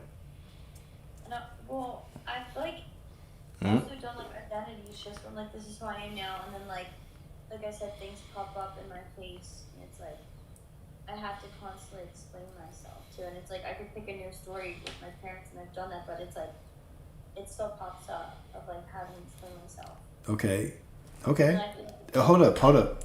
Like I just said, right? The moment you change, reality's still gonna confront you, and it's still gonna say, "Are you really who you say you are, or are you just hoping to be?" You don't need to explain shit. The moment you make a decision, reality is just gonna do what it does. It's still in that same old pattern, conforming to you. But if you stay solid in who you are, everything will change for you. I get it. Everyone's saying they relate so much to That's what I'm saying. no. Don't listen to them. Everybody's arguing for their limitations. They wanna argue for their limitations with you. No. We're breaking you out of these limitations. You don't have none. You have no limitations. You have to stop reaching for excuses. And you have to simply accept that right now you're everything that you want. And everything that is the assumption that you are not that person, that is a lie. All those people that are saying they relate to you, right? Don't listen to them. They're lying to you. They're lying to you, okay? Go to the life that you want and stay there. Caleb. I'm finna mute Caleb for a second. I'm finna mute his ass for a second. Don't read his comments, okay? Right now, you are exactly who you want to be. Anything that proves otherwise, oh, this is how it's been.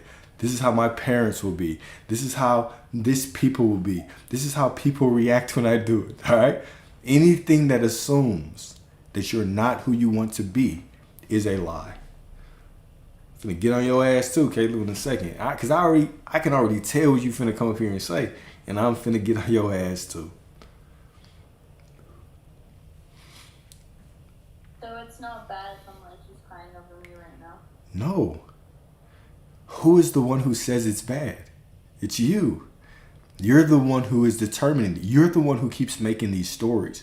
You make the story of it's bad. You make the story of I shouldn't do that. You make the story of my parents do this. You're the one making those stories. It's just you. Alyssa. I need you to look in the mirror and see what I see. I need you to see God. I need you to see a goddess when you look in the mirror. I need you to settle in and sit down into your worth, man. You deserve everything that you desire. What you mean, but what about what Neville says? I'm finna get on your ass too. But what about what Neville says? What does that mean? So like for jobs I have to just speak up and be like, no, like I deserve this much.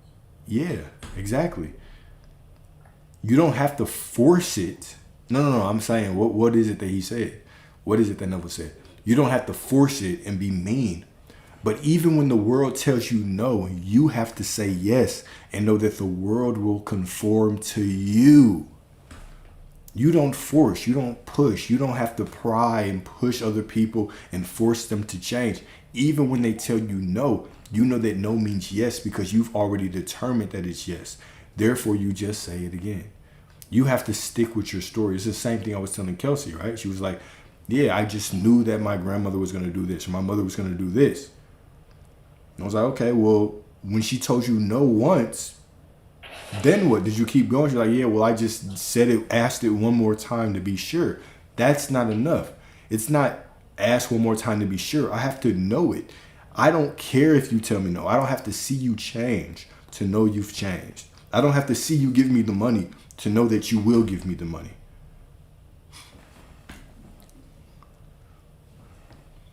Then I should leave the job that's making me miserable so something else keeps flowing, right? Wait, what was that? My bad. I should leave a job that's making me miserable. Yeah, you broke up again. I'm sorry. No, you're good. Can you hear me? Yeah, I hear you now. I said I should leave a job that I don't like so something else can flow in, right? Like a job I hate. It's not about what you're doing. It's about who's doing it. Are you doing it from the identity that something better will happen and you always make the money that you want? Or are you doing it from the identity of you're trying to manipulate something to give you something better? It's just making me miserable. Okay. Well, nothing can make you miserable, right? You have to determine that you're miserable. So determine right now that you are prosperity. Determine right now that nothing outside of you can impact you. Determine right now that I have to go to the job and then I don't like it. you fighting. I should put you. Your ass should be a boxer. Do you fight? I can box a little bit. I bet you can. I bet you can. You probably put somebody in a mean ass headlock. Shit. Cause your ass is a fighter. Bottom line is this: make the decision of what you want, and then do whatever you want. Now, I'm not gonna say just walk away from a job just because it makes you miserable, right? Because that's running from something. Your source, your God, you don't have to run from anything at all. But what I'm saying is that at the moment you make a decision that you are prosperity, prosperity must flow to you. Must flow to you. Damn, this coffee killing me.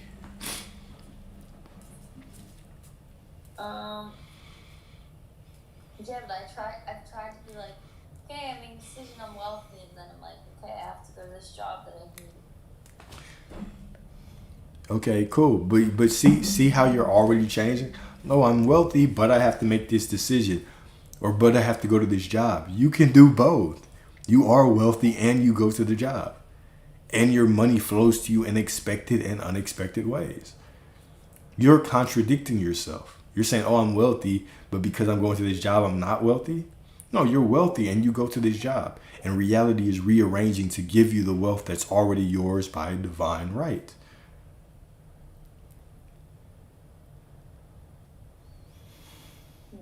You have to change your perspective on stuff. I just feel like if I was wealthy, I would not be doing that. Well, that's why, okay, look. If you were wealthy, you'll be doing whatever the hell you like. So you have to start going to your job and implying like it is something that you're going to just because you like it. Like if you are wealthy, then you would do whatever you want and money would just show up. Because you are wealthy, you're just showing up for this job because right now it's giving you money until other things unfold. That is it. That is where you have to go to. But you can't keep contradicting yourself mentally. Okay, it's kind of confusing, but I'm trying to understand. Don't try to understand it. Just know it. You are wealthy right now. Therefore, everything that you do is wealth. The more that you try to understand it, the more confusing it'll be. You just are wealth, so everything that you do is wealth. Therefore, from the identity of wealth, everything that you do just associate it with wealth. It's not that because I'm wealthy, now all of a sudden I do different shit. Because I am wealthy, everything that I do is wealth. Going to the job I don't like is wealth. Going and taking a sleep, going to take a nap is wealth. Right? Going on your Tinder account, right? And finally replying to those 10 men because you've been caught up with your SP, that is wealth. It's all wealth. Wait, that's so true. That's crazy. That's so crazy. So you on Tinder? I didn't answer anyone. Oh man, y'all be telling on yourself. That's cool. I used to be on Tinder too. I think I still probably have a profile floating. Tinder's for like, let me go and snitch on myself. Whenever I first started making good money, I would just travel random places. Like on a Tuesday, I would go to like Denver. And then on a Wednesday, I would go to fucking Seattle. I would just go to these random places. And I would always use like the Tinder traveling. Like you can like pay a little bit more and you can travel on Tinder. And you can put your profile in different places. So I would meet people in these different places. And so when I went, I would always have people to hang out with, things like that. Just throwing it out there, right? If you like Tinder, that's what you could do. So yeah, I was like, I would do, you know what I'm saying? I would do it in a respectful, kind, loving way, of course. But it was always interesting. Okay, anyways, back to you, Alyssa. People are staying for you to go see them. Say what? People are staying for you to go see them. I can't do that anymore. I don't live like that anymore. Y'all don't want to see me. Y'all think y'all want to see me. Y'all don't want to see me. Oh, you're so right about the SP thing though. Like, I literally haven't really given anyone else a chance. Yeah. That's crazy. Okay, I can let someone else, but I feel bad. It's all right. Look, the bottom line is I need you to make a decision that you are that person and stop arguing against it. It's so hard when it's like right in your face with like the same patterns happening. It's fine though. Like that's just how reality works. You have to get beyond reality. Oh, so wait, this is kind of spiritual, but like, so I went out for that team I was telling you about. Yeah. And I did really, really. That's what I'm talking about. I already knew that, but go ahead. So the coach pulled me aside and she was like, "Oh my God, you know so and so," and I was like, "Yeah." She's like, "Oh my God," and she was so excited. She was like trying to like yap with me, but I literally couldn't because we were still like in the middle of it. Yeah. She was just so excited to talk to me. She was like, "You're so good." She's like, "You're insanely great. Like, keep doing what you're doing." She like didn't pull anyone else aside. I was like, "Okay, this is really good." Yeah. So the list goes up Thursday, right? And I'm like, okay, do I already know I'm on the team? And Yes, you do. Stop thinking about it. and pick where I'm gonna go, or like, cause I want to kind of go out for like a celebrate. Like, I don't want to go celebrate. So like, should I pick out where I'm going instead of stop worrying about the list? I'm Why like not? still looking at the list for confirmation, but I feel like I know I had. Like, I actually do think I had like a 9.9. Okay, then pick wherever you want. But I'm waiting to see the list, and it's like I don't want to contradict it. Contradict? You can't contradict what God already put in motion. Look at you, Alyssa. Ye of little faith. This is what Jesus would tell you. Jesus would have been like, ye of little faith. You can't contradict. Yeah, you can't contradict. Go on and pick your spot and get ready to hit. Have everything set up. So once you see the list, all you have to do is hit the send button to send to all your friends and the 3 dudes on Tinder that you just met to come out to your celebration dinner. That's a good idea. It is. I know. It is. It's a couple dudes. It's a couple dudes on my page too. If you go through my followers, there's a couple dudes on my page that'll probably take you out too. Say less. Mm-hmm. No, I appreciate you, man, and congratulations in advance. Thank you. Absolutely.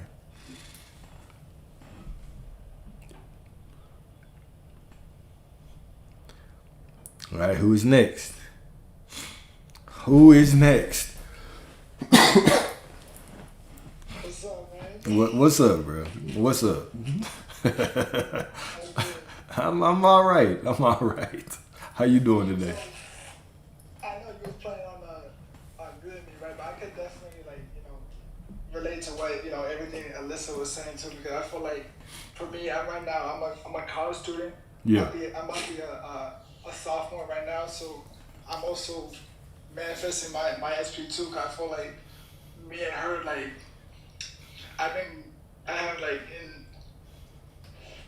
we were in no contact for 8 months. Okay. And so I feel like my issue is that I feel like I'm not the one being chosen and stuff like that. You feel like you're not being the one being chosen? Say again? You said you feel like you're not the one being chosen? Yeah, I feel like I was the one that's chasing, in a sense. Okay, but that's a choice, right? That's a choice for you to tell that story. Right.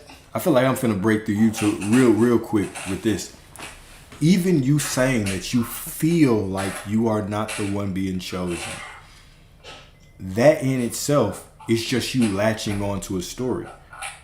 That's it.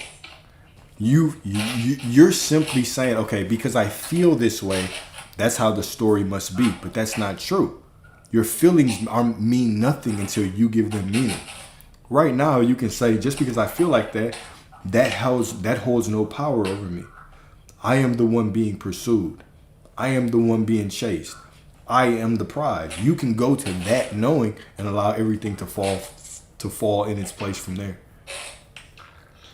Right, because there was a point when I was in high school, there was this girl that I used to talk to, and I felt like I was the one being too overly confident. I felt like I was being too overly confident, and I felt like that was my main issue. And then when that happened, I went through like a spiral. Okay. So I was in this place for a while as well. And what kind of pushed me even further down this path is I started listening to dating coaches of the world.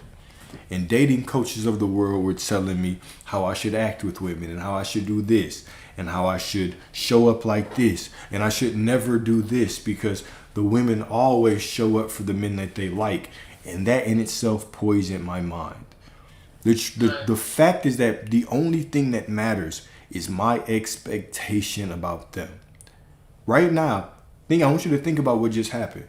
You told me about your situation right now, and I said, nah, it's done. You have her, yada, yada.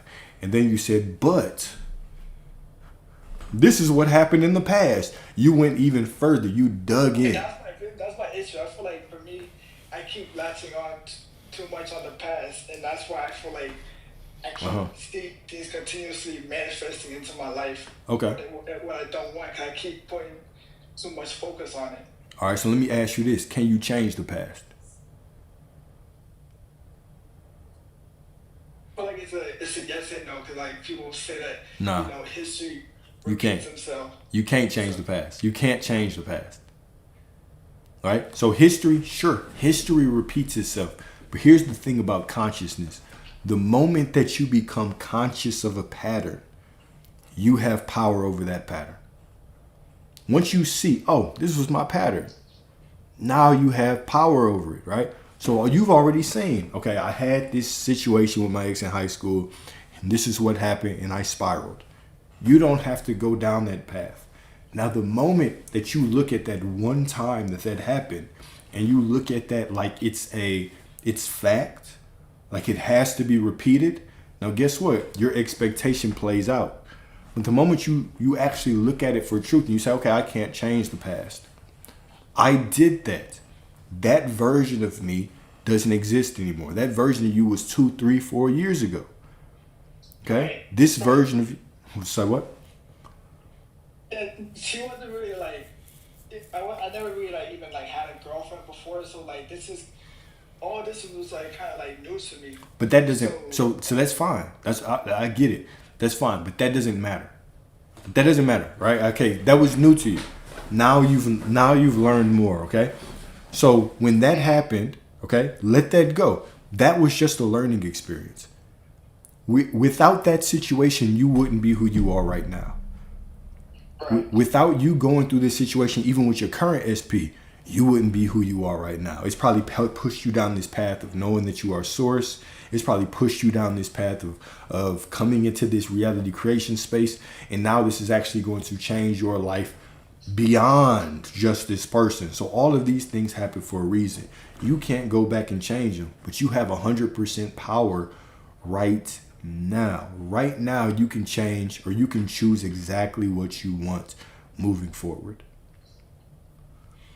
Right, and I feel like since I've been like in college now, I feel like I've stepped up a little bit. Yeah. Where people start like seeing me as a way in a way of like me being confident in myself. Whereas when I was like in high school or middle school, I was like insecure.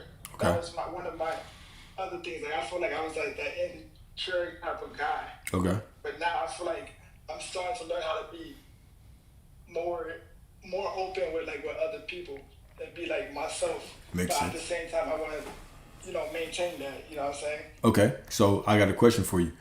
That work that you are doing, do you believe that makes you more worthy?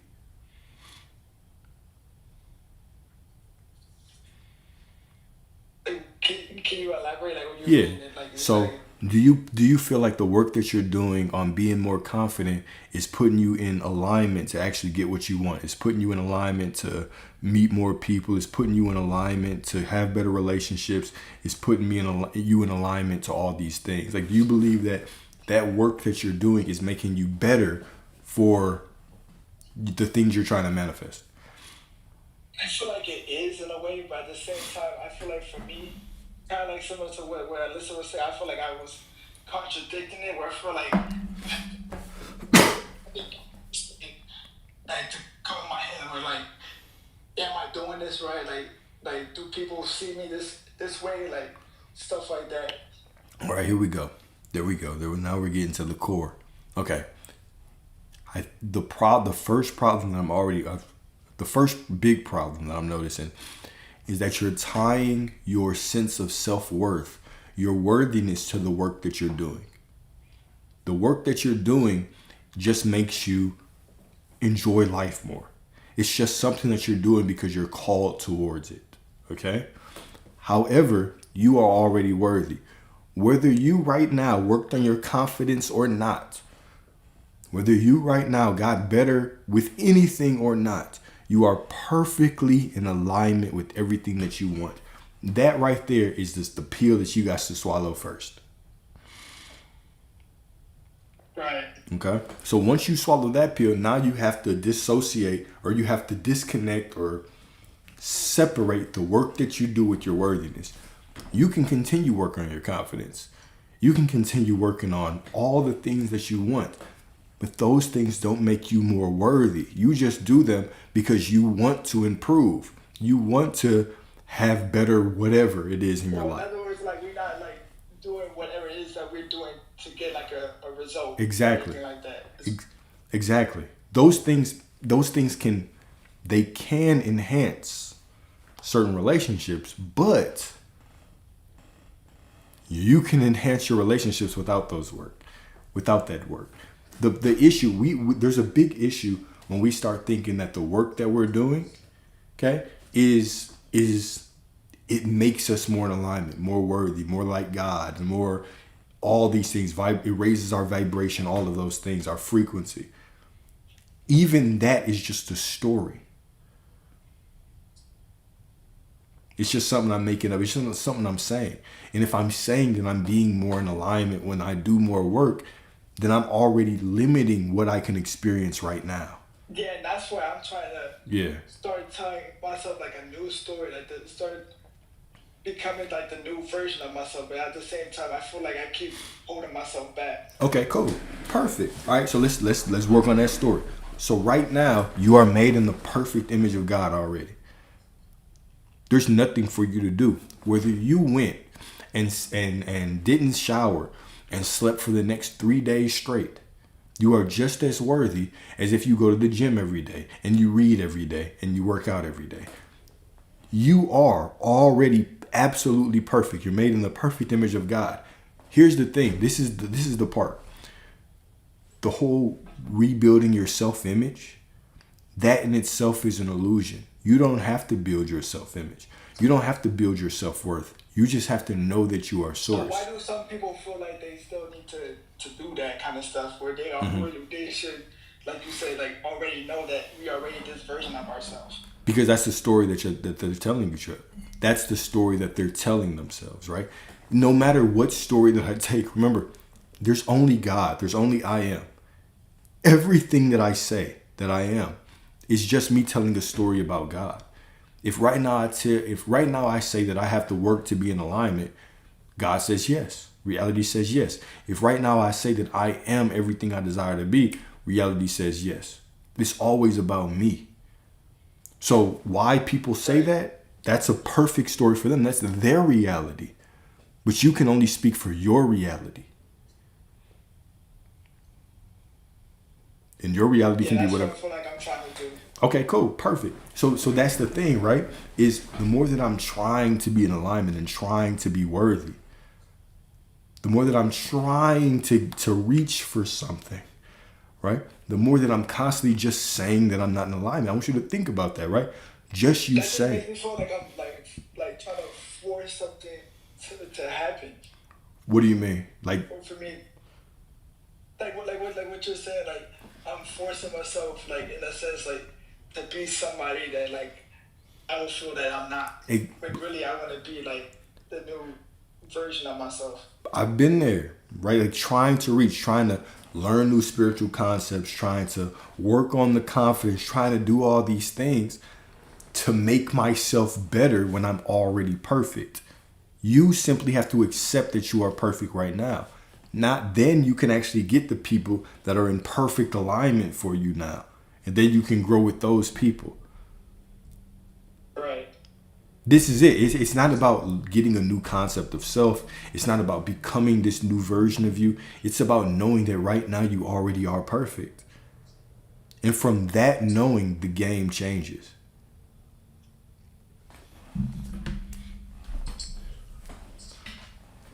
If like, That makes sense. cause it's just a hamster wheel. If it's not right, like anything else is just a hamster wheel. When do you finally become worthy? If you continue to work on yourself and be more in alignment, I hear that a lot. right? Like it just puts you on this infinite hamster wheel of just chasing your tail. I have to be more worthy. I have to learn more. I have to learn more. When does it stop? I've been on that trap. The trap is not fun. Constantly trying to strive to be other people when you're already the perfect version of yourself. Have you ever reached like a point where you feel like giving up or anything like that? Yeah. Giving up, like trying to get more information and giving up on people. That in itself was a powerful position for me. Let's get personal, right? So I was on the SP journey myself for a while, right?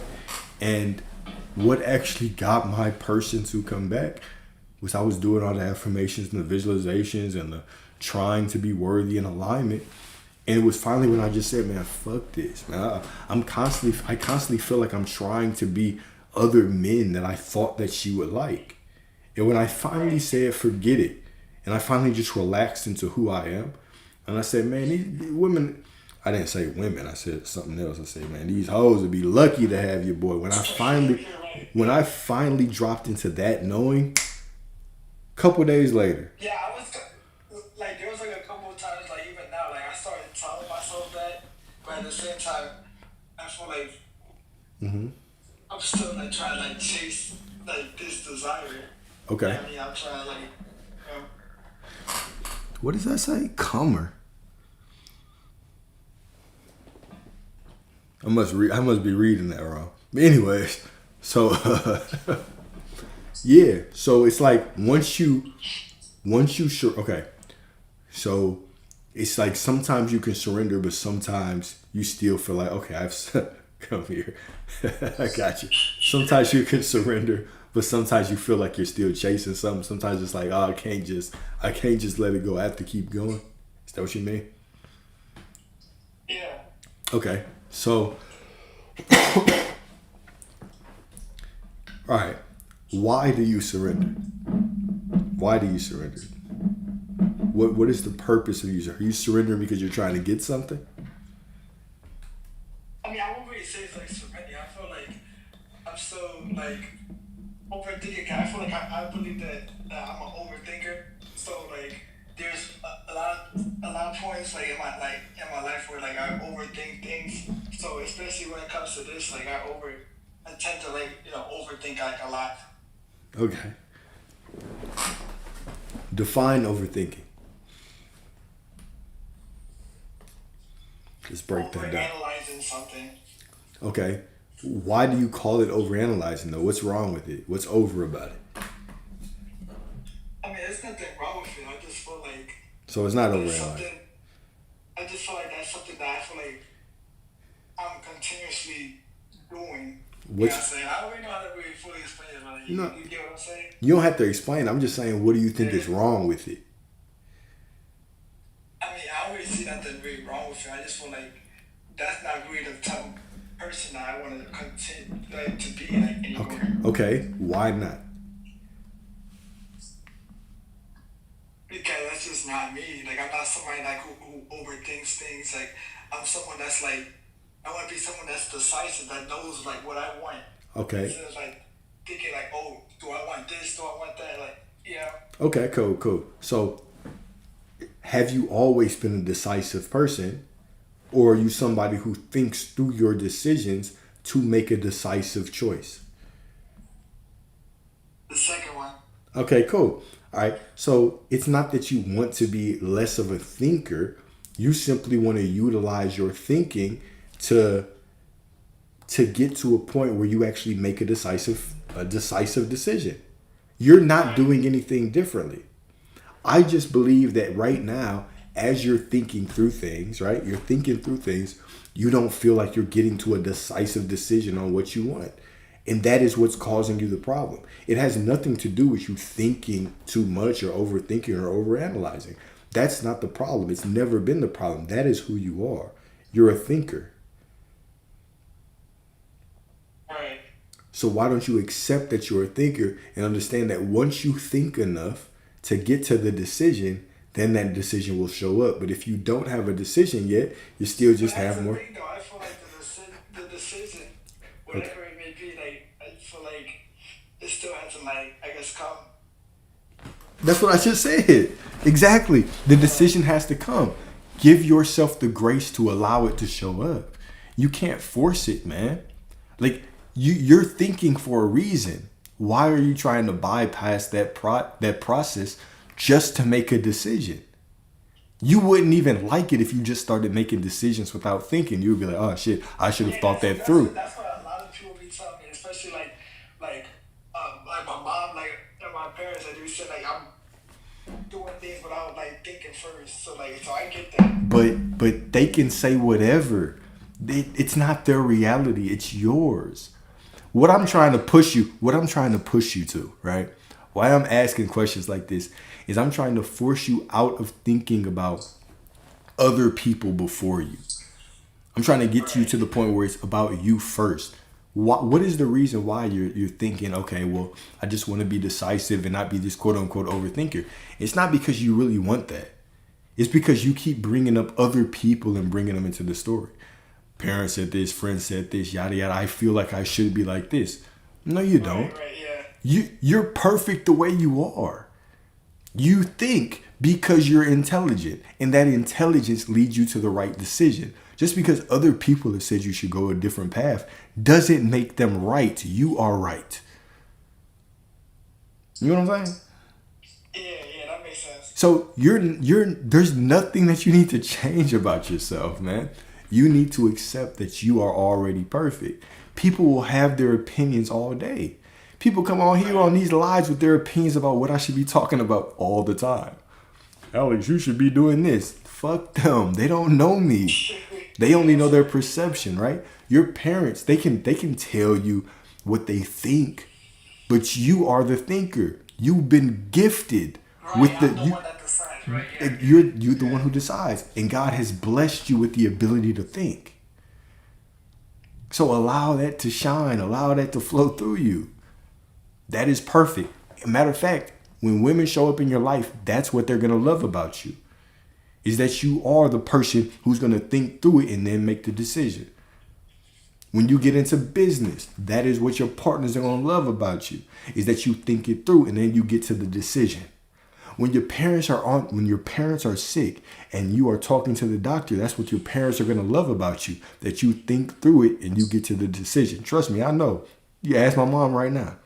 She loves that I'm a thinker now. But that's the beauty in it, right? When you accept who you are, now the world can follow. You don't change for the world. You accept who you are fully and the world will change. You don't want to change none of that shit about you. You're just looking for excuses. You're looking for somebody to validate what everybody else is saying so you can try to change it. No, you don't. You don't want to change that shit. Accept that you are perfect right now. And then the world will accept that. And then everybody will show up loving all those things about you because you loved it first. I feel like we just cooked together right now.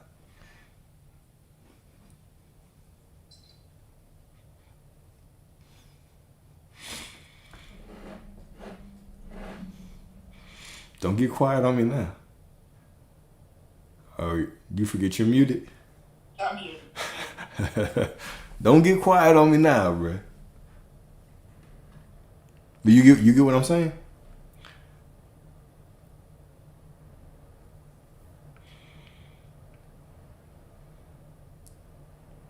If you're talking now, you're on mute. Yeah, everything makes sense. Cool. What else you got for me, bro? I don't know. You went a little too quiet. I don't know if you're thinking or if you just rejected what I'm saying or what. No, I understand. It's just that like my mom is like so talking to me about like with manifestation mistakes and stuff. That's fine. She doesn't have to. She doesn't have to get it. My mom doesn't get it either. Mama was like, "Hey, come to church with me Sunday." I think if I'm paying for stuff, like in regards with this too, even though I want to learn more about it. Yeah. You know. Okay. Well, how can you just allow her to be? Like, how can you? She's your mother, right? This is how I deal with my mom. I honor my mom. Mom's purely Catholic. I talk about manifestation with my mom. She's going to try to sprinkle holy water on me. Okay? How can you allow your mom to just be who she is and you be who you are? And you just meet her in love? Are you saying this because she's like right by you right now listening? Yeah, that's like she's still talking to me about it. Okay. I got you. That's why you've been extra quiet. I was like... But see, that's why right now, like, I feel kind of like insecure about it, because she's asking like why about like my confidence and everything. Can I talk to your mom? You want to talk to her? Yeah, I would love to.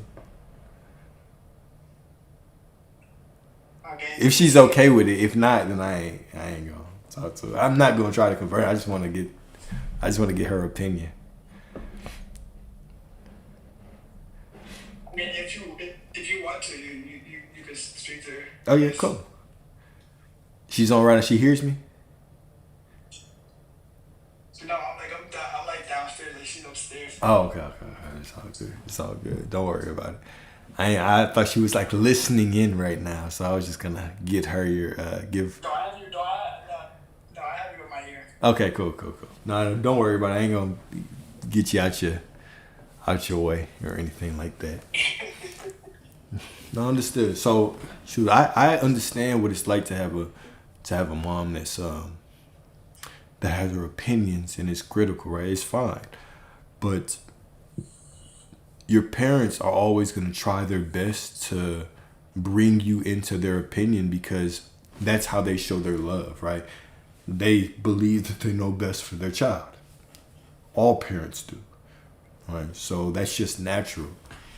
The challenge with me was always, how can I still continue to keep my beliefs and then show up for my parents with love, even though we don't agree with certain things, right? And for me, it's as simple as sometimes I still go to church with them. Now, if y'all know me, y'all know I am not a church guy, but I still go to church with them sometimes. I still talk to them about their beliefs. I'm not going to talk to my parents and be like, hey, look, I know y'all are about to go in a couple of years. Do y'all know that the concept of heaven and hell, I don't believe in that shit, right? I'm not trying to ruin the last years of their life, right, with conversations like that. I love them for who they are, but I also understand that my belief in knowing that Source, God, loves us unconditionally means that he's not sitting here trying to condemn and judge people, right, whether it's me or my parents. So I can rest in that knowing, and I can just meet them wherever they are. That has helped me tremendously with avoiding. Sometimes I still slip. Like the other day I was asking my parents, like, about the Holocaust. I was like, hey, do y'all even think that shit was like that bad, like they said? But that in itself was a dangerous conversation for me to have with them because of their beliefs. But I do those things just because every once in a while I still like to mess with them, but I can still meet them where they are. So that's where I would challenge you, is how can you meet them where they are? I don't know, I guess like I never really thought of it that way. So like now that you mentioned that, I'm thinking like about it. Yeah, because honestly, so I call it the Benjamin Button effect. Our parents raised us to an extent, and then the natural progression is that we become more wise than our parents. Just here's what it is, right? Eventually, like my parents, I look at my parents like children now. Like they're older, they're weaker than me, but like I help them out. It's like they're my kids at this point. That is a beautiful thing. So as we make that transition, they start getting older and they start losing abilities and things like that, and you help them. you have to honor them knowing, okay, my parents were doing the best they could. They love me. This is how they show my love. How do I show my love to them? So you almost take this parenting role. And I started young too. I started like when I was in college, I was kind of like, I was flipping my mentality. So my mom was starting to get sicker. Things were starting to happen. So I would have to step up. From that knowing, it was like, okay, well, I don't want to sit there and I'm not sitting here trying to convert my parents. That would make no sense. That's not how I want to spend my time with them. I want to spend my time with them joking. I want to spend my time with my mother, like talking to her about how things were when she was young. Right? Loving on her, kissing on her, hugging on her, right? Taking her to her stuff. Like having, like even my mom, right? Like the food. Like why I talk to y'all so much about even food. Like what's worse, the belief or the food? Mom, cancer. Now, younger me would have been a stickler about what she ate. But in this point in time, I'm like, well, do I want to spend all of my time arguing about diet with her? Or do I just want to treat my mother like an adult and love her and just see her as perfect and enjoy the time that I have with her? And I choose enjoying the time I have with her. Right? So all of those decisions that we continuously make, right, they play a role in how the relationship with our parents evolve. So parents are always going to have their opinion. And I'm always having mine. Yep.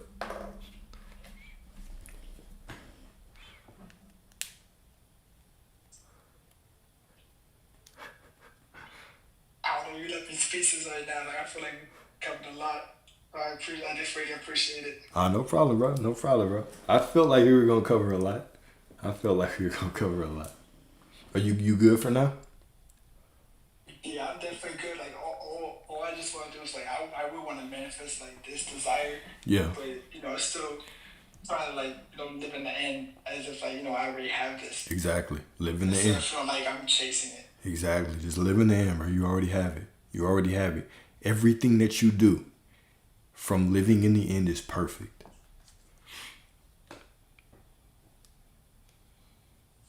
Yeah, thank you, Alexander. And I'm Caleb. I love your videos and everything. Oh, bro, I appreciate you, man. I appreciate you. We're all in this game together. We all doing this together, man. So appreciate you, bro. And I look forward to hearing your success and talking to you later. Yes, sir, for sure. Thank you. Peace. All right. Who volunteers as tribute next? Oh, we got a couple requests up here. Who volunteers as tribute next?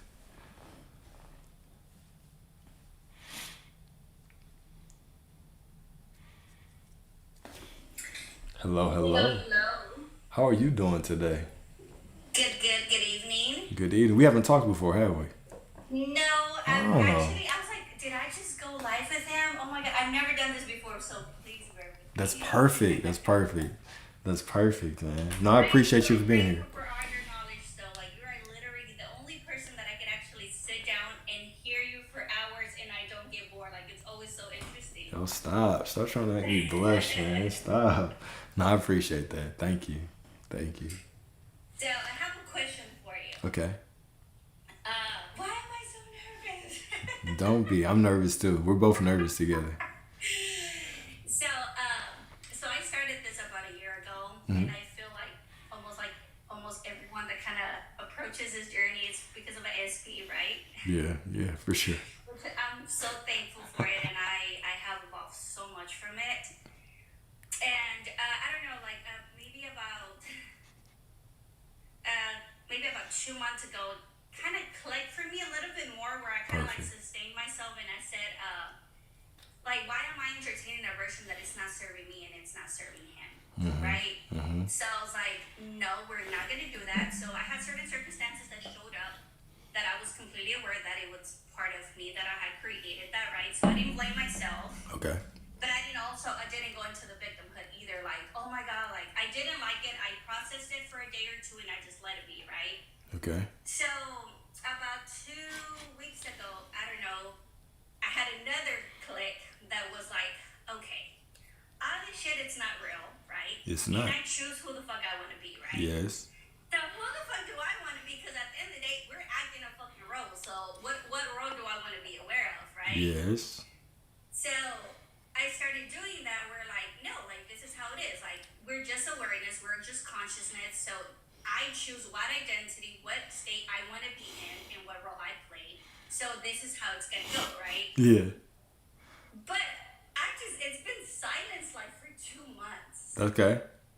Just silence. And I'm like, it gets a little tricky on me. But one thing I definitely want to say is that I've learned to be at peace with all this journey. Like I'm at peace. Like I'm not like, oh my God, how this and that. Like my life is like literally stops functioning because I don't have the thing in the physical world. Like no, like I'm peaceful. Yeah.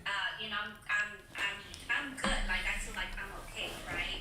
Okay. But it's just like I've been in a good state, and I know that for a fact. And I know even though like things are silent, Okay. doesn't mean that it's not going on. It's always something happening behind the scenes, even though I'm not aware of it. Okay. Right? But it's like I don't know. I wanted to ask your thoughts about it. Like, what like have you ever experienced that where it's like literally Yes. I have not seen her nothing, but it's like okay, I continue just being me and just being and just reminding myself like this is all a role, and what do I want to experience? That's it. Okay. Yeah, I've been in your position before where I've had nothing happen. That was exactly what I was thinking whenever I was about to get fucking evicted, right? Like nothing was happening. Here's the powerful perspective. Here's the powerful thing about when quote unquote nothing is happening. That's when you can literally make whatever story that you want. Right? If little things are happening, sure you can make little stories. If big things are happening, sure you can make big stories. But when you don't see anything, you can literally paint reality however you want it. You can always do that. But that's how I look at quote unquote nothing happening. Is that I don't want to put my legs all up in the camera, my bad, y'all. Is that when you can start hey, don't laugh too hard over there, okay? Jeez. Nah. But you can start telling whatever story that you want about reality. Okay, Jordan. All right, that's enough. That's enough, y'all. You can start telling whatever story that you want about reality, right? Because nothing is happening. That means everything. That means everything is happening behind the scenes. I just cannot see it. Right? Okay. Yeah. So this is it's a blank canvas right now. But I want you to really think about what you said when you jumped on. Okay. Right? What did I say? I don't remember. I was too nervous. You told me that nothing was happening. Okay. Okay? So even though it looks like nothing was happening, your words were nothing is happening. That in itself is an affirmation. Why nothing is happening is because you're still telling the story that nothing is happening. Remember, everything is changing because you've changed. Because you say that everything is happening, everything is happening.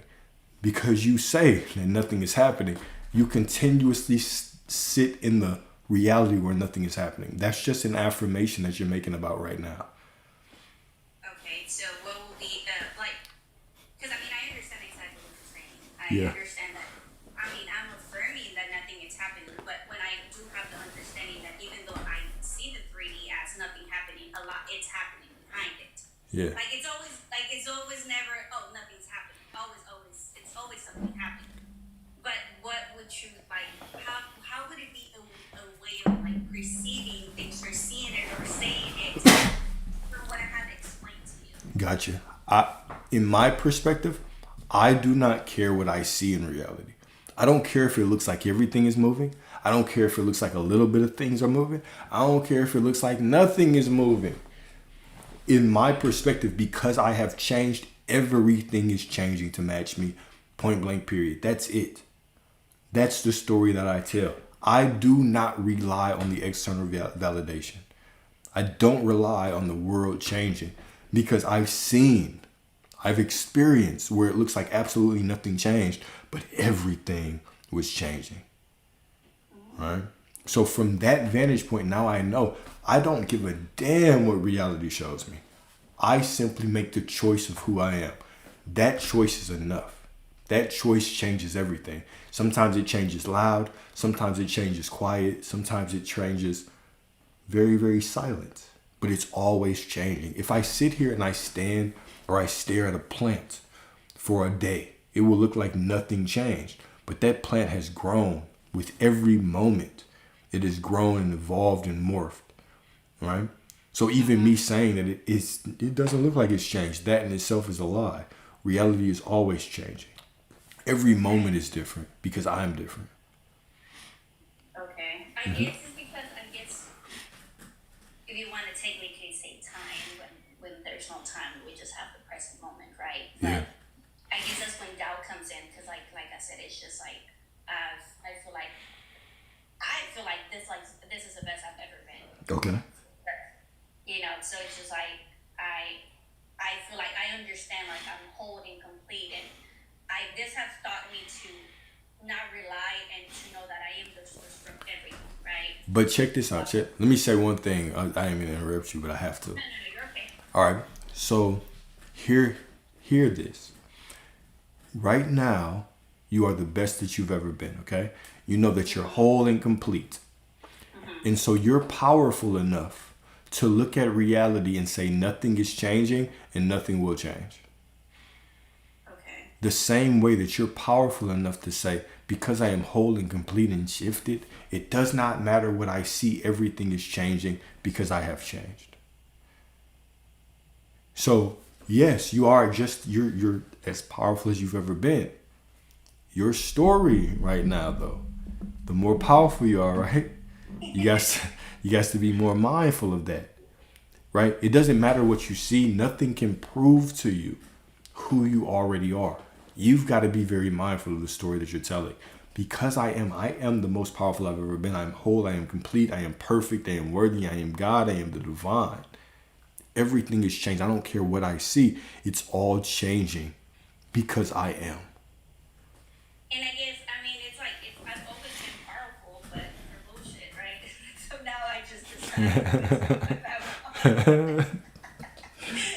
Facts. that power has never not been there. Yeah, and I'm really just entertaining you because the power is, yeah, you're right. The power has always been within you, and you've never been less or more powerful. Right now, you're just in the awareness of who you are, and so your conviction is higher. With that conviction, have conviction with your story, right? You can't come up here and the first thing you be like is like, hey, nothing looks like it's changing, right? But I'm as powerful as I've ever been. Okay, well you've already right there figured out exactly your issue already. Okay. You've painted it out to me. You have to make the choice that everything has changed. Just choose. Just make that choice from that position of power. That everything is changed, that you are the proof, you are the validation. It doesn't matter. Change everything around me. Exactly. And when you validate, like the same way that if something looked like it changed and you were like, oh my God, it means it's working. All of a sudden reality changes. This is the same way. You don't need anything. You don't need anything to prove that it's shifting or whatever. You can make the choice right now that everything is changing and everything is because you are. Okay. Mm-hmm. I have another question that I feel like I have the understanding to it, but ever since I got on this, it's kind of always tricky for me because like they always say act like if it's already yours, right? It's already there. It's already been created. You just tap into that, right? Yeah. But like he was like embody it, like me. It's being delusional does not work for me. Like I've tried it, and I'm like, I'll walk around like you're that wife. Like I'm not that fucking wife now, but I know it's out there. But I'm not in the physical world right now, right? Like I'm not experiencing that. So it's like, is it just that the knowing that just because you said it, you declared it, you imagined it, it's done, and it should and will reflect in the 3D. That's just the knowing that is just the embodiment. That's just what it is. Yeah, that's what it is. You've made the decision. You've said that you are that wife, so you are. You don't have to walk around and pretend that you're a wife to every random man. But hear this, right? But hear this. when a man sees the wife in you, then he will marry you, right? Okay, cool. Now let's go a step further, because that's what the world says. If a man wants to wife you, he will wife you, right? Yeah, well, I don't really want to go what everybody else says now. It's like I get you. No, that's the point that I'm making, is that sure, we can say that, oh, if a man sees a wife in you, then he'll wife you. Okay, cool. If a man wants to wife you, period, you don't have to see a wife in you or not. He's gonna make the decision, right? Okay, cool. So the moment that you make the decision that you are the wife, reality shows up and grants you your desire. You don't have to walk around acting. You walking around acting like you're a wife is you saying, this is what you're saying, that I have to do something in physical reality to get something. And if I have to do something to get something, that means I'm not already that person. You're already that person. Repeat that again. I'm sorry. Yeah, absolutely. If you saying that you have to do something in physical reality to get something, is you saying that right now you are not that person until you do something. Right? You're making it conditional. You're saying, okay, if I do this thing, then I'll be a wife. But you're already a wife. You don't have to do shit. You just already are. Okay. That makes sense? Kind of. It just, like I said, it always gets a little tricky for me. I feel like I understand it, and I kind of get, I lose it a little bit too. All right. Here, put it like this. Let me put it like this. If you're a wife, do you have to pretend to be a wife? No. No, you don't. You're already a wife. I mean, I was kind of going into like The duties and stuff like that. to be something, you know? Okay, cool. All right. If you're a wife, you're doing the duties of the wife. You don't have to pretend to be the wife because you're already doing the duties of the wife with your husband. Correct. Okay, cool. Now, if right now you're already doing the duties of the wife with the husband, do you have to pretend to be the wife? No, you're already the wife. No. Okay, cool. Perfect. There we go. You don't have to pretend to be anything. When it's time for you to do whatever, you'll do it.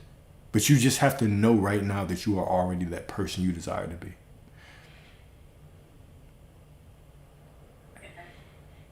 You don't have to do shit. Yeah.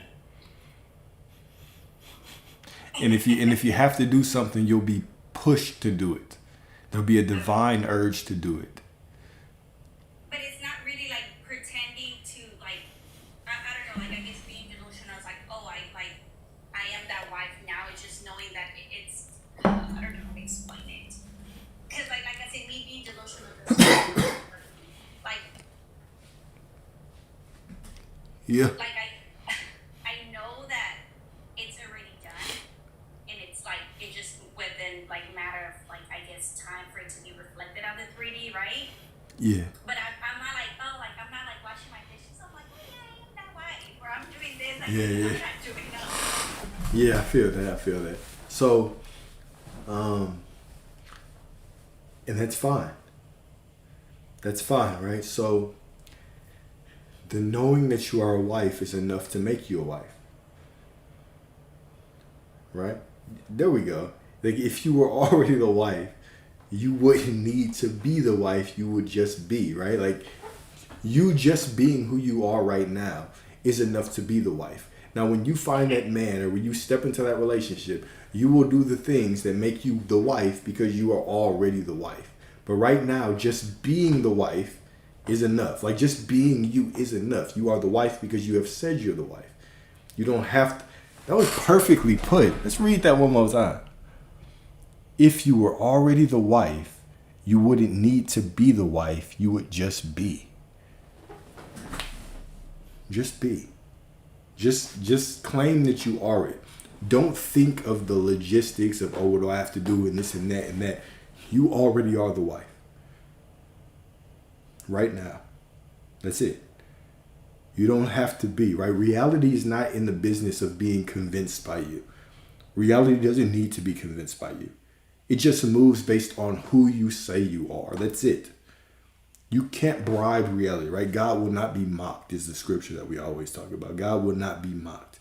You can't pretend to be something to get something. You simply declare that you are that and your being is that. That's it.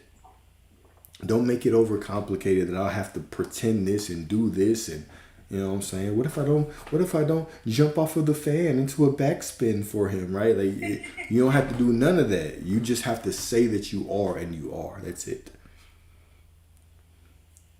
Okay. Some of y'all get a little too excited when I say things like that. I've been waiting to jump off. I've been waiting to jump off of the ceiling fan for him.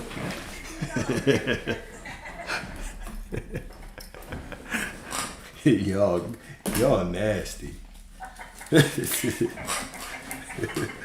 Y'all nasty.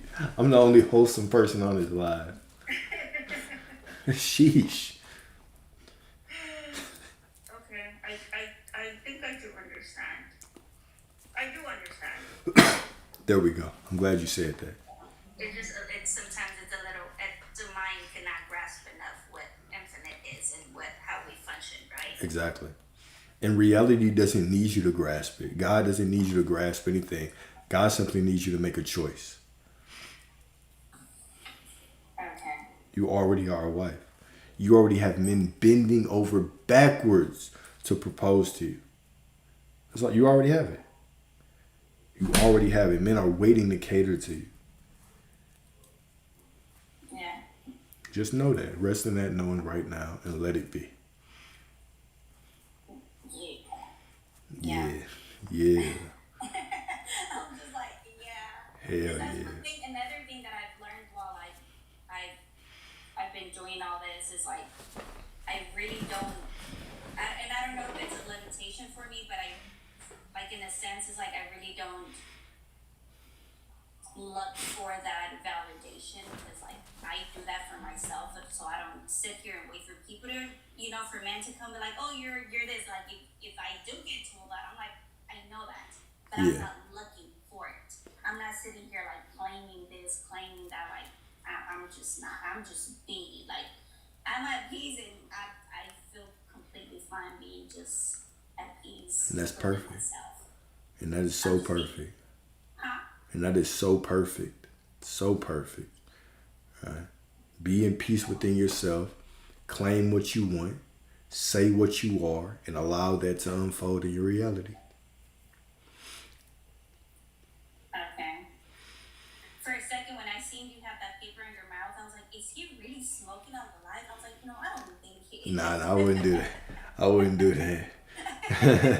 I ain't that bold. I'm bold, but I ain't that bold. I'm just out here getting loaded.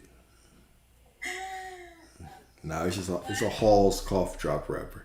No, earlier you were acting like you were actually smoking on the thing. Yes, you were doing that. I was like, is he really smoking? Nah. Yeah. Did you already move? I know the other day you were in your live. Yeah? Where did you move to? Yeah, I moved. I'm out in North Richland Hills. I'm right by my people. I'm in North Richland Hills, Texas. It's like close to Fort Worth.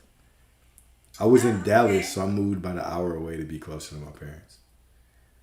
To take care of them. Okay. Well, you're not too far away from me. I'm from Houston. Oh, for real? Yeah. My sister stays out in Houston. I'm always in Houston. Oh, really? Oh, okay. Hell yeah. I know you got your SP that you looking for, man. What's your friends look like? No, I'm just playing with you. I'm just playing with you. But no, I'm always in Houston. I love Houston.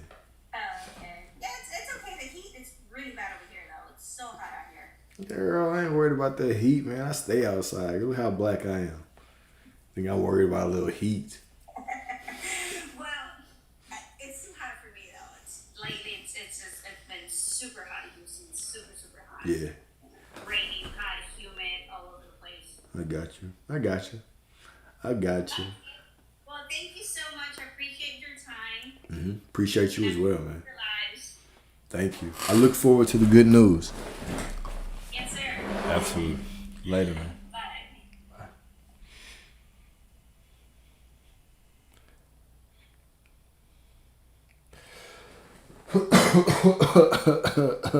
All right. Next up, we got Fendi Love. How you doing? Hello. Hi. I'm good. Good evening. Good evening. Where you from? I'm from Ghana. Ghana. Beautiful. We've talked before, haven't we? I actually seen your videos and then I started Okay. So, We haven't talked before? yeah. No, I haven't. Interesting. Okay, cool. Cool. What's on Yeah, your mind today? thank you very much for this wonderful show.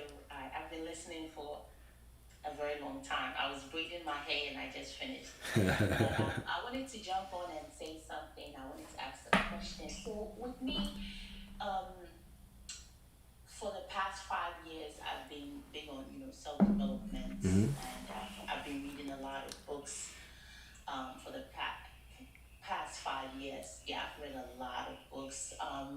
But my thing is, you see, as you work on yourself as a person, one thing I noticed is that I felt like even though I was working on myself, I was ending up sabotaging my own self. Because this is how, like, let me tell you something that happened 2 days Okay. ago. Okay. So 2 days ago, I was in my kitchen. I woke up in the morning, and the night before or the day before, this was my mood. I was very happy. Okay. No, I wasn't happy, but I was okay. And then I got into this sad mood because in the process of self development, this is what I'm doing. I am I am I am looking at the past me, looking at the certain things that I have done, Okay. looking at my new, like, what I want, who I want to become, because with me, I see so much greatness. I see so much greatness, and it's manifested not even just by the way I think, but what people say about me. You see, everywhere I go, I'm like a light that shines. I always see that. Even in my relationship. So I had to step back when I was working on myself. So I'm like, okay, I was looking at, okay, where I could be, where I could have been. Yeah. And I noticed that I was whooping myself every day. Like, Okay. so one morning I just woke up and I was about to get into that mode and be like, you could have been here.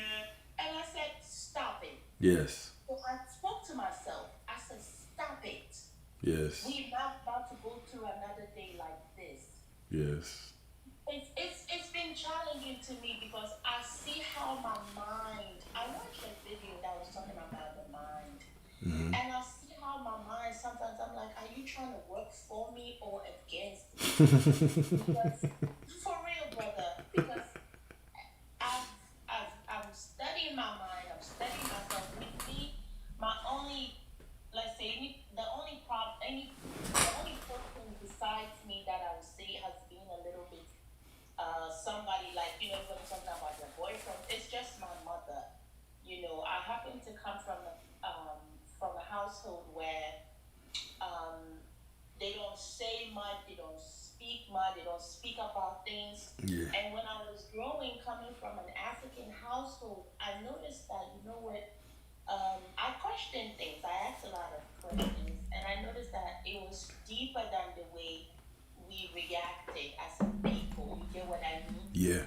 Yeah. So I tried my best. Like, every time I was like, okay, I want to break generational cycles. I want to do this. I want to do that. But man, at the end of the day, I'm like, damn, I feel like I'm self-sabotaging myself.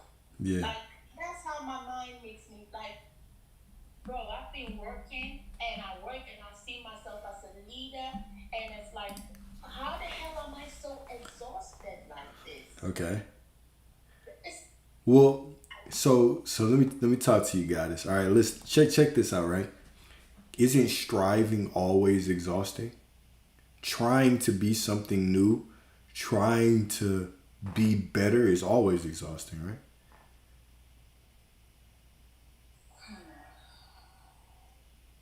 When is it not exhausting to try to improve, to try to be more in alignment, to try to be better, to try to figure out what you did wrong in the past, to try to do it better? It's always exhausting. I felt like with me, it's like I keep pinpointing too much on the wrong stuff. That's how I be feeling. Okay. I try to, I try to elaborate more on my positive, like my strengths, because I know that I'm very, very, I'm very disciplined. When Okay. I want to do something, I really go hard at it. But it's like, must life always whoop our backs, or is that No. how I am deciding to think? It's how you're deciding, okay? It's how you're deciding, right? If It you're feels like that, bro. It feels like that. no, It's no, like as that if it's whooping my back so hard. no, that's what it is, but that's a choice. So hear me when I say this. Hear me when I say this, okay? The moment that I decide that my life goal, my purpose is just to go back through my past and figure out what I did wrong and to try to improve it and to try to do better and to try to get better and get more in alignment and elevate, and that is exhausting. What I'm actually doing, okay, what I'm actually doing when I'm doing that is I'm saying that those versions of me were not perfect. Okay? And so hear me when I say this is one of the realizations that really hit me. Right now, there's infinite versions of me. There was a version of me a year ago that was making a quote unquote mistake. There was a version of me 5 years ago that was making a quote unquote mistake. In my life, right? There's infinite versions of me that made different decisions at different points in time. Now, where one piece of God is, all of God is there. So in that version of me 5 years ago, 10 years ago, 20 years ago, 100% of God was there. All of God was there. So the moment that I look at that version of me and I say, I could have done better. It was imperfect. I should have done this. What I'm actually saying, I'm denying God's perfection in that point. Okay? And so when I'm doing that, remember, so God is everything, all that there is. Source is all that there is. If I'm denying a piece of God, I'm denying all of God, because God can't be divided. If God is right now in this cup, 100% of God is right here. 100% of God is in me. So if I deny this cup, if I see something and I say, oh, it's not good enough, it has to be better, I have to improve upon it, right? When I'm doing that, I'm denying God.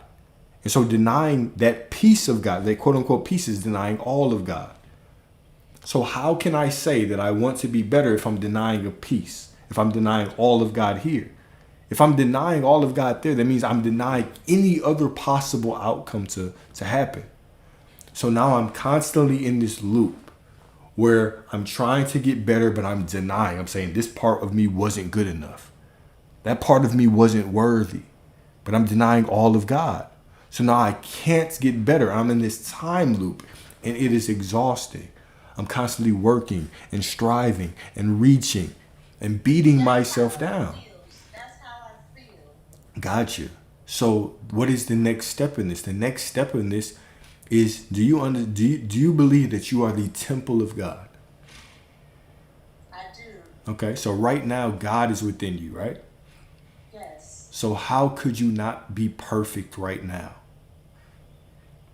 You don't have to change the past. Those past versions of you were absolutely perfect. The version of you that you look back on and you think made a mistake or could have done something better was perfect. The version of you 5 seconds ago, perfect. 10 years ago, perfect. A year ago, perfect. They were all perfect, just like you are right now. You don't have to go back and change them. You just have to make the choice right now on what you want to continue to experience. Who do you want to be right now? You can't change the past. They were perfect. But who do you want to be right now? This is the only work that you have to do. You can't change any of those versions of you. They were perfect.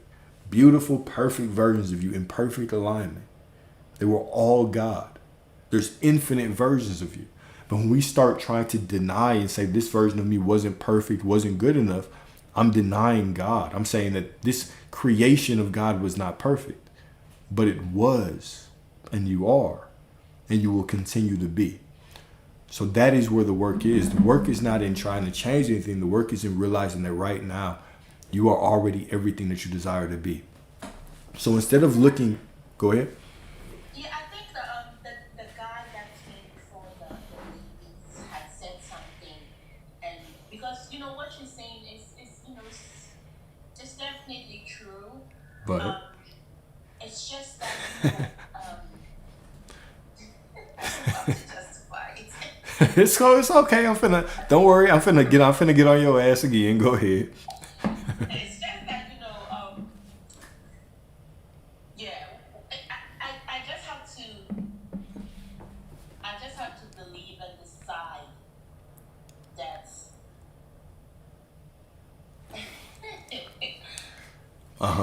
Keep going.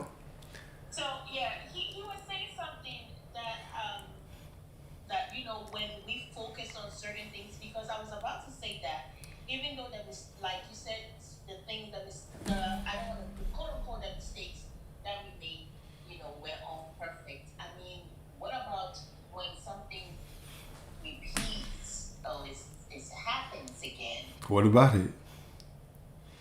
I mean, do we still call that perfection? What else would it be? I'm just challenging you right now. By the way, I hear what you're saying, but I want. Let's really talk about this. What else would it be?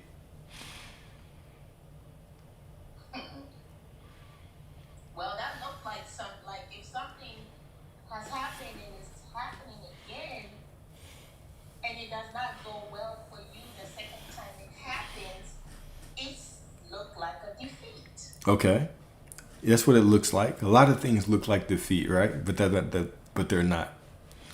You're still alive and breathing right now, right? So everything has been going pretty good.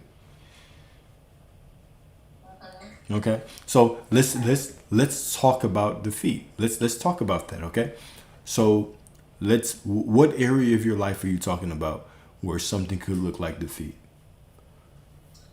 Well, a couple of years ago, I had dropped out of school. I'm you know, very good student, excellent GPA. Dropped out of school because, you know, I woke up one day, I was over it. You know, I was over it. I wanted to be an entrepreneur, still an entrepreneur, strong entrepreneur. Yeah. And you know, I dropped out, wanted to focus on my business. Then later on, I'm like, okay, I want to go back to school. I want to just finish my school. And it just became like, I felt so defeated in going back. Everything looked so hard. And after now, I want to change my whole mindset about that, you know. But it feels like that. If, like, I don't know. That's why I said maybe I'm just pinpointing too much. I don't know. I'm glad you answered that question for me. I'm glad you said that for yourself. All right, let's think about that. Okay, you wanted to go back to school, or you dropped out of school, and now you want to go back. Things are just difficult, right? What is actually what is actually bad about this situation? What is the negative about it? Well, the negative is if I don't do it. If If I don't go back, I feel like I would keep blaming myself for so many things. Okay, you would keep blaming yourself for that's just the story that you're telling, right? How would your life be worse if you didn't go back? It's an assumption, right? You would make, like right now, even if I ask you that, you have to reach and think about what could go wrong and make up a story, right? It's not set in stone. So whether I'm not saying that you shouldn't finish school. Don't get me wrong, right? I know that you will. I said I get what you're saying. Yeah, I know that you will do it. I'm just saying that what is good and bad? What is this concept of good and bad? What is it based on? It's just based on you telling a story based on what you are seeing. Like it's you going into this perceived future and thinking of realities that do not exist and creating stories in your mind about that. There's no good or bad. You just are where you are right now. That's it. And from this point, you get to choose what to experience next. From this point in your life, from right now, from here, you get to experience if you're going to finish or not. And if you finish, you get to reap the benefits of that finishing. If you don't, there's nothing wrong with that. But right now, you're just in your mind, you're mentally making up things that are wrong. But nothing exists, no right, no wrong, no good, no bad, without you just making up a story. Like, what about this is wrong? You are perfect. You are in the place that you need to be right now. All of your choices have led to this moment. And from this moment, you have all the power to choose whatever you want. You can choose to finish. You can choose to not finish. And either way, you can still get the life of your dreams. You just want to finish. Yes. And because you want to finish, if you don't finish, you are making up a story of what negative things can happen. But nothing negative will happen. You're just creating stories about them. Just know that you will finish and know that you will reap those benefits. This is the actual kicker too. This is what I really want to push you to. Know that even if you don't, you'll still get everything you desire. Do it because you want to do it, but know that even if you don't, you'll still get everything that you desire. Why? Because everything that you desire is not attached to school, it's attached to you. I get it, right? This is how the world progresses. Yeah, you got to go to school. You got to do this. You got to do these things to get these things. But at the end of the day, you have final say-so on everything in your life. You have final say-so on if this leads to prosperity or if this leads to failure based on your story. You're just choosing to tell a story that if I don't do this, bad things will happen. But that's not true. That's not true at all. Finish it. When people say controlling your destiny, being like, driving what would you say about that? Controlling destiny. I would say that. We take, you say control, take charge of our life.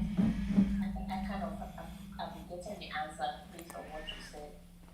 I would say when we talk about control of destiny is just control of your story, right? Like right now, if I just think about where you are right now in this moment, you have control of all of your destiny, all of it, 100%. Whether you go to school, and let's take school out of it, you have dreams that you want to pursue, right? You're an entrepreneur, you do all these businesses, you do business. You right now have a dream of what you want. This is what you're doing, okay? You have this dream of what you want. You're attaching that dream to school. You're saying, when I get through this, then I will get this. This is exactly against what I've been telling, right? Like anything that implies that right now you cannot receive what you want is the lie. So me saying, oh, I have to get through school, and once I get through school, then I'll be in alignment. Then I'll be worthy. Then I'll have everything I need to get those things. That's me saying that I'm not worthy right now, but you already are.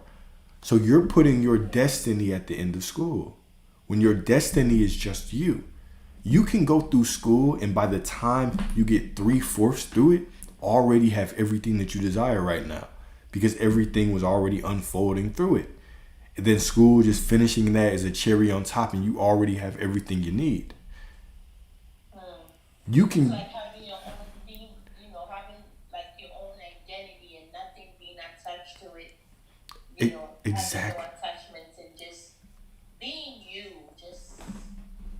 I don't know how it is hard, but it's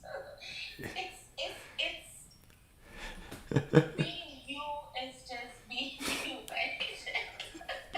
Exactly. Being you is just being you. You're exactly right. It's simply making your desires unconditional.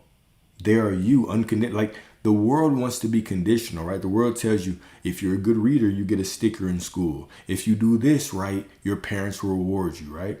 I'm Nigerian, I already know how it is. I know how your parents, I know how my parents are, right? Like it's all conditional. If I go to school like this, then I'll be successful. But all of those things are just stories that I'm telling. When I strip them all away, I'm already the person that can be in alignment. I'm just creating all these steps I have to go through to get it.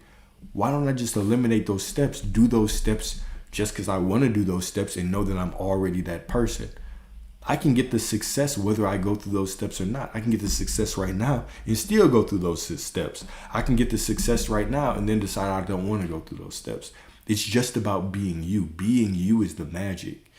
Being you is the prosperity. Yeah. Mm-hmm. So, my next, thank you very much. Absolutely. Yeah, my next question is, I think you said something about, parents. Yeah. And, so how do we leave our parents? And I think you said to meet them where they are, but how do we do that? And how do we do that? So I you're want to say the question. I want to frame the question well. okay. So I'm talking about accountability, right? I'm trying to go towards accountability with our parents. How do you meet your parents where they are, without and also become accountable to them, like become. I don't know how to say it. Become Like to accountable. hold them accountable for certain things once you meet them where they are. Give me How do you do that? Give me an example of holding them accountable. That might be the part where. So I have a mother that is, she's very stubborn. Like if I say stubborn, it means like she don't want to learn nothing. Me too. She Me don't too. want to listen. Me too. So, and I love my mother. I care about my mother. My mother has always been there for me. And as I growing and as I'm learning, I've learned so many things. And me and her, our conversations, it's becoming difficult every day because, and I don't want it to be. So, Okay. it's like even when I'm saying something that is coming from a place of love, it's looking like a different. Like I'm going to give an example. So my mother has a lot of expectations, right? Which I also had a lot of expectations, and certain attachments, and I'm working on as a person. Growing up, I expected this to be like this. I expected my mom to be like this. I expected this person to treat me this way, and I was disappointed. I was heartbroken, and I'm going. I'm learning. Yeah. To detach myself from things, becoming a personal, understanding my own self. But this is the thing with my mother. Our parents are our closest, ally. They're closer to us. So me dealing with somebody like her, every time I am learning something, and every time I'm changing as a person, the way that I think, the way that I even talk, the way that I act, I'm not like it, and I love the past me. Okay. It was perfect. But I've changed as a person, and anytime we communicate, it's like, you don't want to learn nothing. You don't want to take nothing. How are you meeting with this? And you see, this is my mom. My mom likes us to do things together. So I'm going to give an example. She likes us to do things like financially. Okay. She wants to bring money so that we do a project. But this is a situation whereby you are not even taking nothing from what I am saying as a daughter who is reading books about entrepreneurship. I'm going to seminars. I'm doing this. You are not taking nothing. How am I meeting you where you are? I'm not risking it. It's Okay. a big challenge. Like, I Okay. have a friend that is a doctor, and she's like, oh, you gotta read Erickson's Law Ego or something. Understand where your mother is. How am I meeting you there? And when the other person is not meeting you there, it has to balance. Okay. It has to balance. Okay.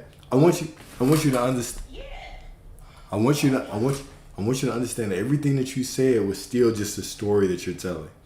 But let's play it. Let's play a game. Let's play a game real quick, okay? Okay. Let's say that right now you lose your memory. Okay? You have no memory of your mother at all. Zero memory of her. Zero memory of anything about your mother. and you just open your eyes and you see her in front of you, who is she to you?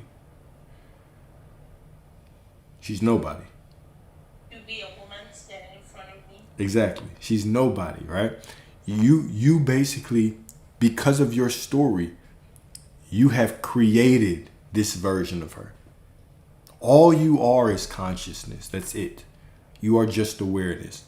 If you didn't even have memory of yourself, how would you judge yourself? How would you judge your intelligence? How would you judge your body? How would you judge you if you had no memory of yourself? You wouldn't. You would just look at you, right? Yes. Okay. So everything in your life is just a bunch of stories that you're telling about it.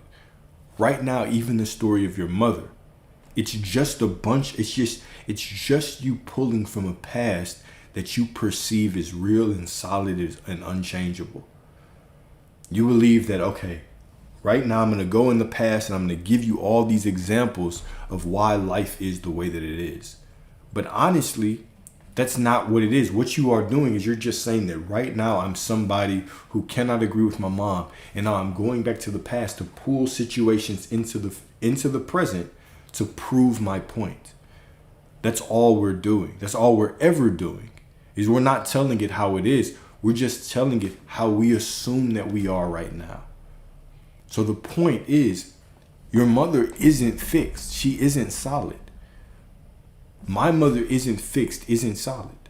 I had a bunch of issues with my parents throughout my life until I decided to stand firm in my knowing that everybody wants to get to know me. Everybody wants to allow me to love them. Everybody wants to allow me to be myself in their life. Everybody that I care about. Did it change immediately? Kind of. My mom took the longest. Right? I feel like her personality was a little bit more stubborn.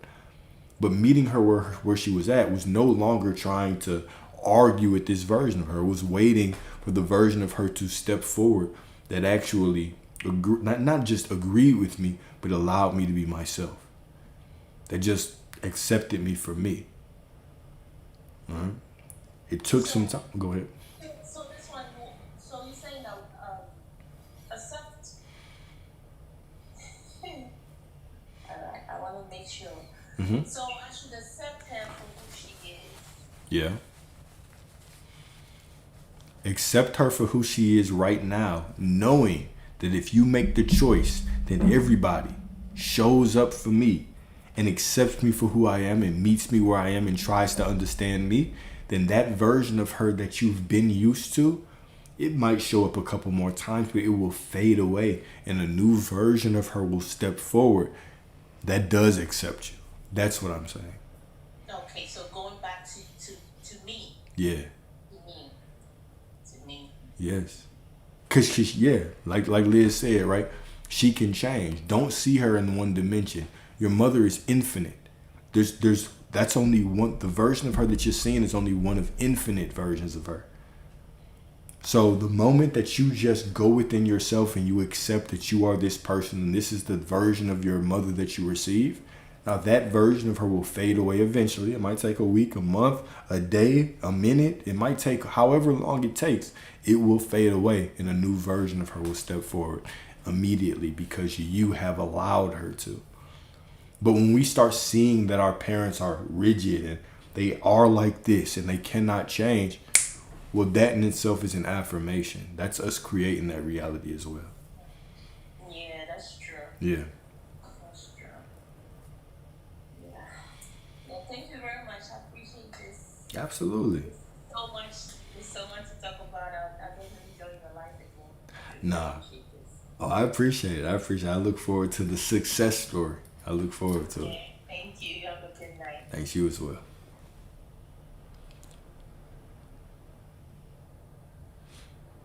Look, y'all keep requesting up and then going away, disappearing. Like y'all got sleep or something to do. Y'all ain't got nowhere to go. Y'all ain't got nowhere to go. Go and get this work. Get this work, man.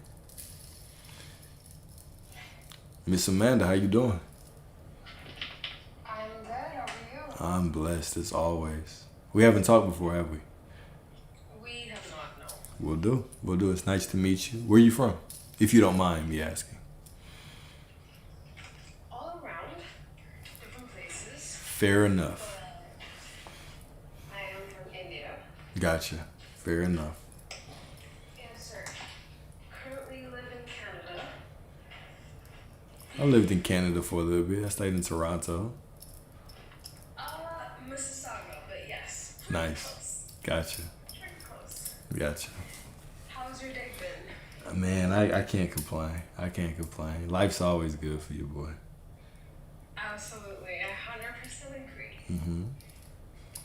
What's on your mind today? A lot, Okay. to be honest. That's fine. I have been on a journey of manifesting somebody specific. Okay. In all honesty, if anything, I see myself like there is a version out there that is a perfect, beautiful relationship. Okay. Everything that I could have possibly imagined and not Yeah. in this relationship. And I love this person with the bottom of my heart. But But the but is where things don't align. At least in the current 3D reality, right? I can't wait to break this one down because I feel like you're very close. I can already feel it. But go ahead. And that's the thing, right? I hate the word but. Mm-hmm. I But? try my best. Well, there are times where I completely am in this reality where things are amazing. Okay. Amazing, beautiful. We're in this reality doing this and that, and then I forget or remember that reality is separate from me. That is not my reality per se. There are different aspects in my current 3D reality that are, if anything, annoying. Because reflections haven't been the same. But frankly, also, I am to the point where I'm unable to give a shit. Apologies for my language. Because one, yes, I know it'll happen to be. I know I'm still separating myself from it, but still, in the present moment, I will believe that it'll happen to be. However, also in the present moment, there are things like the 3P. Ah, there we go. I knew it was coming. Keep going. I knew it. Please don't blame me for it. I'm just a girl. Okay. But the 3P, things not entirely materializing in the 3D. If anything, the current relationship is not as ideal as I would like it to be. All right. We Let's. live together, we work together, but it is not entirely a relationship. Okay. Whenever we do interact, it's not the most pleasant. I understand, I'm aware of it. I understand I am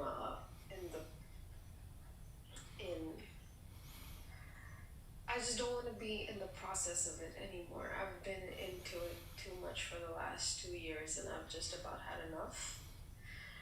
Call me impatient, call me whatever you may, whatever the rest of the chat wants to. But again, like I said, I'm just a girl and I would like what I want. Okay. Why are you... Okay, so from my perspective, you are putting space in between it. You are the one who is accepting what it is, right? Even the last phrase or statement that you made that you are just ready to give up, or something along that lines. Even that is a statement of the perception of distance, the perception of separation, right?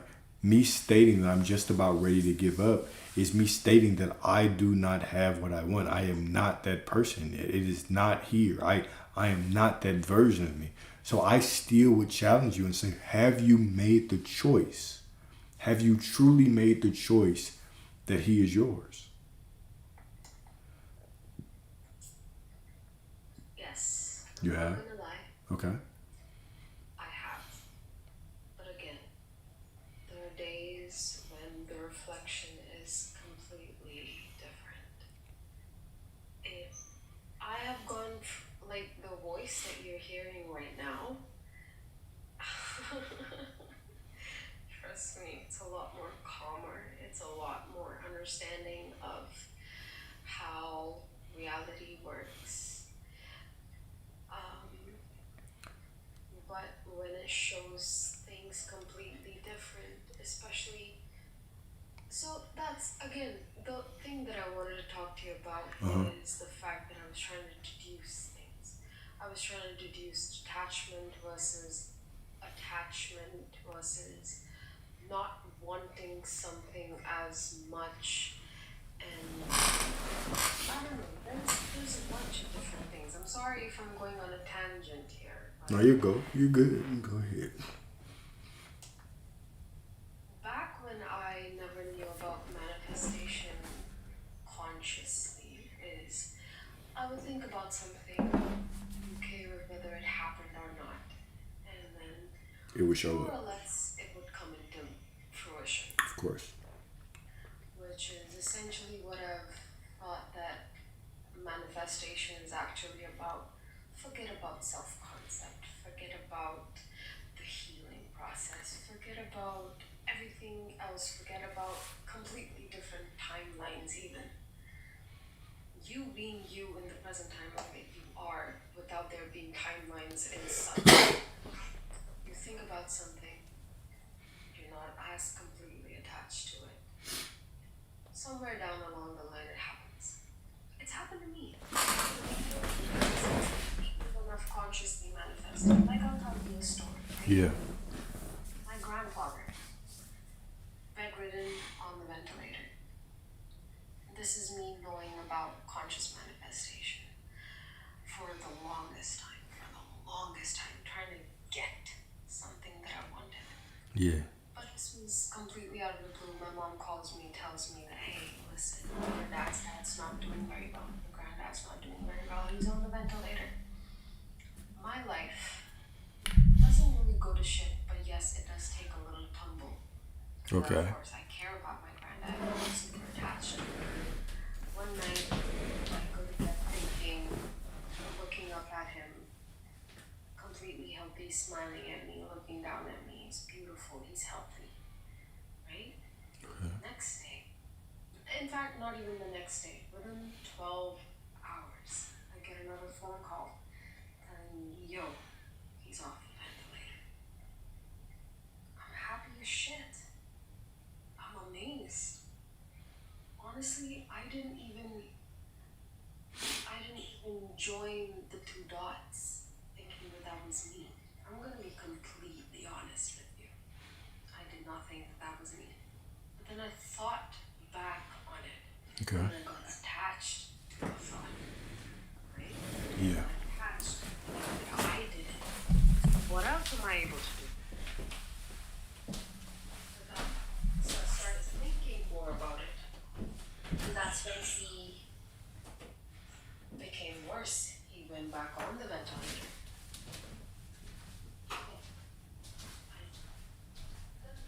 Okay, let's not get attached. Let's just. In fact, I don't even think that I thought that. Visualization saw him happy, healthy, smiling down at me. Because I'm within 24 hours, he was off the ventilator, never got back on. Yes, we have things to deal with, of course.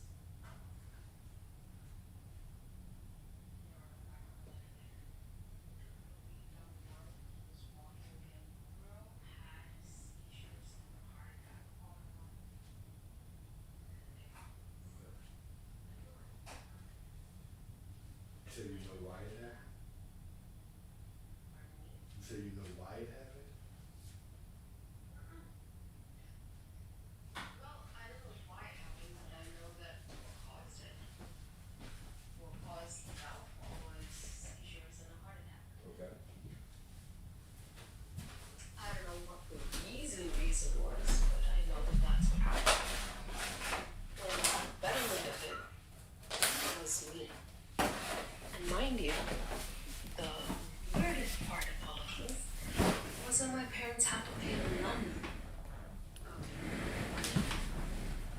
Somebody was kind enough to pay it. Okay. My focus was my dad not having to bear the financial burden of it all. That was my intention. And that, for the most part, came true. The majority of us that had to be borne by people was taken care of. I don't know how, I don't know why, but it was. Okay. So why am I stuck of getting the man that I want in a beautiful, healthy relationship? Am I just too attached?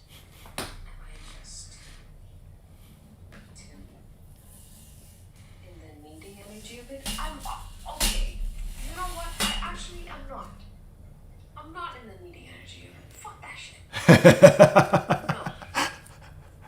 Hold up, man. Before you keep going, the more that you try to conceptualize and logic your way around this, have you noticed that the stories that you have told me have not dealt with logic? It just so happens that when you come into this situation, all of a sudden you want to bring your logic and figure out why is it doing like this, or should I do this, or am I too attached or not? That's the only difference right there. Anytime we try to bring our logic into these spiritual processes, things go to shit. Why not simply know that you are doing everything right?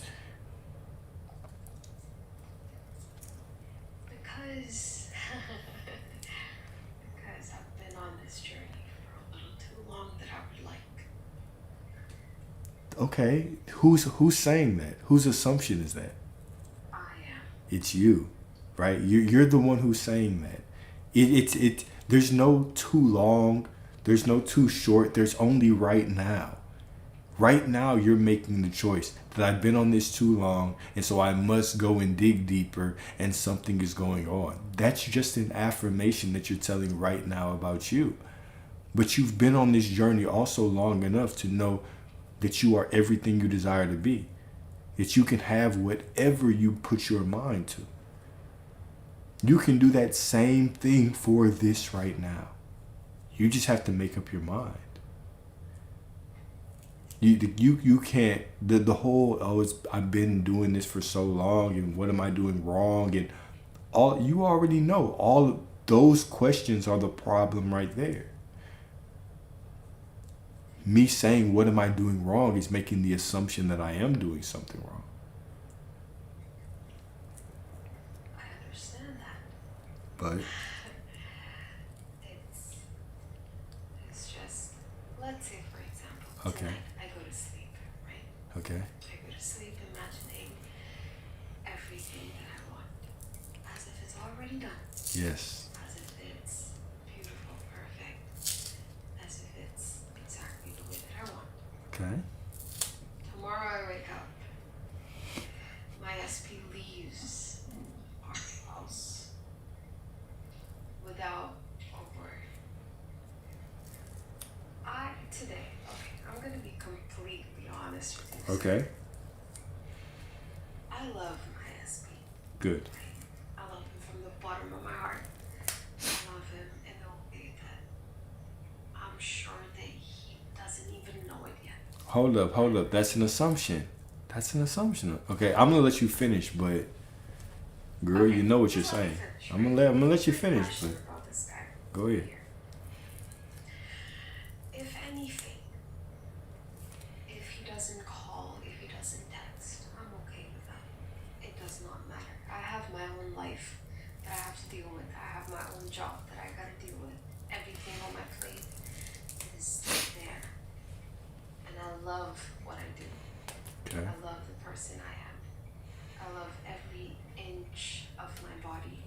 I love every inch of my personality. I Girl. love every inch of the person that I am. Amen to that. Trust me, I say that. I'm a gorgeous human being. I hear you, girl. I hear you. Your ass sound like a late night radio show right now. Like, I need to be charging people to listen to this. All right, y'all pay $5 to listen to this girl talk right now. I just playing. And also, I know that he loves me. I have seen him look at me. I've seen him take care of me. And there is a difference when people look at you and people look. Yes, there is. There is. Okay? We work together. We live together. We're just not together. Okay. Right? And there is a 3P. Which fucking sucks. I'm sorry. I'm sorry. It sucks. It sucks ass. Because, motherfucker, what do you not see, bro?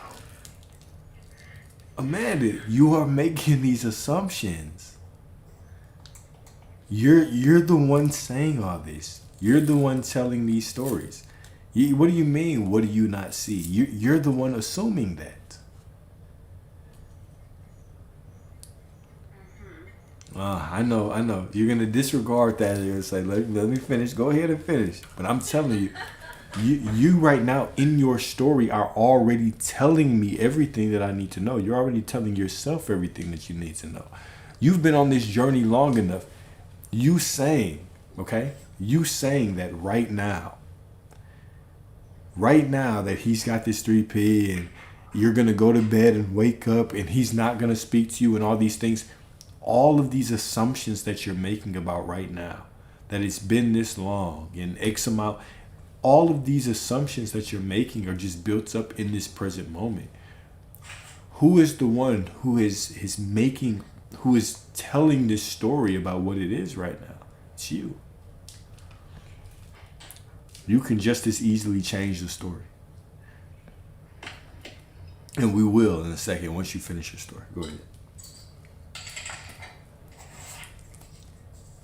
I understand. Say it. What's the next word? I don't know. It's just, I think maybe the impatience of it is getting to me. Okay. Maybe it's the visuals of what I'm seeing is getting to me. Okay. Because even when we fight, right? And I get emotional. I'm sorry. I'm an eldest daughter. I have passion.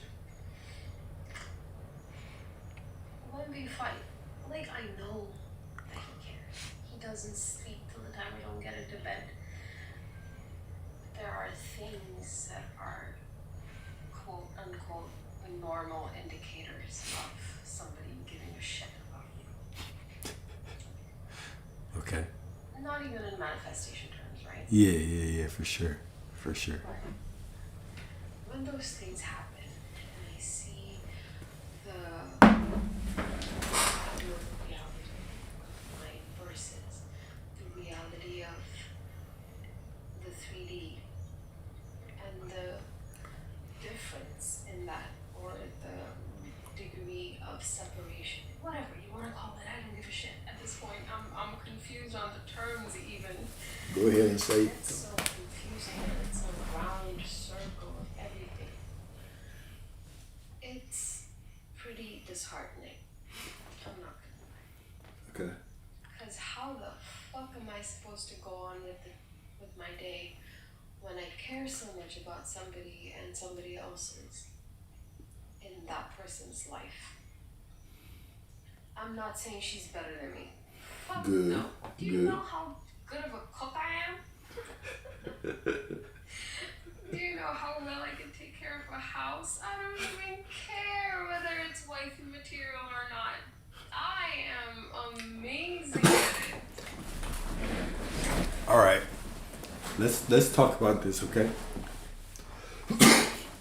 Why is your story half good and half shitty? Like, how can you on one hand tell me that you're this great, but then on the other hand tell me that this person doesn't care, doesn't show up the way that you want them to? How did you get to the point where there were two conflicting stories? Maybe because he showed me conflicting stories. Okay. He showed you, a version of him showed you, right? Physical intimacy, and I'm not saying I'm not referring to actual like physical intimacy, but it's where physicalness is an aspect, it's a factor. I got you. But then also cold and distant and things of the sort. Okay, I got you. It's confusing. No, it's not. It's straightforward. I got you. So, based on the things that you've seen and the physical reality, which is just a reflection of your mentality, you have judged things as unfavorable. Ooh. So, right now, okay, you have a physical reality that's showing you one thing. Mentally, you want a different thing, okay? But half of the time, you are convinced that your mind is correct. And the other half of the time, you are convinced that physical reality is correct. You have to make a choice. You're going to have to make a choice. The same way that you made a choice with your grandfather, the same way that you make a choice with other aspects of your life. You're going to have to make a choice on what it is. You can't tiptoe the line anymore. Either he is with you and all of those attributes, those beautiful things that you said about yourself are absolutely true and he sees them, which he does, or he doesn't. But you cannot tiptoe the line and on one half say, yeah, all these things are good about me and I love him and I know that he sees this. And then on the other hand say, but there's this other person and we don't speak a lot and we have these things that pull us apart. You can't tell both stories anymore. You can't tell the story of, oh, it's been this long anymore. All of those stories add to the separation. And you know that. And I'm saying this out of love, like a brother, okay? You deserve everything that you desire. You can have everything that you desire. This shouldn't have taken this long. This should not have taken this long. Y'all should already be together. But time doesn't matter anyway. Right now, you have to make a decision on which master your mind is going to serve. Is your mind going to serve the master of y'all are together or the master of separation? Because all throughout this story, you have been a double-minded woman. You've been telling me two stories in the same breath. You've been telling me two stories. And I get it, you got to explain it. But even in the explanation, I already picked up that there were two different sides. There's one part of you that believes you're a good woman. That any man would be lucky to have you. That any man would be lucky to have you. There's another part of you that believes that this man is not choosing you. Those both cannot live in the same house. You have to sit down with yourself and look yourself in the eyes and make the choice, make the decision that this is how you get treated. And no matter what the world shows you, you cannot deviate from that. If it takes a week, 2 weeks, 3 weeks for it to all conform to you, that's fine. Let the external world fall away and show back up to you. The truth is you're never going to get the same version of him that you see now. That version of him will fade away and the version of him that you want will show up the moment that you decide who you are. You're not tired of chasing him, or else you would have given up a long time ago. You know what you want. Make the choice. Choose. Right now, you're absolutely perfect. You are source. You're in perfect alignment with him. He sees his wife in you. He could not imagine being with anyone else. It's a mistake that he even is. Everything reminds him of you. And the moment you settle down into that knowing, now all of a sudden he'll come running back to you. But if you don't and you're double-minded, you're going to keep getting this hot and cold thing where he's with other people, then you're all arguing with him, but you can feel the love even in the arguments, but he disappears. That's typical hot and cold. That's just a manifestation of your hot and coldness. Of you, that's just a direct reflection of you. The situation is only a reflection of you. So the moment that you just flip the switch and you choose, now I'm only gonna, this is all I see from now on. That's the moment that it all shows up for you. I understand. Do you, Miss Amanda? Sometimes I think it's just when the 3D acts up, it turns into something unmanageable for me. Again, I know what you're gonna say. I know it's gonna be a story. Good. I was loaded. I was I'm not gonna lie. I was loading it up too. I was like, What you say, girl? No, I was loading it up. No. I got you. I got you. No. And again, like, I started off with a whole law of assumption thing where, in fact, I don't even think that it's law of assumption anymore. It's more so law of imagining what you want and then detaching from it. In a way, I understand if I'm wrong. Did you read that? Did you read that comment? Pardon? Did you read that last comment to you? Pardon? Can you see that last comment that was written to you? How flow is key from your voice alone. You should not even be thinking about it.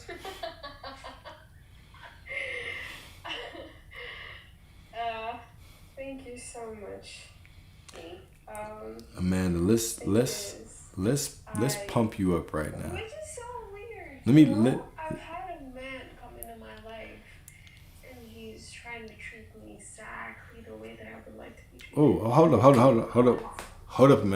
Amanda. All right. I want you to sit back right now, okay? This is what we're gonna do for you, okay? I want everybody to type a comment about Amanda right now. Everybody type a comment right now, okay? I want you to listen to what I'm going to tell you, all right? I want you to just listen to what I'm telling. I'm about to speak some life into you, okay? Mm-hmm. Now, if it gets awkward, you can tell me to stop. But I say this as a loving brother. Think of your loving brother telling you this, okay? Amanda, you deserve everything that you desire. Okay? You are a goddess. You are God. You are source. You are everything that you desire to be. Men should be crawling to you and begging you to give them a chance. Women want to be you. Okay? Men want to be with you. There is no man in your life that would not be absolutely lucky, blessed, fortunate to be with you. All right? You can get whoever you want, but you have to make the choice. You have to remember who you are. Everything that you desire is one choice away. You can sit here and you can allow the 3D to push you around, to beat you up, to tell you that you are not worthy. Or you can understand that the 3D is you. It's just a reflection of you. The 3D is your child, just reflecting who you are. So the moment that you start looking in the mirror and you actually accept what you see as the truth and stop trying to make up all these stories about something else. Oh, no, I'm not that beautiful. I'm just... Oh no, these men don't want me. The moment you stop rejecting yourself, okay, and you accept the truth of who you are, that is when the world will actually reflect the truth of who you are back at you. You should not be in this situation. Let me open it up to all of y'all. None of y'all should be in the situations that you are in with SPs. None of y'all. Not a single one of you. All of you should look in the mirror and love yourself enough to tell yourself the truth about who you are. Do you understand that you are God? That God breathes through you, walks as you, thinks through you? Is this not enough for you? What more do you need? Your desires are God desiring them through you. You only want that person because God wants them for you. What is more comforting than that? You only want that person because God wants them through you, to experience them through you. The only thing that you have to do is actually commit to who you really are. Accept that version of you as the truth. The version of you that has who you want as the truth. That's all you have to do. This is your only job. That we want to doubt and we want to make up stories. And we want to conjure up imaginary third parties that don't even exist, don't even have the right to exist in your reality.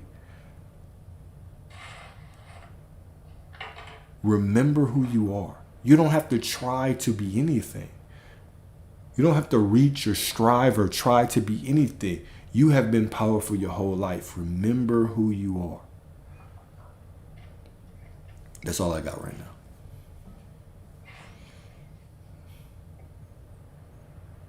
You're right. You're right. Another thing, if you don't mind me talking. No, absolutely. Absolutely. Some days I often think of things logically. Okay. Play with me here, right? Yeah. So I was thinking about something. I was thinking about how I used to manifest, quote unquote, without knowing anything about manifestation. I used to think of things as if they were. And maybe think about it for a couple days and forget about it. Like truly, truly forget about it. Not think of it one more second in my life. Next week it will come through. All right. You're going back to the detachment. Okay, keep going. Let me tell you a story in that aspect, right? Okay. I used to be a person who used to be scared of childbirth, hence also babies. Like I wasn't completely attached to them. I would be somewhere, some sort. Didn't like them because of childbirth. Hey, I'm sorry. Okay. Okay. It's something. But recently, I've actually started liking babies. Okay. Because it's the age that I've turned, or maybe it's just the whole SP thing. I don't know. That girl I wanted actually it. liked babies now. Okay. And babies are attracted to me for some weird reason. At work, Yeah. 6 kids? Are you kidding me? Yeah, your ass ready to get pregnant. Yo. Legit, with no reason whatsoever, they'll come say hi. And Yeah. they'll start holding my hand. Yeah. Adorable. I love it. Anyway, besides it, right? So I live in a shared accommodation with other people.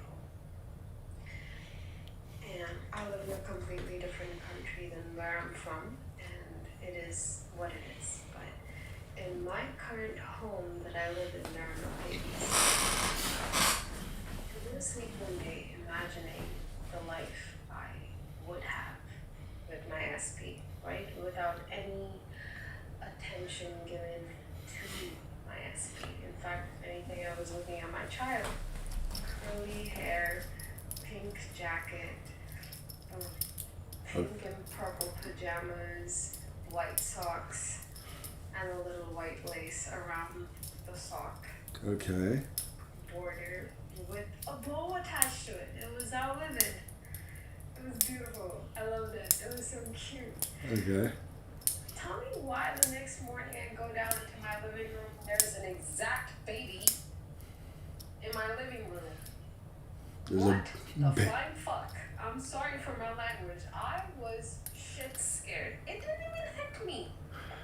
It did not even hit me for a solid second there. But that was what I had imagined. Okay. Exact same kid. I did not see a face, mind you. Same hair, same t-shirt, same PJs, same freaking freaking socks and the bow? Okay. What? What? Yeah, I hear you. I hear you. Yo! I don't. I was. Why do you think that's so surprising? It's okay, because I wasn't expecting it to happen. Why not? It's your awareness. It's your imagination. That's reality. There's bachelors living in this house, alright? There's no way this lady's gonna have a baby show up. Shit, you must not know how reality works then. You don't know how source works through your ass then, right? See, here you go. That's you thinking logically again. And mind you, that baby was all over me. That But child laughed her butt off when she was with me. I'm sorry. I'm Isn't- sorry I'm stretching this a little too long. No, I you understand good. you're sleepy. You good. Isn't that the answer that you have been waiting for? Let's really break that down, okay? Right now, you have tried to go into your logic and figure out why certain things happened. Even when you talk about that baby, right? You had the vision and then it showed up and then you sat around and tried to figure out how that happened. It made no logical sense. Why the fuck would that happen? It doesn't make any sense. You don't have to think about the logic behind anything. You don't have to understand how a certain person will show up in your life, how another person will disappear so that person can show up fully in your life. You don't have to think about any of that. You just have to accept that your imagination is God and let it go. This has nothing to do with your detachment or attachment to anything. This just has to do with your acceptance of the fact of who you are. You are source. Everything shows up for you. You just have to accept that and then know that you don't have to figure out how things are going to work. You just have to allow them to work.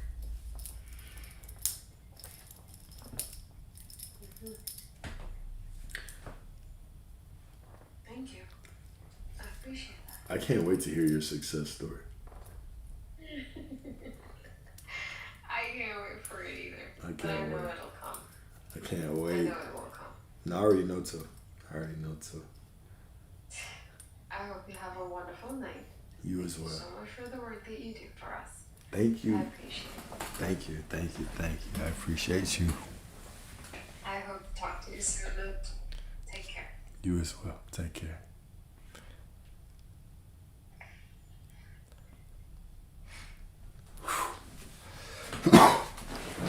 My bad, y'all. Yeah, I set up the workshop for this Saturday. The workshop is on Saturday.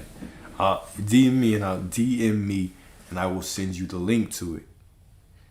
For all y'all that don't know, I have a workshop. It's Saturday. It's a manifesting workshop. If you are a paying subscriber or member on TikTok or YouTube, you get the workshop for free. If not, it's $25. That's it. Just $25. It's nothing, right? A subscription is like $2, right? So you can subscribe or you can get the $25 package, right? Either way, it's worth it. But the Calendly link to the actual workshop is in my bio. It's called Workshop, like Manifesting from the End Workshop, right?